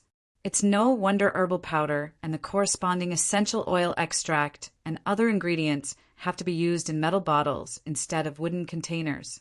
This is because some of them contain spirituality, and with a high level of spirit vision, one can penetrate the wooden planks and see the color of the aura. Klein suddenly understood some things to take note of in the field of mysticism. In the past, he did things according to the rules and didn't consider why, but now he understood the true meaning behind the rules. After repeatedly confirming that there were no mistakes, Klein put down the newspaper and walked to the 2nd floor. He had originally planned on taking off his clothes and taking a bath to completely relax, but when he thought of how he had Miss Bodyguard at home, he felt a little uncomfortable. He simply washed his face, brushed his teeth, and soaked his feet in hot water. After returning to his bedroom, he took off his coat and hid his items. Klein collapsed onto the bed. As he was too exhausted and had been holding on for quite a while, his mind was rather tense, making it impossible for him to quickly fall asleep. Opening his eyes to look at the crimson moonlight on the ceiling, Klein didn't attempt to use cogitation to fall into a deep sleep. Instead, he aimlessly let his thoughts wander, as though he was riding a horse without the reins. As he thought about it, he quickly noticed a problem because he had encountered too many coincidences in Tingen City, and he later realized that it had something to do with sealed artifact 0-08. The second case after I arrived in Bakeland allowed me to obtain the potion formulas for the next 3 sequences. Isn't this too much of a coincidence? Although this matches the revelation I received from my divination, the hope of becoming stronger lies in Bakeland. Isn't it too fast and too simple? Simple doesn't refer to the difficulty, but the degree of twists and turns. This matter is difficult and dangerous, but it's not complicated. It seems simple. According to my expectations, I should have used Miss Justice, Mr. the Hanging Man, Miss Sayo and her companions to gather intelligence on the secret order and slowly catch the tail of this ancient organization. After many twists and turns, I finally obtained the formula. This should have taken me at least 3 months, but who knew that I would succeed in less than 3 weeks? Don't tell me it was arranged by someone again? Let's review everything from the beginning. It's not a coincidence that the Secret Order and the Republic of Intis have certain relationship. Roselle the Great's diary indirectly confirms this. The abilities of a seer and a faceless are very suitable for intelligence organizations. It's reasonable and normal for a mid-sequence beyonder of a similar pathway to become the assistant of an intelligence chief like Bakerland. There's no coincidence. When the ambassador sent someone to take revenge on me, he likely had the intention of diverting attention. Sending Rosigo, who's the easiest to succeed and also the easiest to escape, was a choice that effectively reduced the risk. It's not surprising. After the detectives Ian knew didn't accept the mission of Tailing's Reel, it was quite normal for him to find a new detective from the newspapers. At that time, there weren't many new detectives advertised, and I might even be the only one. Yes, I was the only one in the Bakeland Post. Just as I previously concluded, the problem was that Massault was too rash. I was worried that it wouldn't be easy to disguise myself and that it would attract attention. So I didn't hide my appearance. Although there's a possibility of being affected on both points, especially the former. It matches the corresponding personality, mentality, and background. Besides, that's not the point. This doesn't explain why the second case I encountered involved a mid-sequence beyonder of the seer pathway. Destined? That doesn't feel right. Thinking back, after I transmigrated, the first and second cases I was involved in were also related to the seer pathway. Of course, this can be explained by 0-08's arrangements. Right, the Antigonus family's notebook also corrupted the misfortune cloth puppet, showing me the complicated vertical eye symbol that was related to the Antigonus family's treasure. The reason I thought of back then was that after the Antigonus family's bloodline went extinct, it viewed me, a seer who had come into contact with it and was still alive, as its successor. Now that I think about it, this reason was very childish. What if I was a devout believer of the Evernight goddess? However, I only made a guess back then and didn't confirm it. The Antigonus family's treasure is clearly related to the seer pathway. Thinking deeper, why did I transmigrate? Why did I happen to possess Klein's body and not someone else? Back then, Klein happened to undergo a black divination and was controlled by the Antigonus family's notebook to commit suicide. And that notebook is clearly related to the seer pathway. In addition, the first Roselle diary I saw had content about regretting not choosing apprentice, marauder, and seer. That's a very coincidental thing. From beginning to end, apart from the parts that involve 0-08, everything else seems very messy. It doesn't seem like a conscious arrangement. It's closer to a kind of passive attraction. It's mutual attraction, and there's an intermittent attraction. I'm attracting matters and objects related to the seer pathway, and at the same time I'm attracted to them? It's quite strange just thinking about it. This kind of attraction can even indirectly affect fate, preventing Mr. Aztec from noticing it? Do I have any strange characteristics? This characteristic allows me to revive from the dead to a certain extent. With this in mind, Klein immediately had the urge to head above the gray fog to divine to confirm it. However, he quickly rejected this thought, not only because Miss Bodyguard might be watching him in the mirror, but also because he believed that his greatest characteristic was the mysterious space above the gray fog. Therefore, using it to divine himself clearly wouldn't give him an answer. At least from the looks of it, there aren't any obvious signs of manipulation. It's still acceptable if it's just attraction. Besides, I've already chosen my Beyonder pathway. There's no way to change it before sequence 4. I'll temporarily take things one step at a time. Yes, I'll first firmly not head to the Hornacis mountain range to search for the Antigonus family's treasure. Ha! I have a feeling that I'll say it's delicious in the future. Klein silently mocked himself. He felt the fatigue that he had recovered gradually surge up, causing his eyelids to close uncontrollably. His last thought before falling asleep was, participate in all kinds of Beyonder gatherings, as well as gather the Beyonder ingredients corresponding to magicians through Miss Justice, Mr. the Hanging Man, and Sunday. I won't reject any faceless. In addition, I'll try my best to get a mystical item that doesn't have serious negative effects. After I'm done digesting it, I'll have more means to protect myself before my strength increases. Other than that, I'll invest, accept commissions, save up money, and search for Lenivus. I'll use him as a starting point for my revenge. It can also be considered practice. This was Klein's future plans. He naturally woke up at 7 in the morning. It was still gloomy and foggy outside. Klein got up and walked to the door. When he passed by the full-body mirror, he saw Miss Bodyguard suddenly appear. She was wearing the same black bonnet, and her face was as pale as ever. Her voice penetrated the glass and drifted into Klein's ears. Last night, someone from MI9 came. Should I say that the police were indeed late? I should thank them for being late. Klein smiled and asked, they didn't discover anything, right? He was very certain of the answer. If MI9 had really discovered something, how could he have woken up naturally? No. Miss Bodyguard's figure faded and disappeared into the mirror. This ability of hers is very powerful. I can't even discover it with my spirit vision. Perhaps I can use the Beyonder characteristic left behind by Rossigo to see it? Discover those hidden threads and find Miss Bodyguard? Klein's heart stirred. He returned to the bed and took out the iron cigar case from under his pillow. Just as he held it in his hand, before he could open it, he felt a bone-piercing chill at the back of his neck. His hair stood on end as he trembled. Pa! His hand loosened, and the iron cigar case fell to the ground. This is Miss Bodyguard's warning. Klein laughed dryly and stuffed the iron cigar case into his trouser pocket as though nothing had happened. After washing up and putting on his clothes, he went to the first floor and took out the newspapers he had subscribed to from the box outside the door. Opening the Tussock Times, Klein saw the eye-catching headline. The terrorist organization, the Aurora Order, claims responsibility for the murder of Ambassador Intis Bakerland. The results came out so quickly. Furthermore, the Aurora Order had only accepted the commission. So why did they claim responsibility?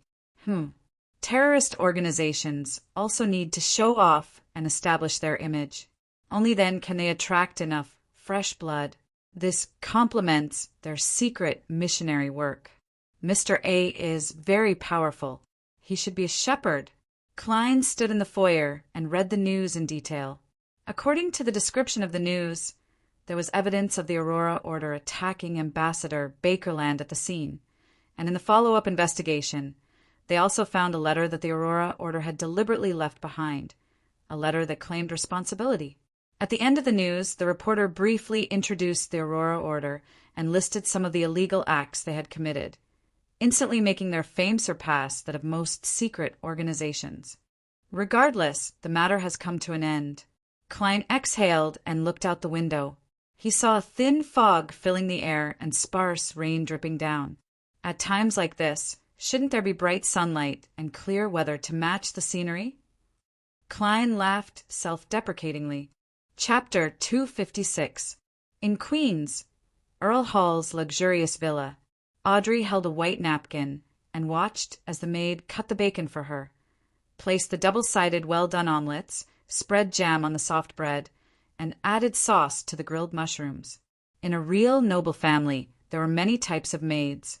In addition to personal maids, there were also maids for different bedrooms, study maids, living room maids, guest room maids, costume maids, shoe maids, jewelry maids, dining maids, laundry maids, kitchen maids, and so on.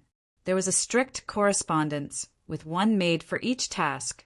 Although this was a waste of manpower to a large extent, to the nobles, decency was everything. Unless they had a lot of debt, they would not lower their requirements in this aspect. Audrey took a sip of the reddish-brown tea, letting the faint aroma of malt and rose linger in her mouth. At that moment she heard her father, Earl Hall, a member of the House of Lords and a powerful banker, mutter into the newspaper in his hand, "The Aurora Order is really crazy." Aurora Order? Audrey blinked and asked curiously, "Did they do anything?" "Oh, baby, you wouldn't want to know. They actually assassinated the Intis ambassador, Bakerland. It doesn't do them any good." Earl of Hall shook his head as he flipped through the newspaper. Audrey's elder brother, the Earl's eldest son, Hibbert Hall, swallowed the roasted mushroom in his mouth and expressed his opinion. Perhaps they want to destroy the relationship between the kingdom and Intis, allowing the war to spread from the colonies to the northern continent. This noble had a handsome face and brilliant blonde hair. No matter from which angle one looked at him, he had the beauty of a classical sculpture. No, if that's the case, they wouldn't have left so much obvious evidence. Besides, there are too many new policies in the kingdom that are about to be implemented. We need some time to stabilize the environment. We won't start a war rashly. What happened last night was reported in the newspapers this morning. There are details of the process and the specific murder. It's enough to explain the thoughts of His Majesty and the ministers. The Earl of Hull pointed at his son. Audrey listened to her father and brother discuss this issue in a daze. It took her a while to react. Bakerland was assassinated. Mr. A succeeded. Was he really from the Aurora Order? He purposely exposed that it was the Aurora Order who did it, just to prove that he was the one who did it, and that he wasn't trying to cheat them of the final payment? This is too fast and efficient. I just made the first payment yesterday afternoon, and I heard the result this morning. It's a good result. While Audrey was astonished, there was also an uncontrollable joy, and besides the joy, there was also an instinctive fear. The mission entrusted by Mr. Fool's Adorer was completed so easily. It was definitely something to be happy about, but the strength and action displayed by Mr. A and the Aurora Order behind him made Audrey subconsciously feel afraid. Fortunately, I've already communicated with Gretlin yesterday and reached a loan agreement. As a viscount, he should have successfully raised the money without attracting attention. I'll pay the final payment to Mr. A in the next 2 days through Zio and Furs. I definitely can't do it myself. I can't attend Mr. A's gatherings for the next 1 or 2 months either. Thankfully, I have other circles. Audrey took a bite of the soft bread with jam in a reserved manner. When breakfast came to an end, a small cake with cream, cherries, and strawberries was placed on her plate. She, who had calmed down, suddenly felt a little complacent. Mr. the Hanging Man still wishes to participate in this mission, but he might have only completed the preliminary mission. It's already over. It's his fault for being at sea. Audrey was in a good mood as she tasted the dessert with a smile. In Hillston Borough, Zio and Furs looked at the newspaper in front of them without doing anything for a long time. This was done by Mr. A. Wright? Zio looked at her friend in shock and puzzlement. Furs turned the stone bracelet on her wrist and shook her head in confusion. Perhaps. I know about the Aurora Order, but I don't know if Mr. A is a member of the Aurora Order. He should be. After all, we just gave him £2,000 yesterday. There shouldn't be anyone else who wants to assassinate Ambassador Bakerland, Zio said with uncertainty. Furs was silent for a few seconds before she suddenly sighed. Regardless of whether Mr. A did it or not, we have to give him the remaining £8,000. At present, no one can prove that he didn't do it. If we still want to stay in this circle, we can't go back on our word. Anyway, we're not the ones paying. Besides, we still have £500 to pay. As she spoke, Zio suddenly became happy. The problem is that I have a nagging feeling that it'll be very dangerous to look for Mr. A again. Furs pondered. When it's time to pay the final payment, I'll go by myself. That'll be good for both of us. But Zio was instinctively worried. You'll affect my escape if you follow me, Furs said in a disdainful tone as she shook the bracelet on her wrist. All right, Zio replied helplessly as she scratched her short, coarse blonde hair. Just as the two of them were feeling uneasy about this matter, Mr. A's new message was passed to them through a secret communication channel. He told them not to look for him, but to deposit the remaining balance into several anonymous accounts in different banks. Phew! Zio and Furs heaved a sigh of relief. In a basement that was as spacious as a temple, Mr. A, wearing a hooded black robe, knelt in the darkness and whispered piously. In front of him was a statue that was nearly 3 meters tall. It was a statue of a man whose legs were tied up by chains. This person had a single vertical eye unique to giants. His arms were stretched out horizontally, forming a cross. At this moment, a man in a black robe came in and reported humbly, Mr. A, I've already passed the message. Very good, Mr. A said without turning his head. The black-robed man asked doubtfully, What's wrong? Why don't you let us investigate who commissioned this mission? Mr. A lowered his head and said indifferently, There's no need. You have to remember that this is a critical period. We need to throw the continent into chaos. We need to attract the attention of others as much as possible to welcome the return of the Lord. Ha ha ha, cough, cough, cough. Mr. A suddenly laughed, then coughed violently, coughing so hard that he prostrated himself on the ground. Cough, cough. He coughed out blood-colored fragments, and after these fragments fell to the ground, they were still squirming as if they were alive. The black-robed man immediately lowered his head and pretended not to see anything. After a long while, Mr. A finally calmed down. He crawled forward, his mouth pressed to the ground, and he licked back all the blood-colored fragments he had coughed up. 126 New Year Road, Hillston Borough. The relaxed Klein didn't follow Daraga Gale this time. Instead, he chose his mistress, Erica Taylor, as his target. After all, it required 2 people to have an affair. The beautiful blonde, who had exquisite makeup on, arrived at the Quelaag Club in a rental carriage early in the morning. Klein carried a suitcase containing a portable camera and all kinds of disguises and followed her in. Wearing the club's white frost badge on his chest, he asked the delicate maid in charge of reception today, Is there a room to rest in? The maid in a black and white dress smiled politely. Yes, please follow this attendant upstairs. Klein nodded slightly.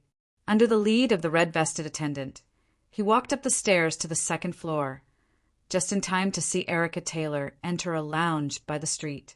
Do you want to see the pedestrians on the street or the tennis court at the back? The red-vested attendant asked attentively. Facing the street, Klein replied, feigning casualness. Under the red-vested attendant's arrangements, his and Erica Taylor's rooms were 2 rooms apart, and he could also see the street outside the club's main entrance. How should I take pictures later?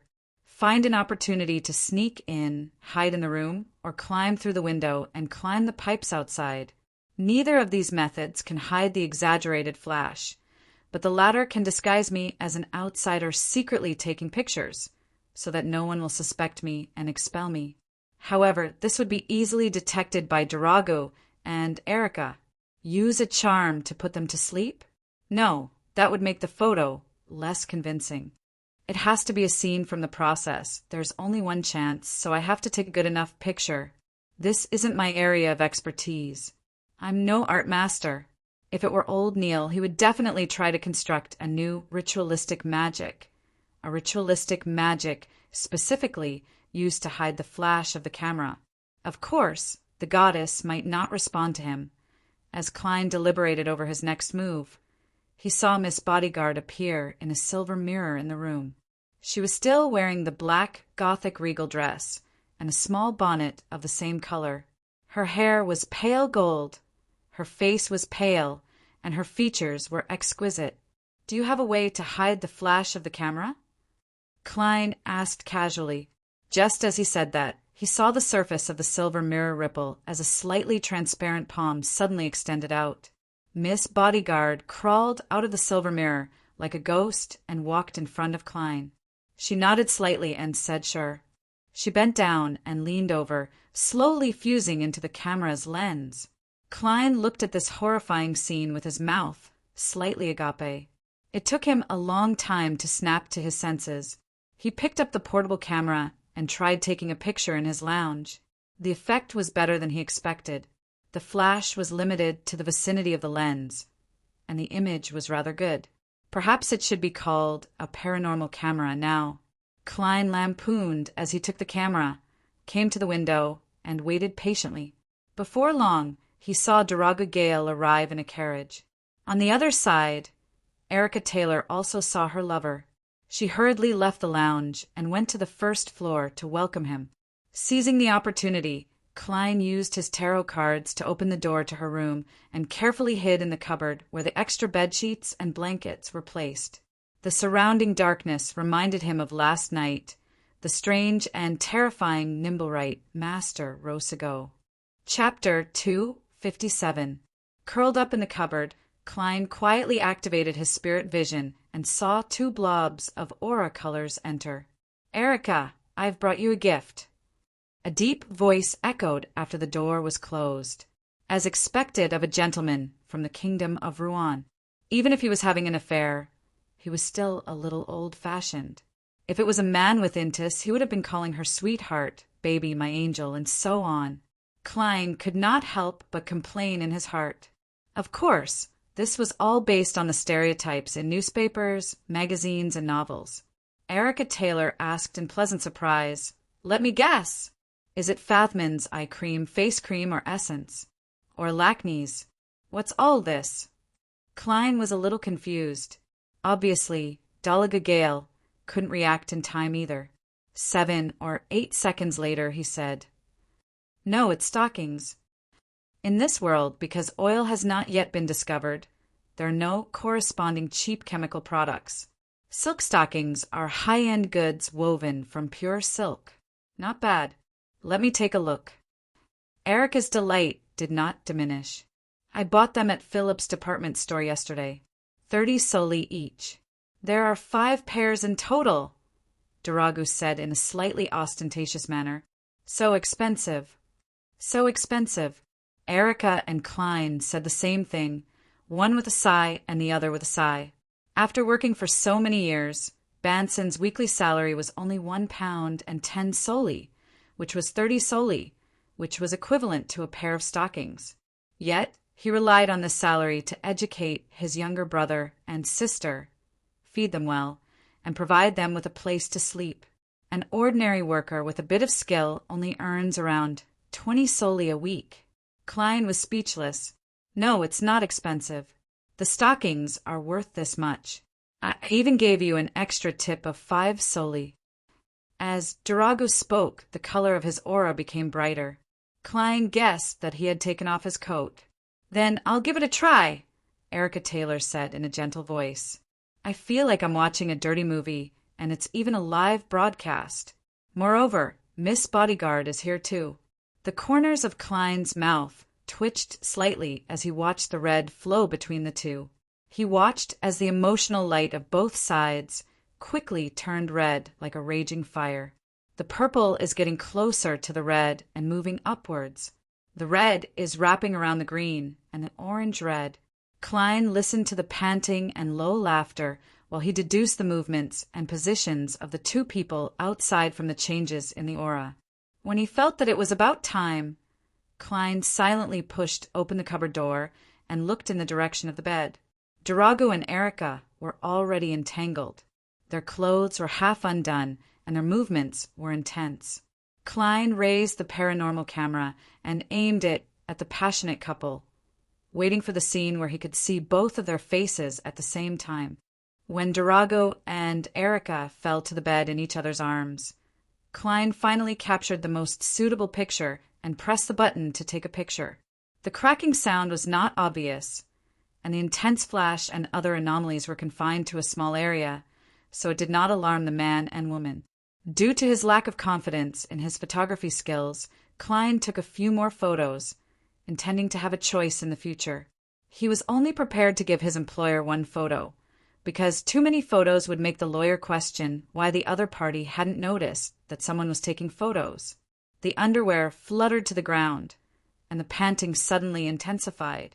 Klein hugged the portable camera, skillfully rolled out of the cupboard, and closed the door in passing. He continued rolling until he reached the door of the lounge, then quietly opened it and returned to the corridor. Done! Klein heaved a sigh of relief and politely closed the door silently. Then he pressed his hand to his chest and bowed in the direction of the bed. Without further delay, he returned to his lounge. I'll get the remaining £7 soon. Furthermore, I've earned an additional membership certificate of the Quell Egg Club worth more than £50. Food, lodging, and entertainment are included. No, that's much more expensive than £50. Without an introduction or connections, I wouldn't be able to join this club with £100. This mission is really good. It's simple, safe, and profitable. Klein put down the portable camera and sighed inwardly. At that moment, a hand suddenly reached out from the camera's lens. Miss Bodyguard, dressed in a black regal dress, slowly emerged and floated in midair again, her face still as pale as ever. Recalling that he had taken her to watch some dirty movies, Klein changed the topic in embarrassment. I'm going to the cafeteria to get something to eat. Do you want to join me? Each member could bring one guest. As for how to explain the sudden appearance of a guest, Klein's plan was to go out for a spin before returning. Miss Bodyguard replied in a flat tone, I can go 2 weeks without eating. As she spoke, she turned around, her back facing Klein. She floated towards the mirror and instantly disappeared. What sequence is she? Klein thought curiously as he put the portable camera back into the suitcase. After doing all of this, he went to the bathroom and resolved his personal problems. After washing his hands and wiping his face, Klein looked at the mirror and examined his current appearance. As he hadn't shaved this morning, there was a bit of bluish-black stubble on his mouth and chin. His hair was parted at a ratio of 3:7, and he wore a pair of gold-rimmed glasses. He looked refined and scholarly with a hint of maturity. There's a certain difference from before, but it's still recognizable upon closer inspection. When my beard grows to a certain extent, I won't have to worry too much. In the future, when I advance to sequence 6 faceless, I won't have to be afraid of anything. Klein took out his golden pocket watch and opened it. He walked out of the bathroom, picked up his suitcase, and went to the cafeteria on the first floor. It was just past 9, and it was still considered breakfast. Klein took a double-sided, half-cooked fried egg, a piece of white bread, a piece of butter, a desi pie, a portion of bacon, and a cup of marquee black tea with lemon slices floating on it. While looking for a seat, he suddenly saw an acquaintance. It was the surgeon Alan Series, who had recommended him to join the club. The tall and thin gentleman was sitting alone in a corner. He had already finished his breakfast and was flipping through the newspaper while drinking coffee. Good morning, Dr. Series. Klein walked over and greeted the somewhat cold Alan. The surgeon pushed up the spectacles on his nose and said, That's right. Just call me Alan, Detective Moriarty. According to the principle of reciprocity, you have to call me Sherlock. Klein sat down and asked, Is there any news today? I came out in a hurry and didn't read the newspaper. The assassination of Ambassador Intis was carried out by a terrorist organization known as the Aurora Order. Sigh, the world is getting more and more chaotic. It's only a matter of time before there's a full-scale war that will affect the northern and southern continents, Alan said emotionally. Sir, the war has never stopped. It's just that we can enjoy peace. Klein ate the fried egg and replied with a smile, What a pity. It's impossible for private detectives like us to help with such an important case. Alan flipped through the newspaper and said, This news doesn't have much to do with us. What's really important is that today or tomorrow, the House of Commons and House of Lords will finally pass a few things after long debate. The first is the Government Employee Unified Examination Act, as well as the corresponding regulations and implementation plan. The second is the establishment of the National Atmospheric Pollution Council. The third is the establishment of an independent alkaline industry prosecutor. The latter two are to deal with pollution. God! They're finally paying attention to this problem. The number of patients in the hospital suffering from lung diseases is constantly rising. Is it finally going to be passed? I wonder how Banson's preparations are going. Will he be affected by my death? Klein's smile suddenly brightened. This is a good thing. She wants herself or her husband, Durago, to become a member of the kingdom's National Atmospheric Pollution Council. Her chances are greater. She doesn't hold a position in a commercial company, and she's a believer of the goddess. And no matter what kind of organization it is, there's always a need for balance. Alan mentioned Klein's employer. I suggest that she come to the club more often. We have a few members of the House of Commons here. In the Kingdom of Rouen, the composition of the House of Commons was mainly made up of wealthy people and representatives of certain nobles. However, there were also many professionals, such as doctors, lawyers, priests, teachers, scientists, and accountants. The Quelag Club targeted all kinds of professionals from the middle class, regardless of party affiliation. Klein didn't know much about such matters, so he casually responded with a few words before changing the topic. Alan, it's Friday today. Don't you need to go back to the hospital? No, I'm on leave. Things have been really bad recently. Alan suddenly frowned. What happened? Klein drank a mouthful of black tea and asked. As Bakerland had just been assassinated, Rosego's corpse had been thrown into the sewers far away, and it was unknown when it would be discovered. Klein was concerned about the fallout and his incomplete disguise, so he didn't plan on taking on any difficult missions that would easily expose him. Therefore, he was very interested in potential, simple, and lucrative tasks. Alan put down the newspaper and sighed. I've been too unlucky recently. I've made mistakes in a few consecutive surgeries. Thankfully, they didn't cause too serious of an outcome. Otherwise, my license might have been revoked. Although in the current era, it wasn't big news for surgeons to die during surgery, and it was a common occurrence, the punishment was still quite severe if a serious accident was caused by a mistake. All right, I can't help much. Well, actually, I know of a luck enhancement ritual, but its effect is to send you above the gray fog. Klein lowered his head and chewed on his bread. After breakfast, he bade farewell to Alan. First, he withdrew £500 in cash and gave Miss Bodyguard £300. Then he returned home. As he waited for the photos to be developed, he hoped that some simple commission would come knocking on his door. Unfortunately, he didn't encounter any for the time being. In the evening, Klein prepared to head out again. His target was the Brave. Chapter 258. Before leaving, Klein flipped a coin and asked if it wasn't a good day to go to the Brave. After getting a negative answer, he looked around and whispered to the air, "Is there anyone monitoring me today?" After a few seconds of silence, Miss Bodyguard's ethereal voice suddenly came from behind him. No. Klein subconsciously looked back, but he still couldn't find Miss Bodyguard. His attention quickly shifted to the answer, and he could not help but chuckle in his heart. MI9 didn't even put me on the suspect list. After confirming that Rosego hadn't looked for me, he completely threw me aside.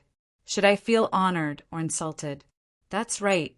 A detective who's busy looking for a cat to catch an affair can't possibly be related to assassinating an ambassador or killing a Sequence 5 powerhouse. Also, MI9 had been monitoring me for a while. My panic, helplessness, and my struggle to save myself were all seen by them. It was obvious that I couldn't cause any real harm to the ambassador. Amidst his thoughts, Klein put on his half-top hat, picked up his black, silver-inlaid cane, and walked out of 15 Minsk Street. He spent 2 solely on a rental carriage and arrived at the Brave on Iron Gate Street in the Bakeland Bridge area. He walked in with familiarity and passed through the drinkers who were cheering around the boxing ring. He came to the bar and knocked on the table. A Southville beer. The bartender looked up at him and muttered, "Casper's is in card room number 3. Klein smiled, took out 5 one-penny copper coins, and pushed them to the man. Following that, he picked up a wooden cup and drank the white frothy Southville beer. He circled around the 2 most crowded, lively, and sweaty arenas and knocked on the door of card room 3. Casper's was playing Texas Hold No Limit with a group of people. The stack of cash in front of him was high, and the pile of yellow coins was dazzling. Noticing Klein's gaze, the black market weapons merchant with a huge scar on his face twitched his big red nose and said casually, "That's right. I don't like to use chips. It makes me feel unreal. The texture of the banknotes and the weight of the coins are intoxicating. It feels as good as F** king a woman." After mumbling these words, Casper's frowned slightly. "What are you doing here?" Klein did not answer directly. He gestured with his lips to indicate that they should talk outside. "Damn it, I'm going to empty them." "Bullshit, I'm not following." Casper's threw the 2 cards in front of him to the middle, then limped to the door and said to Klein, "You better have a good reason." After leaving the card room and arriving at a corner, Klein lowered his voice and said, "I want to know when the next party is like the last one." Casper's scrutinized him suspiciously. "Didn't Merrick talk to you?" "It's not about hiring a bodyguard. It's just that I'm very interested in that, he. Klein was telling the truth. Casper's hesitated for a moment before saying, "There's a party tonight. The organizer is still the same person from last time, but you need to wait for more than half an hour. I'll go inform them first. You showed your credibility last time, so I don't think it'll be a problem." "No problem, I'll pay you." Klein touched the notes in his pocket. "It's only £1 this time." Casper's looked very generous. "It's worth it." The corners of Klein's mouth curled up at the same time. After paying, he found a seat and sat down. As he drank the rich wheat aroma of Southville beer, he watched the fight in the boxing ring. "I can beat both of them down at the same time." Klein quickly came to this conclusion. After more than 10 minutes, Casper's returned to the bar, looked around, and lowered his voice. The other side agreed. "We'll be there in half an hour. Holy Lord of Storms, I hope you haven't forgotten that mask." With regards to this, Klein gave an affirmative answer. He slowed down the speed of his drinking, sipping it in small mouthfuls. It took him half an hour to finish a large 500 milliliters cup of Southville beer. It was still the same path as before, and it was still the same house without any light. Klein wore the metal mask that only covered the upper half of his face and watched as Casper's knocked on the door rhythmically. It's different from the last time. The knocking keeps changing. Klein listened carefully for a while and saw the small wooden board on the door open and a pair of eyes peek out. After going through the same process, he put on a hooded robe and hid his entire face in the shadows. It was still the same activity room, and it was still the same dimly flickering candle. Klein randomly found a seat and sat down quietly. But unlike before, he wasn't repressed or tense this time. Instead, he leisurely surveyed the area. The cold wind that blew at the back of his neck confirmed that Miss Bodyguard had followed him in without anyone noticing. Indeed, there aren't any Sequence 5 Beyonders gathered here. There might not even be a Sequence 6 Beyonder. Klein thought thoughtfully. After listening for a while, he saw the round-faced apothecary change his sitting posture, as though he wanted to speak. Indeed, the apothecary, who revealed half of his chubby face, quickly raised his hand. Black Snake seems to have died in the sewers. Those beasts are still plundering. Black Snake is dead? Upon hearing this news, Klein was rather stunned. Black Snake was the man who had sold him the listener's relic, allowing him to successfully create the language of foulness. He was suspected to be a member of the Aurora Order. He can't be weak, but he actually died in a simple mission to clear the beasts in the sewers. Klein frowned in puzzlement and suddenly recalled something. When he discovered Zriel's corpse, he had heard thumping sounds deep in the sewers. By the time he led Ian over, Zriel's corpse had already been partially devoured by strange beasts. It was at the bottom of Iron Carbon Street in Eastborough, quite far from the Bakeland Bridge area. I wonder if it's related. Klein didn't have the urge to verify this matter. The news of Black Snake's death quickly spread in the dark activity room, attracting many people's whispers, spreading a sense of empathy and fear. The apothecary clapped his hands. "So, what should I do?" The whispers suddenly disappeared, and the silence in the room seemed to solidify. Due to the apothecary's advice, which he wasn't afraid of offending others, Klein thought for a moment and took the initiative to speak. "If I were you, I think I'd give up on the remaining herbs and never go there again." "Why?" "They will mature very quickly. Those beasts hide deep in the sewers and typically don't come out." The apothecary asked hesitantly. Klein deliberately said in a hoarse voice, "There should be an organization behind Black Snake. There should be an organization behind Black Snake. His death will definitely lead to an investigation. I don't think you want to deal with them, right?" Having a listener's relic didn't mean that Black Snake was definitely a member of the Aurora Order, but him addressing the true creator as a great existence indirectly proved this point. Moreover, he would rather believe that it was true than hope. "Yes." Apothecary nodded slightly, as if he had already made a decision. Klein added a few more words. "If it were me, I would report this to the police anonymously." "What?" Many members of the gathering exclaimed in shock. Klein explained without changing his tone. "Since the beasts in the sewers could kill the black serpent, it means that they are very dangerous. Everyone lives in Bakeland. If a disaster really happens because of this, it's hard to guarantee that we won't be affected. So the best choice is to attract the attention of the police and let the authorities handle this matter. Isn't it great that we don't have to take risks and enjoy the good results?" Just as he finished speaking, Eye of Wisdom applauded. "What a great idea! We are afraid of the official Beyonders, but we can also use them. Don't think of handling everything ourselves. That's because I'm an official Beyonder. My train of thought is definitely different from pure, wild Beyonders like you." Klein lampooned with a smile. After speaking, he returned to the attitude of a bystander, listening to others sell or buy items and materials. He watched the transaction succeed or fail, but there was nothing he was interested in. He didn't hang up the Beyonder ingredients he needed for the time being. He planned on observing the circle a few more times. As time passed, Eye of Wisdom began to arrange for people to leave. One person every 3 minutes. Klein was the first to go out last time, so he didn't know what happened next. Only now did he notice that there were at least 5 exits. The attendants of Eye of Wisdom would take different people through different passages, trying their best to avoid them and prolong the time. More than half an hour later, there were only 3 members of the gathering left in the activity room. Apart from Eye of Wisdom, the other 2 were Klein and the man suspected to be an apothecary. Eye of Wisdom looked at Klein and laughed with an old voice.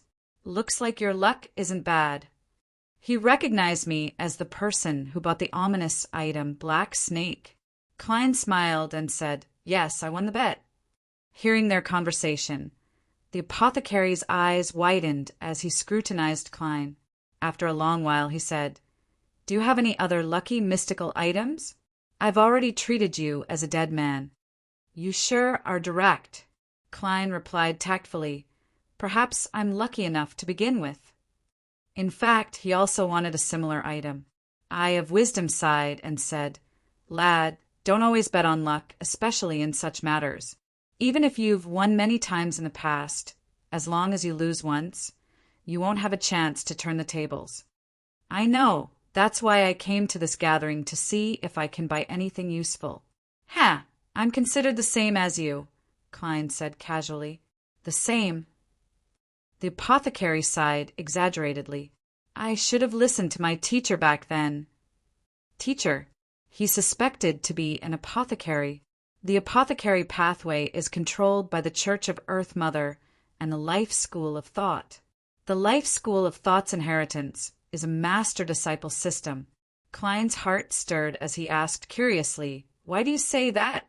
The apothecary sighed and said, My teacher made me choose the path that can make people lucky enough, but I ended up becoming a concoctor of potions. In the end, I haven't been able to find the main ingredients for the next sequence potion for 2 years. Your luck makes me jealous. Make people lucky enough. This is very similar to the monster sequence pathway. He's really a member of the Life School of Thought. Klein smiled. What's the reason for your choice? The apothecary suddenly straightened his back. This is a man's choice. Chapter 259. A Godlike Reason. Upon hearing the apothecary's answer, as a clown, Klein couldn't control the changes in his expression. Fortunately, he still had an iron mask on his face. The apothecary didn't notice the reactions of Klein and Eye of Wisdom as he continued. That's why I like Bakeland very much. That's why I like Backlund very much. There are many street girls here. They appear outside music halls and theaters, waiting in the streets and alleys. Some of them are professional, while others are part-time. They were originally female workers and maids, and they have a different flavor. It's said that in certain places in Westboro, there will occasionally be a bankrupt, noble lady. It's really something to look forward to. Klein nudged up the iron mask that covered half his face and quickly changed the topic. Does your teacher have anything to say about your choice? The apothecary shook his head slightly. No, he just kicked me out of the door after teaching me about herbs.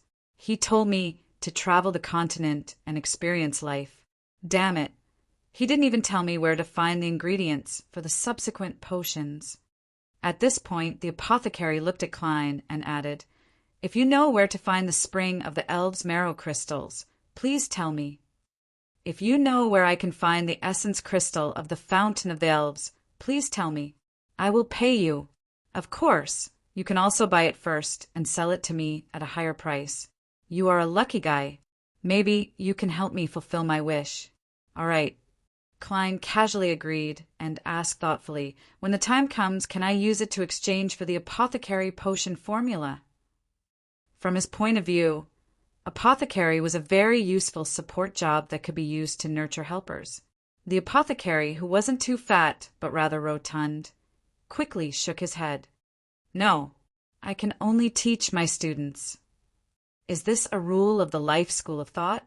Perhaps a certain hidden existence has been used as a witness to swear an oath. Klein thought, unsurprised. At this moment, the apothecary chuckled. But I can tell you where to get the apothecary formula. It's in Bakeland. Very good. Klein was pleasantly surprised. Realizing that Eye of Wisdom was about to send him off again, he hurriedly asked, Mr. Apothecary, do you have any medicine to treat mental disorders? Klein was putting on a show for Miss Bodyguard, making her even more certain that he had been slightly influenced by the true creator and had become a latent lunatic. He was trying his best to seek treatment. Yes, sedatives. 10 solely for one. I'll bring you 4 for the next gathering. Trust me, these are definitely more useful than the ones in the hospital.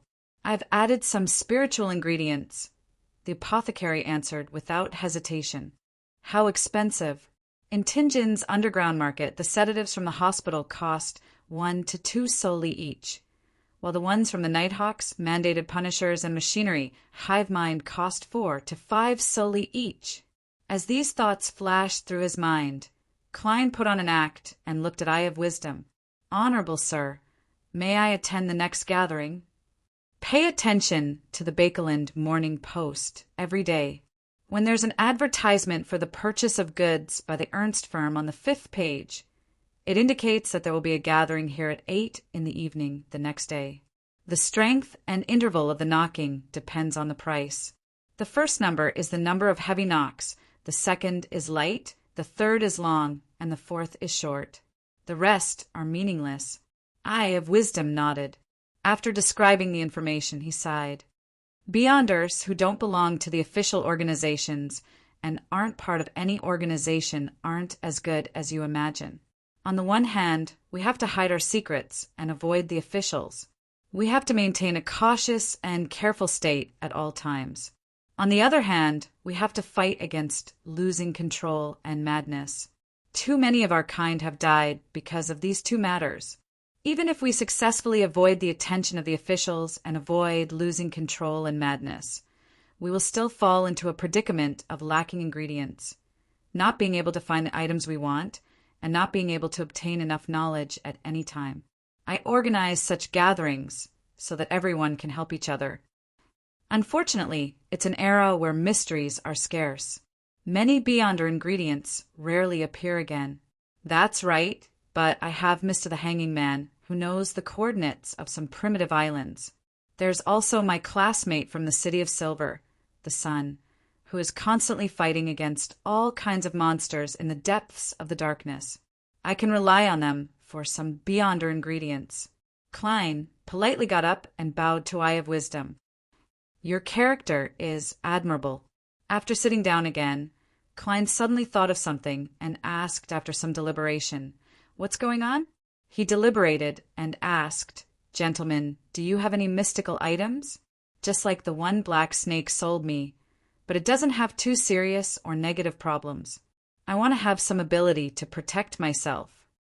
His plan was to find something he was interested in and figure out the price before determining his goal. Although I don't have money now, it doesn't mean that I won't have it in the future. Can't I ask for the price if I don't have money? Klein silently added in his heart. The apothecary spread his hands, indicating that he didn't have any, or that he wouldn't sell them even if he did. Eye of Wisdom chuckled and said, I do have some. What kind do you want to buy? Give me a rough range." "Some. He's most likely a savant pathway beyonder who relies on external objects." Klein didn't hide his envy as he said, "I want something stronger than myself. It's best if it has mystical powers that don't improve my combat skills." He didn't go into too much detail to maintain his image as a beginner. Eye of Wisdom smiled and said, "I have an item that's very suitable for your requirements." "I have an item that suits your requirements very well." It was once codenamed 2-081. 2-081? Klein asked in puzzlement. His puzzlement was just a facade, and he was more alarmed inside. "This is a sealed artifact from the Church of the Goddess, from behind Cheney's Gate?" Klein didn't expect to encounter a familiar numerical code name here. Eye of Wisdom casually explained, "Many mystical items have obvious latent dangers that can cause a certain degree of harm. Therefore, the churches of the 7 Orthodox deities are collecting and sealing them. They call them sealed artifacts and use numerical codes to distinguish them. Many mystical items have obvious latent dangers and can cause a certain degree of harm. After a long period of debate and communication, the 7 churches have formed a unified naming system. They use 0, 1, 2, and 3 to indicate the different levels of danger. Among them, Grade 0 is the most dangerous. It's said that it's a terrifying item that can destroy a country or even the world. The churches of the 7 Orthodox deities will inform each other of their Grade 0 and 1 sealed artifacts, telling each other what they have. Therefore, the code names for Grade 0 and Grade 1 won't be repeated. Grade 2 and Grade 3 will be ordered separately. Different churches might have the same code name. Klein had long known the general situation from the Nighthawks, but he was very puzzled by one of the problems. Inform each other of their Grade 0 and First Street sealed artifacts code names? Isn't this exposing our family's assets? It will let the other churches know how many trump cards we have. Of course, this can also be seen as a form of strategic deterrence to prevent direct conflict between the 7 churches. Klein thought about the possible reasons. Yes, although I can understand the reason for doing so, it has indeed happened. It's said that at the end of the 4th epoch and the beginning of the 5th epoch, the 7 churches came to an agreement.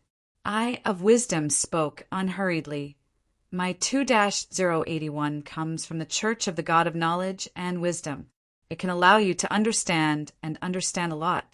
Even if it's an enemy's beyond our powers, you can quickly identify the specific situation, understand their strengths and weaknesses, and have a chance of imitating them to a certain extent.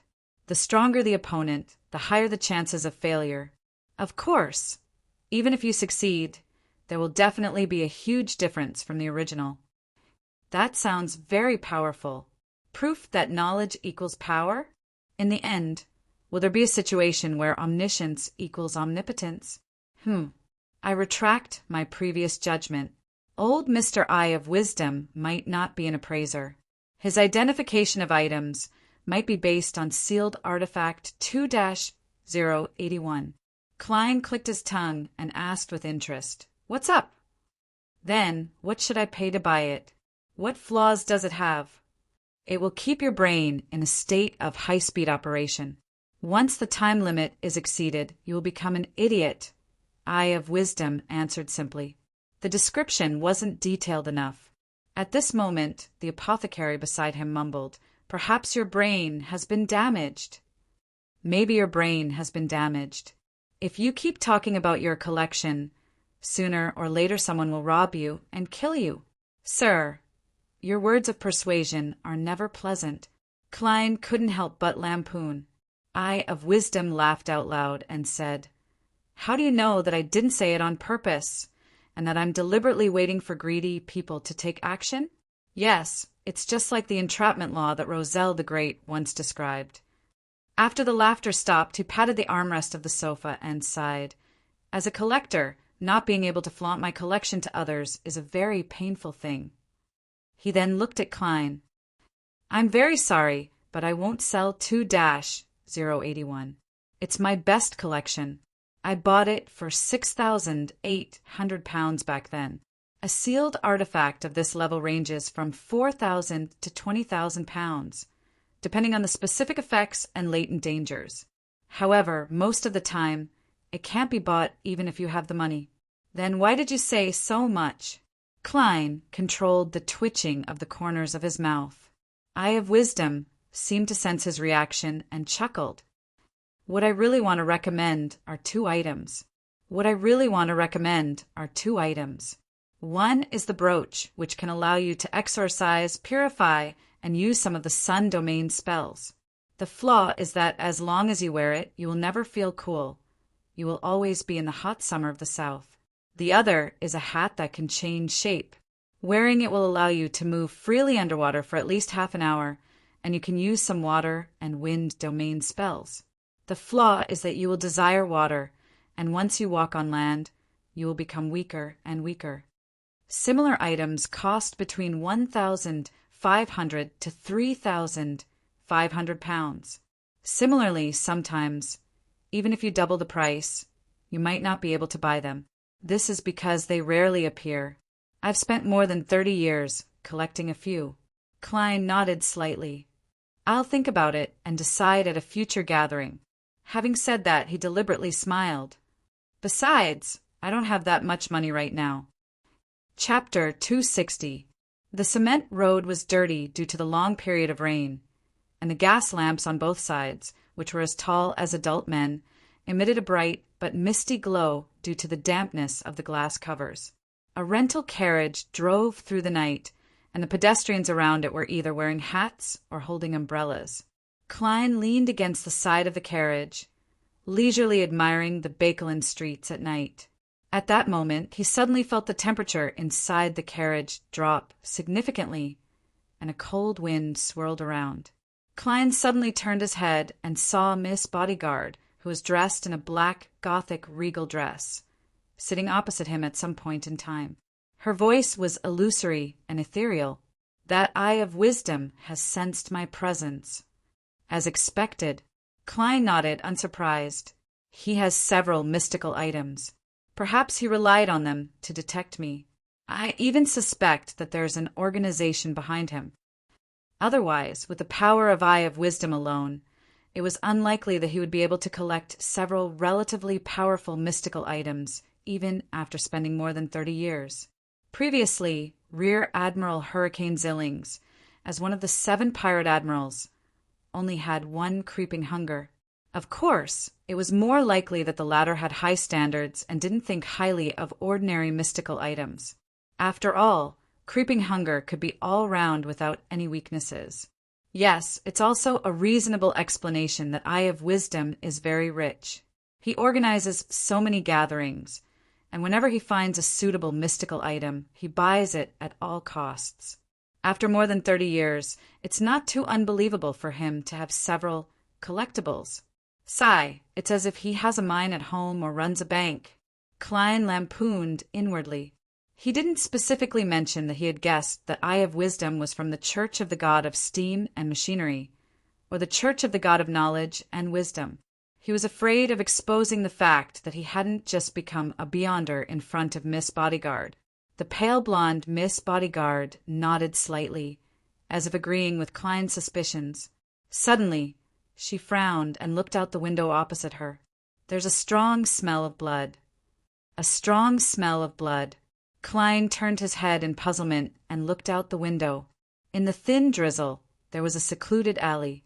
Near the entrance of the alley, there was a woman in a gorgeous dress. At this time, a passerby took a closer look and suddenly let out a scream. Amidst the screams, the horses were slightly frightened.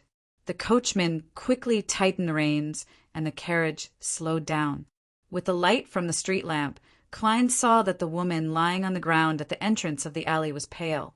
There was a deep wound on her abdomen, and her internal organs seemed to have been dug out. The blood on the ground around her was flowing slowly, crimson and thick. This, as a qualified former Nighthawk, he quickly thought of many cases with similar modus operandi. These cases were often related to demon worship. When it came to demon worship, it was difficult to bypass an ancient organization, the Blood Sanctify cult, which first appeared in the 4th epic. According to the records, this was a loose alliance formed by worshipping demons. There were several so-called demon families within it, such as the Noise, Androlade, and Beria families. They did not belong to each other. They persistently spread the belief in the devil, causing many murders. The accountant of the Tinjin Nighthawks, Mrs. Oriana, was one of the victims, but she was lucky enough to be saved. Of course, not all similar cases were committed by them.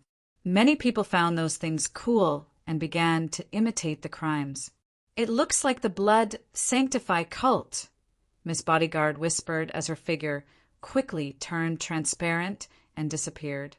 Miss Bodyguard whispered as her figure quickly turned transparent and disappeared. She didn't care if Klein understood or not. At this moment, the carriage had already passed the crime scene. Klein also noticed that there were patrolling policemen rushing over. Hence, he resisted the thought of getting out of the carriage to observe and treated himself as an ordinary citizen passing by. Citizen Mr. Moriarty, the Blood Sanctify cult is in control of the criminal pathway, also known as the Devil Pathway. It is said that after Sequence 7, the corresponding Beyonders will gradually demonize, but it will only appear in specific situations. Sequence 9, Criminal, has a strong body, keen intuition, and all kinds of criminal abilities, but has not lost their conscience. Sequence 8, known in ancient times as Cold-Blooded. Modern names are Broken-Winged Angels. It means that they have lost their conscience and become one with evil desires. Their bodies will become even more inhuman, and they will obtain some of the devil's spell-like abilities. Sequence 7, Serial Killer, grasps the knowledge and rituals of devil worship, and likes to use special serial murders to please the devil. I don't know what the sequence is after that. Our knowledge regarding the Blood Sanctify cult and the Devil Pathway flashed through Klein's mind. The drizzle outside seemed to have gotten heavier, and the rain on the car window gathered and slid down. The entire world became quiet and unclear. Why am I thinking so much? Such matters will definitely be taken over by a Beyonder team. Perhaps it's the mandated punishers, or perhaps it's the Nighthawks. There's no need for me to worry. Klein shook his head and laughed as he muttered to himself. When he returned to 15 Minsk Street, he had already forgotten about the case. First, he went next door and knocked on the Sammers' door. He asked Mrs. Stellan to tell Mary to come pick up the evidence tomorrow afternoon. Then he washed up and read the newspapers to learn about the current situation and the various news in Bakeland. The next day, which was Saturday morning, Klein leisurely had his breakfast and went out to pick up the freshly developed photos. He chose one that allowed him to clearly see Doroga Gale and Erica Taylor's faces, one that best reflected their fiery passion. After putting the photograph away, he went to the Rice police station before Mrs. Mary came to the door and successfully got the 10-pound bail money back. During this process, he even saw the real Sergeant Faxine there, which made him feel a little uncomfortable. After withdrawing the remaining £500 in cash from his account, Klein, who had been busy all morning, finally had nothing to do. Before preparing lunch, he gave the remaining £600 to Miss Bodyguard in one go, leaving him with a total of £146, 8 soldi and 5 pence. This was all the assets he had at his disposal. Apart from Miss Justice, I don't have any debts. Klein relaxed as he fried a steak with a bone and poured some black pepper sauce over it. Just as he was in a good mood as he savored the medium-well texture, the doorbell suddenly rang, and the tinkling reverberated. Mrs. Mary, isn't it too early? Klein put down his knife and fork in puzzlement and walked to the door. He paused for 2 seconds, and the image of the visitor outside naturally surfaced in his mind. It was an old-fashioned gentleman wearing a light gray coat, a half-top hat, and a black, gold-inlaid cane. He had a pair of sharp blue eyes, and his sideburns were speckled with white. His wrinkles were deeply engraved on his face, making his muscles appear droopy. "May I know who you're looking for?" Klein asked as he opened the door. The old-fashioned gentleman spoke in a thick, mid-seashire accent. "Are you Detective Charlotte Moriarty? Do you have something you'd like to entrust me with?" Klein nodded, made way, and led the old gentleman to the living room. He hesitated for 2 seconds before asking, "Would you like coffee or black tea?" "A cup of hot water, please." The old-fashioned gentleman had already taken off his hat and sat down. "A cup of hot water, thank you." The old-fashioned gentleman had already taken off his hat and sat down. "Very good, that's simple. Perhaps I should consider hiring an assistant to pour tea and clean the room." Klein's thoughts wandered as he turned to the kitchen to rinse a cup. After placing the hot water in front of the old gentleman, he walked to the sofa and sat down with his hands clasped together. "How should I address you?" "Miller Carter," the old gentleman replied simply. "Mr. Carter, what would you like to entrust me with?" Klein didn't make any small talk and asked directly. As he spoke, he secretly activated his spirit vision and observed the man opposite him. This old gentleman's body is still considered healthy, but there's something wrong with the color of the aura around his left leg joint. It's probably arthritis. His emotions are mainly blue for calm thinking, with a hint of anxiety. Klein had come to a general conclusion with just a glance. Miller Carter picked up a white porcelain cup and stroked its outer layer. "This is what happened. I bought a house on William Street. I'm from mid-seashire, and because of my business, I'll be settling in Bakeland in the future. Williams Street. Where is it?" It hadn't even been a month since he arrived in Bakeland. Klein, who either checked maps or relied on his intuition, tried his best to appear steady and reliable. Miller Carter glanced at him and continued under Klein's gaze. That house was said to have belonged to a bankrupt viscount. It was said that the house was originally owned by a bankrupt viscount. This happened about 20 to 30 years ago. After a few hands, it was finally bought by me. I planned on doing some modern renovations, but I discovered a hidden door in the basement that leads to a large underground building. I considered that it might not be safe inside, so I temporarily stopped construction and didn't allow the workers and servants to rashly explore. I hope that you can help me confirm the situation inside the underground building. Underground building. Ancient ruins? Secret treasure? Klein thought for a moment. Why didn't you call the police? The police can mobilize hundreds of times more resources than a private detective like me. The results of the exploration will definitely be better and more guaranteed. Miller Carter rubbed the spot between his eyes. I don't want too many people to know about this, especially the government. If I confirm that there's no danger inside the underground building, I plan on making it part of the entire house and repurposing it. I know that this is a high risk for you. I'm willing to pay £50 for it, but you can't hire more than 3 assistants. After the matter is settled, I can even compensate you according to the specific circumstances. £50. That's a very high price. If I were an ordinary detective, this would be equivalent to 2 or 3 months of my income. He's new to Bakeland and doesn't know any other detectives. He can only hire people from the newspapers, so he came to me. Klein deliberated for a few seconds. Let me think about it. He suddenly revealed an apologetic smile and pointed behind him, saying, I'm going to the bathroom. Miller Carter nodded indiscernibly and drank a mouthful of hot water. After entering the bathroom and closing the wooden door, Klein looked into the mirror and took out a halfpenny. Since Miss Bodyguard was around, he couldn't go above the gray fog to confirm it, so he could only rely on his own divination skills. I should accept this commission. Klein silently repeated it 7 times and flicked out the copper coin. His eyes turned deep as he watched it tumble down. Pa! The coin fell into his palm, the head of the king facing up in affirmation. Klein nodded slightly and whispered to the air, What about your intuition? Miss Bodyguard's figure quickly appeared in the mirror, and she replied expressionlessly, There's some danger, but it's not serious. Very good. Klein put away the coins, washed his hands, turned around, and walked out of the bathroom into the living room. He looked at Miller Carter and smiled. I'll accept this commission. Chapter 261.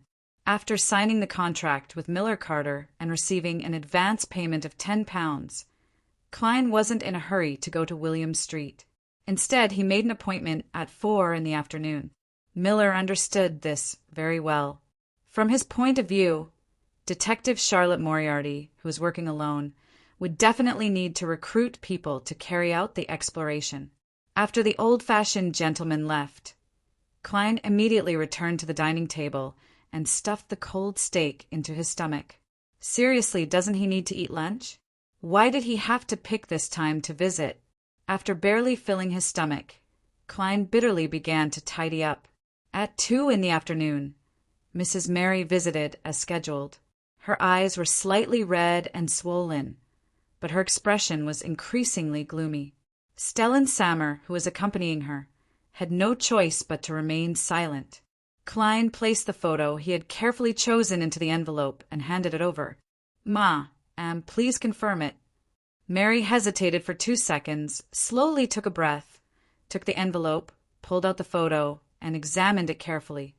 Very good, very good. You are the most efficient and responsible detective I've ever seen. I'm honored to introduce you to the members of the Quell-Egg Club.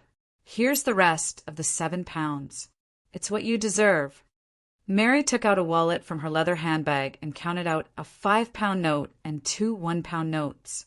Then, without waiting for Klein's response, she stuffed the photo into the envelope, put it in her handbag, and abruptly got up to leave. Tap, tap, tap. Her buttonless leather boots produced a hurried sound. Stellan Sammer tried her best to chase after her before she could barely keep up. When she opened the door to leave, Mary suddenly tripped and almost fell. Fortunately, Stellan happened to support her. With this interlude, Mary clearly slowed down and seemed to have become quiet. Ma, you forgot to bring your portable camera. I'll give it to Mrs. Sammer later and get her to bring it to you. Klein silently watched this scene, shook his head slightly, and didn't say a word. He returned to the second floor, took an afternoon nap, and woke up comfortably to the sound of the nearby cathedral clock striking on time. Klein had already flipped through the map and confirmed that William Street was at the junction of Westboro and Queens. It belonged to the core of Bakeland and was suitable for living. A good house in Westboro or Hillstonboro costs about £2,500. Miller Carter's house is close to Empress Borough, and it's the property of a former viscount. It's definitely not small. Buying it in its entirety would cost at least £3,500, or even £5,000. That's enough to exchange for a rather good, mystical item. He came to visit me without a butler or attendant. Is it because he's just arrived in Bakeland and hasn't gotten on the right track in every aspect? Klein put on his double-breasted frock coat and hat, picked up his cane, and went out into Minsk Street. At this time, the gas lamps had not been lit, and the streets were even gloomier than in the evening. However, the air was still okay, not as pungent as the few districts in the east. Riding a rental carriage all the way to William Street, Klein saw a manservant waiting outside the house at number 8. The male servant was wearing a red waistcoat and light-colored trousers. He bowed respectfully to the guest. "Good afternoon. May I know if you're Detective Moriarty?" "Yes, I've made an appointment with Mr. Carter." Klein nodded slightly and followed the male servant into a mansion with a lawn in front and a garden on the side. The house had 2 floors, and the first floor was rather messy. There were a lot of construction materials on display, and workers were coming and going to renovate it. Miller Carter didn't wear his top hat. He covered his nose and came over. "I'm very sorry. It's too messy and dirty here, but I hope that everything will be fine before my family arrives in Bakeland. I can only urge them to keep working." With that said, he looked at the male servant and instructed, "Continue watching them. Keep an eye on them." It's no wonder he didn't bring a servant with him. A servant has become a supervisor. Klein smiled and said, "I know quite a number of doctors. They told me that newly renovated houses aren't suitable for immediate occupancy. They have to wait at least 3 months for ventilation. Otherwise, the elderly and children who aren't strong enough will easily fall ill." "Is that so?" Miller asked in puzzlement as he led Klein to the basement. "I haven't verified it, but I choose to believe in authority. It said that it originated from the words passed down by Roselle the Great." Klein casually made up a story. Miller nodded and turned to look at the door. He couldn't help but frown. "Mr. Detective, you didn't bring an assistant. The building might hide quite a bit of danger." "I have an assistant, but you can't see it." Klein lampooned and said seriously, "This is my first exploration." "This is my first exploration, so I will proceed cautiously. If there are any problems, I will immediately retreat. I have rich experience in this aspect. I won't let myself fall into a dangerous situation, and an assistant who isn't skilled enough with me will make my actions less agile and decisive." Miller was taken aback. "You're very professional. A professional hoodwinker." Klein silently added. Miller no longer had any doubts as he led Detective Moriarty through the messy living room and down a flight of stairs, entering a rather spacious basement. There are no gas pipes, but there were 4 metal candlesticks embedded in the wall. The dim yellow light flickered. Stepping on the stone slabs, Klein couldn't help but sigh inwardly. As expected of a noble's estate, even the basement has been renovated. Furthermore, it's about the size of my living room at this moment. Miller pointed to the front. There's a secret door there. It was discovered by the workers during the renovation. Klein focused his gaze, and with the help of the not-so-bright candlelight, he saw a grayish-white stone door in the corner. It was supposed to be a part of the wall, but it was now exposed. "I'll leave the rest to you. Be careful." The old-school gentleman, Miller, gave Klein a lit lantern and exhorted him. "Did you pass the ventilation beforehand?" Klein asked cautiously. Miller shook his head indiscernibly. It's not particularly stuffy inside, but I didn't let the workers go too far. All right. Klein checked his belongings and put on a black glove. Under Miller's gaze, he unhurriedly held the lantern, approached the stone door, and pushed it open with his cane. With a slightly heavy creaking sound, he followed the light and saw a passageway paved with dark stone slabs. There were few wooden doors on both sides of the passageway and at the end. They were already showing signs of decay, but they were still barely usable. It's not too old. However, the exaggerated style of the door and the deep and heavy stone slabs don't match. Which Viscount's family changed it in the past. Klein quietly activated his spirit vision, gripped his cane tightly, and held the lantern as he walked forward step by step. The light dispersed the darkness. As he passed by the rooms on both sides, he could see through the open door that was slightly empty because the workers Miller had hired hadn't explored in depth. He saw long tables and benches that matched the style of the door. There's no flickering of spiritual light. Klein did a quick inspection and continued forward without stopping until he came to the black stone door at the end. He stretched out his gloved right palm, half-clamped his cane, and slowly pushed the door open. A jarring, grinding sound began to reverberate as the stone door gradually cracked open. Suddenly, specks of light appeared in Klein's eyes, reflecting the countless intertwining aura colors. His heart tightened as he suddenly pushed the door open and took a few steps back. The gap in the stone door rapidly widened as a black, slippery creature suddenly fell from above. It was a long snake with a triangular head and red patterns. It straightened its upper body, spat out its forked tongue, and looked at Klein with its cold, brownish-yellow eyes. Pa! Pa! Pa! One snake after another fell from the door and piled up at the entrance. Past them, Klein saw a hall inside. In the middle of the hall, there were countless snakes of various colors squirming together, forming an exaggerated nest that was more than 10 meters long and wide. The slippery and disgusting feeling assaulted his senses. Klein's scalp went numb as he couldn't help but take 2 steps back. He even wanted to look away, not daring to look straight at it. Although he was a man, he was still afraid of snakes. Snakes were the animals he was most afraid of. This stemmed from a psychological trauma. When he was still a child, he liked to secretly push open the door to his room and watch movies with his parents through the gap when he was supposed to be sleeping. Unfortunately, his parents once watched a movie about a snake disaster. There was a scene where a building was being demolished and a large nest of snakes was dug up. The dense squirming of the snakes was still deeply engraved in his mind. Can a slumber charm affect so many snakes? Klein swallowed his saliva with difficulty and said to the air, "What solution do you have?" Miss Bodyguard's figure in a black Gothic dress quickly appeared beside him. She pursed her lips and didn't say a word. Klein glanced at her, and she glanced at Klein. Neither of them spoke. After a snake slowly slithered out, Klein finally coughed and repeated, "That's right. What solution do you have?" Miss Bodyguard didn't answer as she floated up.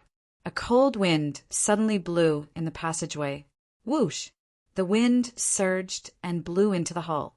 The temperature rapidly dropped as it approached the outside world. Woo! The densely packed snakes in the center of the hall suddenly dispersed and slithered in all directions, looking for a warmer and more suitable place to live. 2 or 3 minutes later, a thin layer of frost formed on the surface of the hall and the passageway.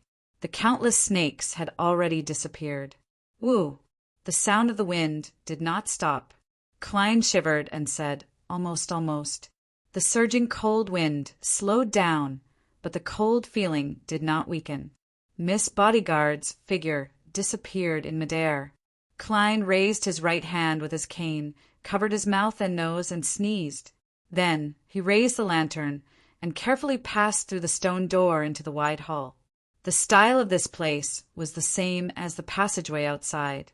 It was mainly made of black stone slabs, and there were 8 pillars of the same color.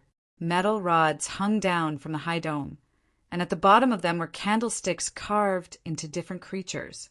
Inverted candlesticks. As a university student in the history department, and as someone who could barely be considered an elite in this field, Klein made a preliminary judgment through this unique arrangement. For epic architecture,